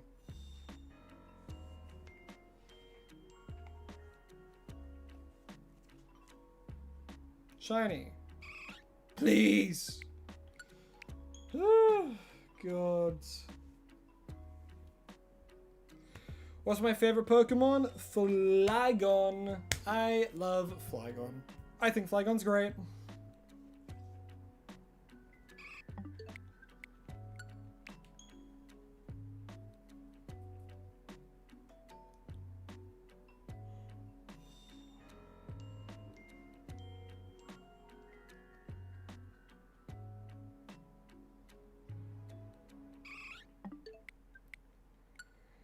Do do do do do do do do do. Please, please. I can sound desperate.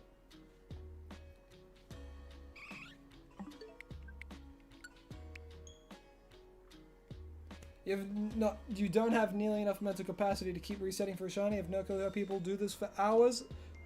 Guess. Oh, do you want to know my secret? You want to know my secret and how I can do this for this many hours? I turn off my brain.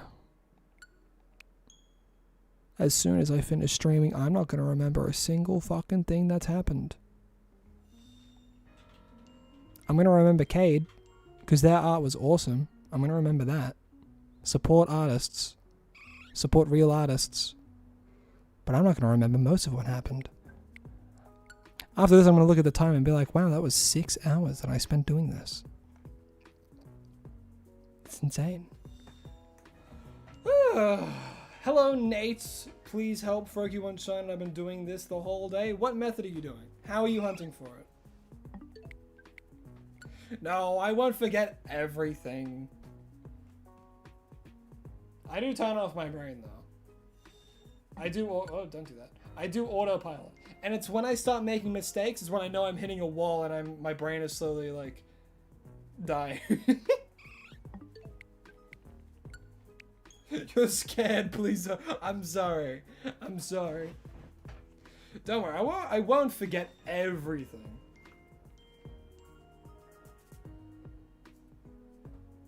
When I turn my streamer brain on again, which is turning it off, I'll remember everything. I have 2 different brains. Streamer brain and real brain. Streamer brain, I just kind of say a lot of the first thing that...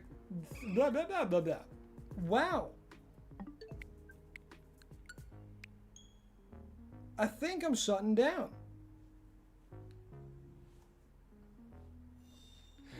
You can... Wait, can you? I need to see this.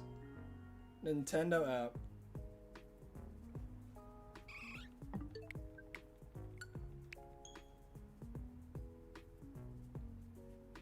No, and that's very true. You always need, like, breaks are so essential. So essential.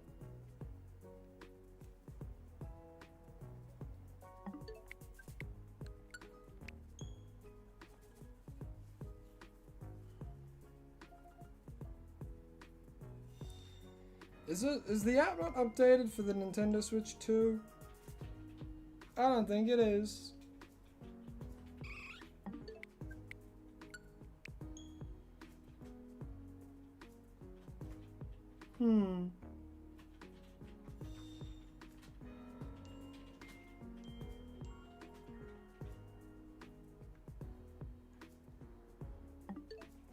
Won't be able to interact with chat much as you're at work tonight, but you're still here to listen.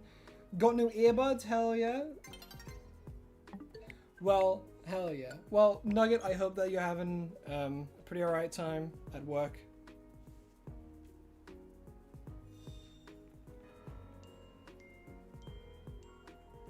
Hope you're doing alright. Hope you're having a good day. I hope my background noise can help you get through your shift. I can do a bit of this if it helps.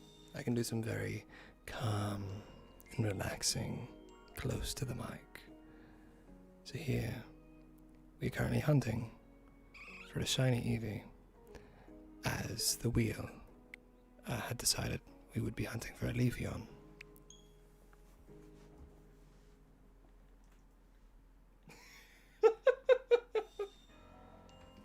I don't know how to feel about that. I don't think I'm ever gonna do that again.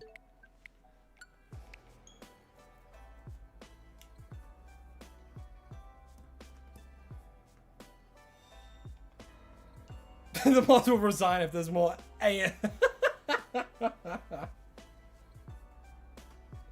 I'll stop. I will never do. I'm never doing that again.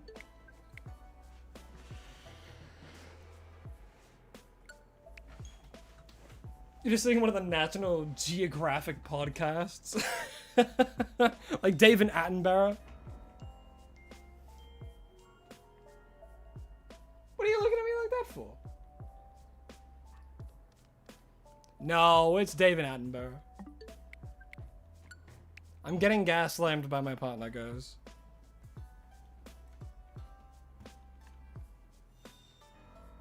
I'll never do that again. If I ever get close to my mic, it'll be to yell. Would you prefer yelling or quiet ASMR?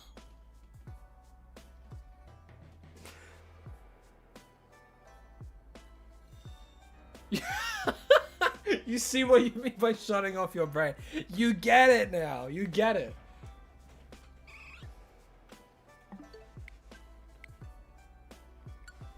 It's David Attenborough. No, you're gas-lamping me. Both of you are gas-lamping me. It's David Attenborough. Cause he's a nature documentarist, so he has bear in his name. David Attenborough.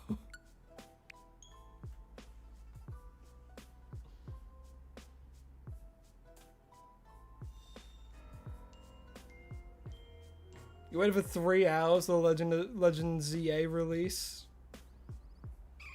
Man, I did see that there was like some lineups in some places for like the midnight release. I didn't do that because I got it digitally, so. Yeah. I don't have to wait in a line.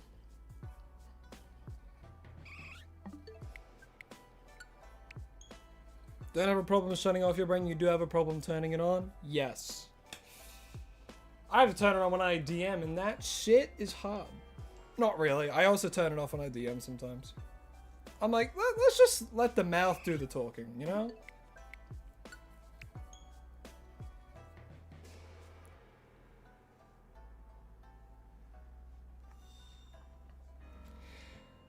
You know when like in like shops and stuff, how like they play music and all that? How they have like subliminal like messages through them that you don't pick up on, but subconsciously subconsciously you pick up on them, you know? Like even through like someone talking, you can pick up on very like subtle messages through what they say. Subscribe, as you can pick up on like very subtle things that like subconsciously you pick up on, but you yourself don't know, and you're inclined to do like what it says. You know, you guys know that? Everything has a subliminal message. Why is shiny hunting so easy in this game?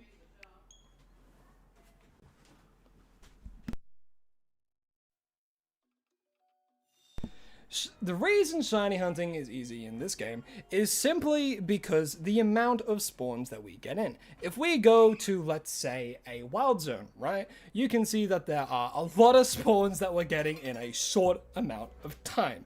That is why shiny hunting is so easy in this game. However, I don't like when people complain about it. I don't like it when people complain about how easy it is to hunt in this game, because it is. Obviously, they're going for a more casual audience. They did it with Scarlet Violet. They're doing it with this game. If you're a hardcore shiny hunter and you're saying it's too easy and it shouldn't be this easy, go hunt in an older game. I cannot stress it enough. Do not complain. And if you were using an AFK method and you're complaining about how easy it is to shiny hunt, well, no shit, it's easy. You're not playing the fucking game, are ya? Because you're like, my goodness. But thank you, Allison, for subscribing. I really, really do appreciate it. I hope you're having a fun time on stream. I know I am. I'm losing my mind. Googity goo. Fucking, I need some water actually.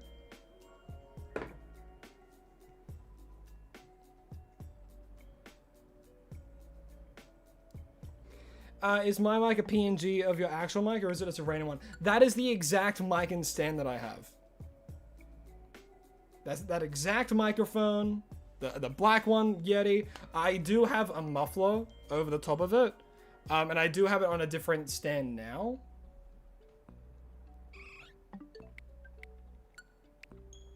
But yeah.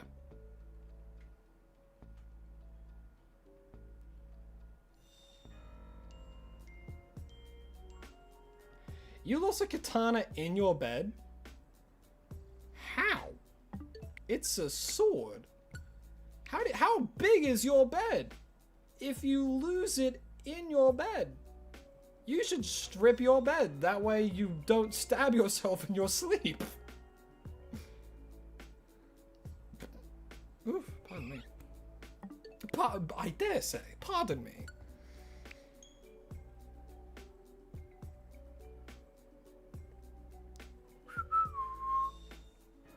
Is that a PNG of me, or are you thinking it's something else? It's me. That's me.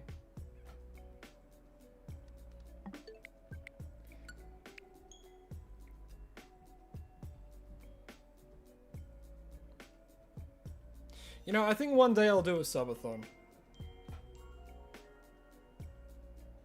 I think that could be a fun thing. I'd have to, like, clear out a few days. You had a shiny noise in real life? I think you need to take your special pills. You're AFK hunting in Area 3? That's fine. I don't care if you AFK hunt. The only time I care is if you AFK hunt and you complain how easy it is.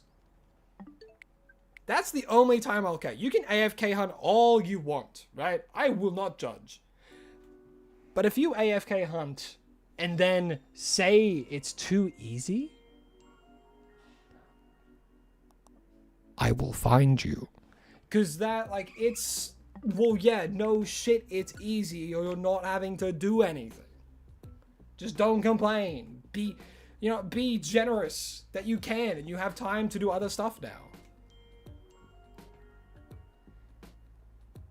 Is it actually rigged up to my blinking? No, it isn't. It's just periodic.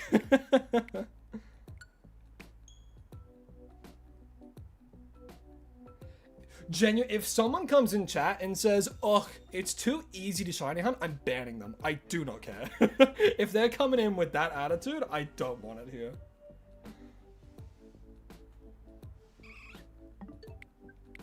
Like, if they say it's too easy, and then I go on that rant, and they still go, "Yeah, well, it's still too easy," goodbye. I'm not dealing with that. Goodbye. You're entitled to your opinion, but you're just complaining for no reason now.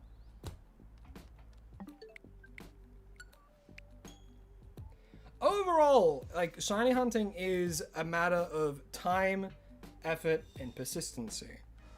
You know? It's not a matter of if, it's a matter of when. Sometimes you can get it in 30 seconds. Sometimes you can get it now. Damn it. Sometimes you can get it in like 10 hours, 17 hours, you know? People have varying different experiences with shiny hunting, right? You have exactly none of those things. And that's why you AFK. But that's fine. Because that's what I like about this game. Like, yeah, it is AFK methods. It means people that, like, have school or have, like, 9 to 5s every single day, they can still get shinies, you know? Sometimes you can get it in the next 2 minutes. Exactly. You can get it in 2 minutes. You could get it in 4 hours. I could get it now, you know? I'm rolling a 1024-sided die, hoping for a nat 1024, you know? That's the chance. And there's another roll. Boom, I didn't get it. I rolled a 48, you know?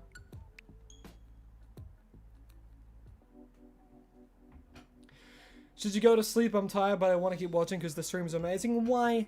Thank you. Thank you. But sleep is very important, and I do suggest that you go have some rest. If you feel like you miss out on anything, the VODs are always uploaded later. So if you ever miss out on a bit of a stream, you can always go back and watch it.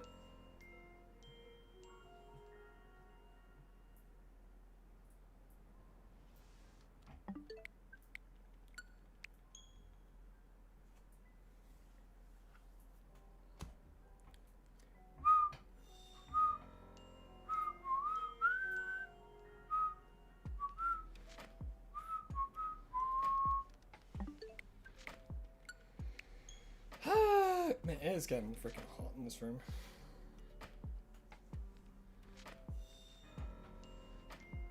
I've been drinking my water, I swear. I've had 2 full glasses. I thought it was white for a second, but it wasn't. I'm going insane. Incorrect sleep is a government conspiracy. I can see the future. What? You can see the future? Alright, when do I get the shiny?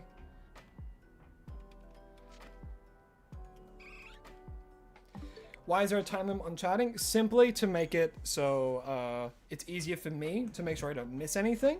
And it also makes it easier for my moderators for like, no spamming, stuff like that. Have I played any Kirby games? You better believe I have. I've played quite a few Kirby games in my time. Oh, Swellix phase. Hell yeah. Nice job. Slight suspicion? I don't think you have grounds for those suspicions. I'm going to need to see your warrant to do this.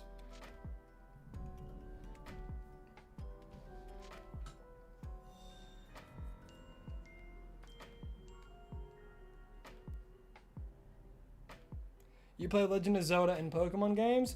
Fucking nice, Connie. Good job. You want a medal? I'm kidding.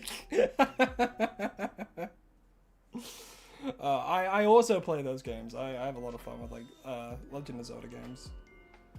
What's my favorite shiny that I've caught? In this, honestly, probably the Alpha Dratini. That one was awesome. What Kirby games? Ooh, of course I don't mind saying. I played all of the Forgotten Lands with my partner. I played Return to Dreamland Deluxe. I also played the original Return to Dreamland. I played Kirby Squeak Squad. That shit was hype. What other Kirby games have I played? Is that it? I think I played a bit of Star Allies on like my friend's Switch. I don't know. I think that's all of them. Do you count Smash as a Kirby game? Do you count World of Light as a Kirby game?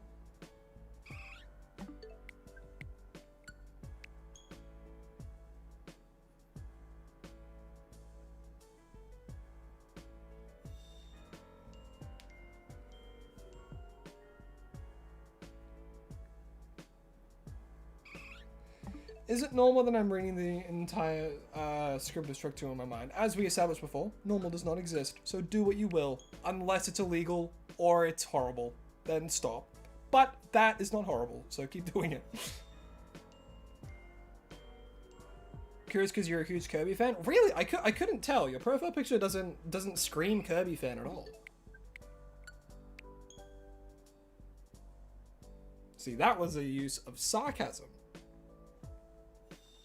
But yeah, Kirby, I really like Kirby games. I was a huge fan of Forgotten Land. The player 2 in that sucked though. You just had to play as Bandanity. Not saying Bandanity is bad, but in comparison to like playing as Kirby, you just have a lot more versatility, you know? You recently played Pokemon Violet again and used the ZA controls and kept pressing wrong buttons. That is fair. Oh! Bacon Catton! I think I said it correctly. If not, I apologize, but thank you for subscribing. I do appreciate it. Hope you enjoy the stream. Clearly you are if you subscribed, which is what all of you should do if you haven't already, because it helps. Yeah, I know.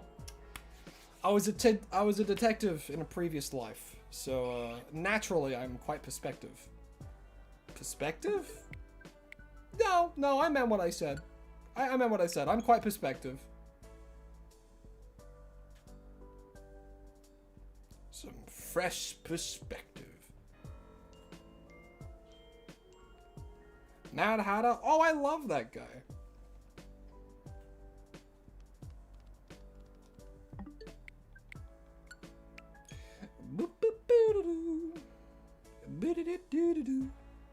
My freaking Wi-Fi extender looks like a PS5. It's like white and it has black in it.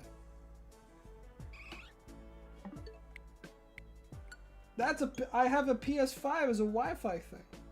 That's pretty cool.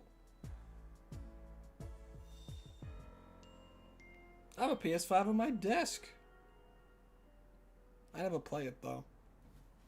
Because the games are mad. No, Ragnarok was awesome. God of War series? Fucking loved it. The PS4 one. Or like the new era of the God of War games. I love them. Love them.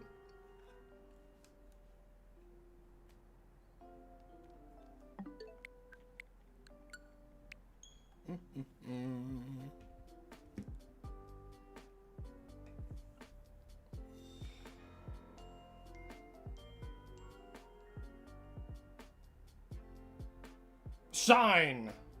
Fuck. What's the time? The time is 3:39. Ugh. Let me be free from this. Please. It's 6 hours and 22. Just do it. Just shine. Be sparkly. Fine. Be that way.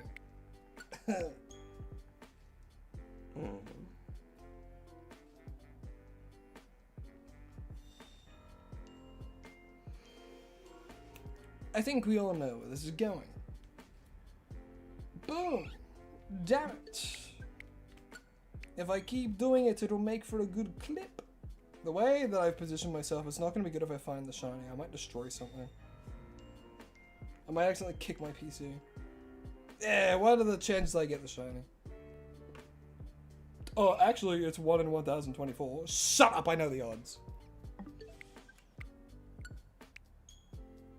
Just spray painted silver? True, I can just get spray painted silver and say, hey, look, it's the shiny, look, it's sparkling. And then I shove it in their face. And I spray paint their eyes and be like, sorry, my Eevee's a bit, trigger happy. Am I over odds? Honestly, probably not.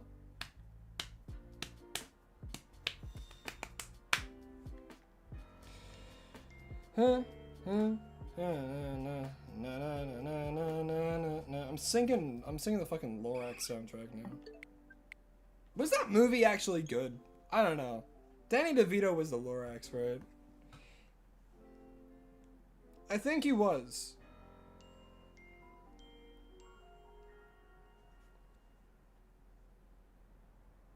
$2012? It came out in 2012? Oh my god. It was Danny DeVito. Is he alive? How old is this man? He's 81 years old! Danny DeVito is 81 years old! Holy shit! What the... God freaking... Nugget! What the... You do not have to do this! You don't have to do that thing that you just did! My goodness. But thank you. I really do appreciate it. I'm going crazy. Oh, that's the shiny. All right, cool. So we get it in a nest bowl, right? Yeah, I think a nest bowl. There we go. And a 1, 2, 3. That's a shiny motherfucking Eevee for me. Nugget bought the luck with the membership. Holy macaroni. Woo! I'm gonna... No, I don't stop the recording because I have to name it. I'm gonna call it Nugget. I'm calling it Nugget. I don't care what any of you say. I'm calling it Nugget. We have to evolve it first, actually. Where's the leaf stone? We need the leaf stone. There's the leaf stone. We grab the leaf stone. We give it the leaf stone. I need to pause the timer. There we go. There we go. There's the Eevee that we just caught, as we have to evolve it into the target for today's hunt, which is, of course, this really bad, shiny Leafeon. As you can see, I'm currently live. I'm going a bit insane, but there it is. That looks like a Leafeon. That doesn't look shiny at all. Did I hallucinate that just then? Did I hallucinate getting the shiny? Is it just a normal Leafeon? Am I going crazy? Is that the shiny? That's the that looks no different. Am I insane? You know what? Go to nature though. Adamant nature. You know what? That's how we do it. That's what we do. We got an adamant nature shiny Leafeon. No mints needed for the best nature possible. That's just how I do it. Anyway, we're calling it Nugget for obvious reasons. Oh, and they're a male. Awesome. All right, let me change so that way it doesn't do the thing. Capture record. And your name is going to be Nugget, named after the person who became a member as soon as this thing appeared. So yeah, your name is going to be Nugget. I spelled it with 2 T's. I don't care. I'm ending stream.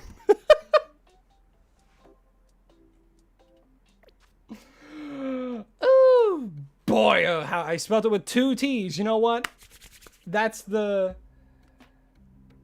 Nugget charm with the 2 T's, you know? Oh, true. We'll check the size. Medium. They are a medium size Leafeon. Ah, should we do another? I'm kidding. I'm not putting myself through that again. You know what? For all time's sake, we know what we're gonna do now? We're gonna do a single check. Because it's a freaking meme at this point. We're going to do a single check over here. Right over here. Is there a shiny? No, there's not. No, there's not. Is there a shiny Aaron? If there is, I'm gonna kiss.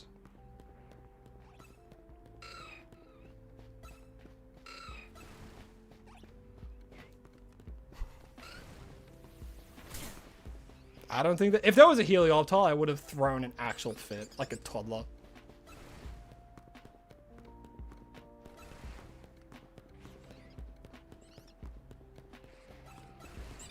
Nothing. Good. You heard what I said. My partner's in the room. I'll kiss him.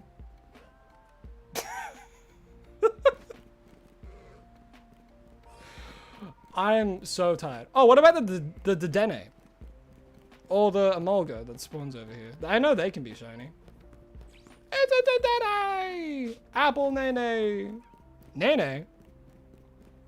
Holy shit. A fire genasi? Okay, I'm losing. I'm making jokes to myself that none of you except the moderators would get. Oh, alright, hold on. We gotta... Ba-boom! Wow! That does not... That's no different. That's no fucking different.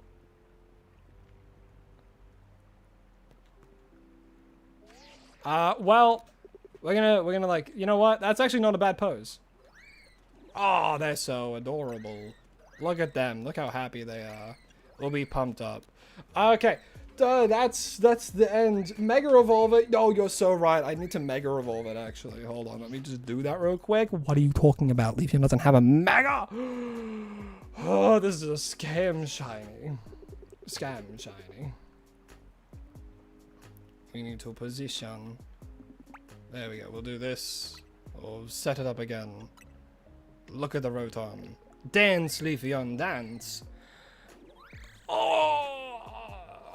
Alright, well, thank you all so much for watching. I really do appreciate it. I hope you all enjoyed the live stream. If you did, don't forget to like and subscribe to the channel if you haven't already, as it really does help me out a lot more than you'd think.